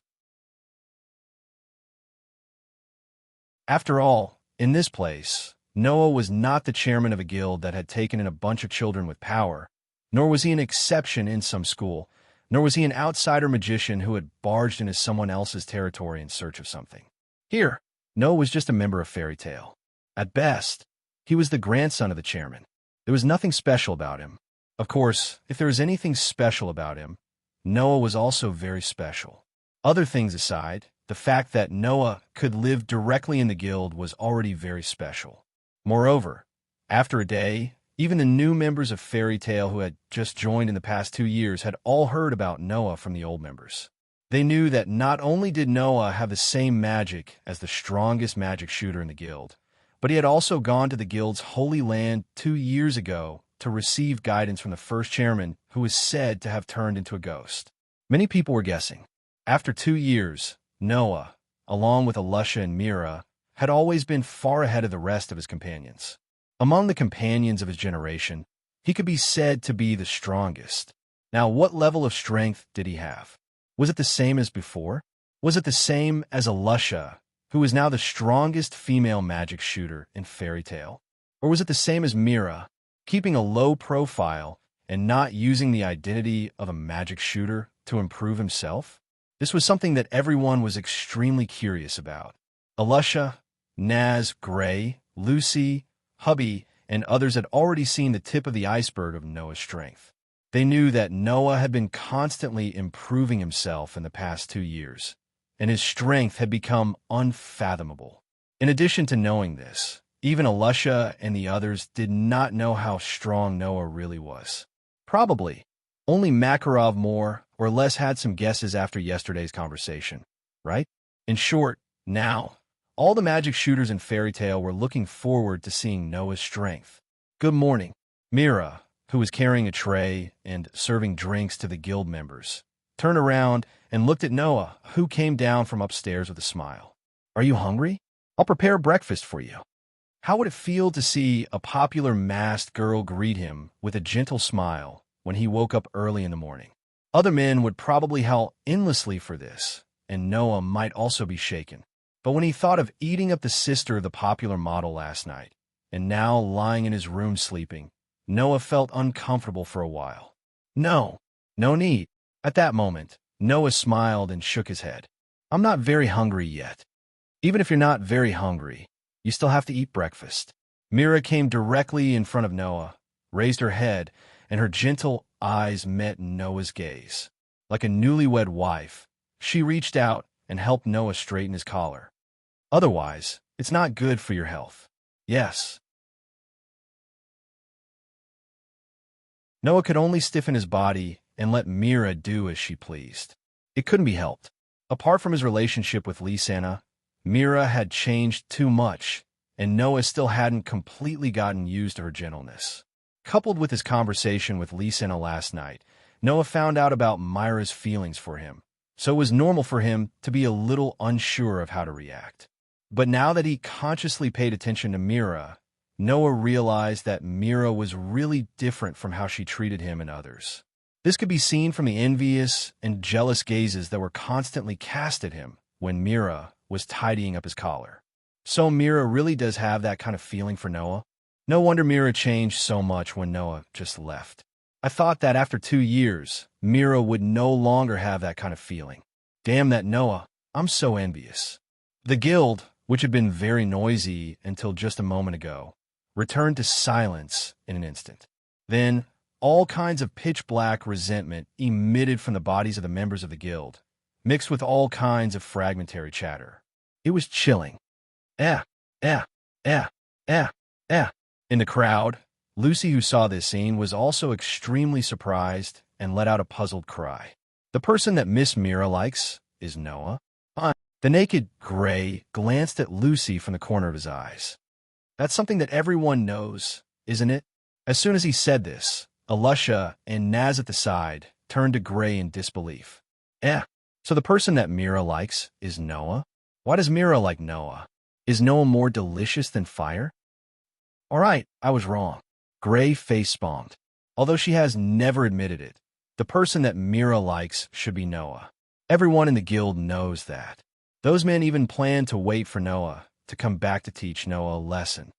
On the table, Habe held a fish and casually said to Gray while biting into it, "By the way, Gray, is it really okay for you to be naked?" Oh.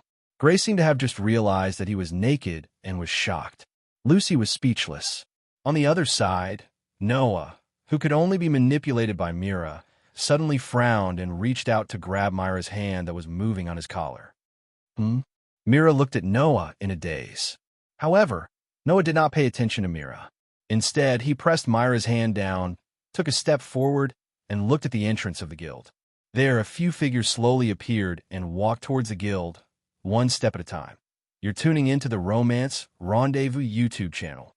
We're so grateful for your support, and don't forget to subscribe to join us on this incredible journey through captivating stories. Your generosity through donations truly makes a world of difference, as it's the primary source of revenue that allows me to expand and enhance this channel for you. Thank you from the bottom of my heart for being a part of this adventure.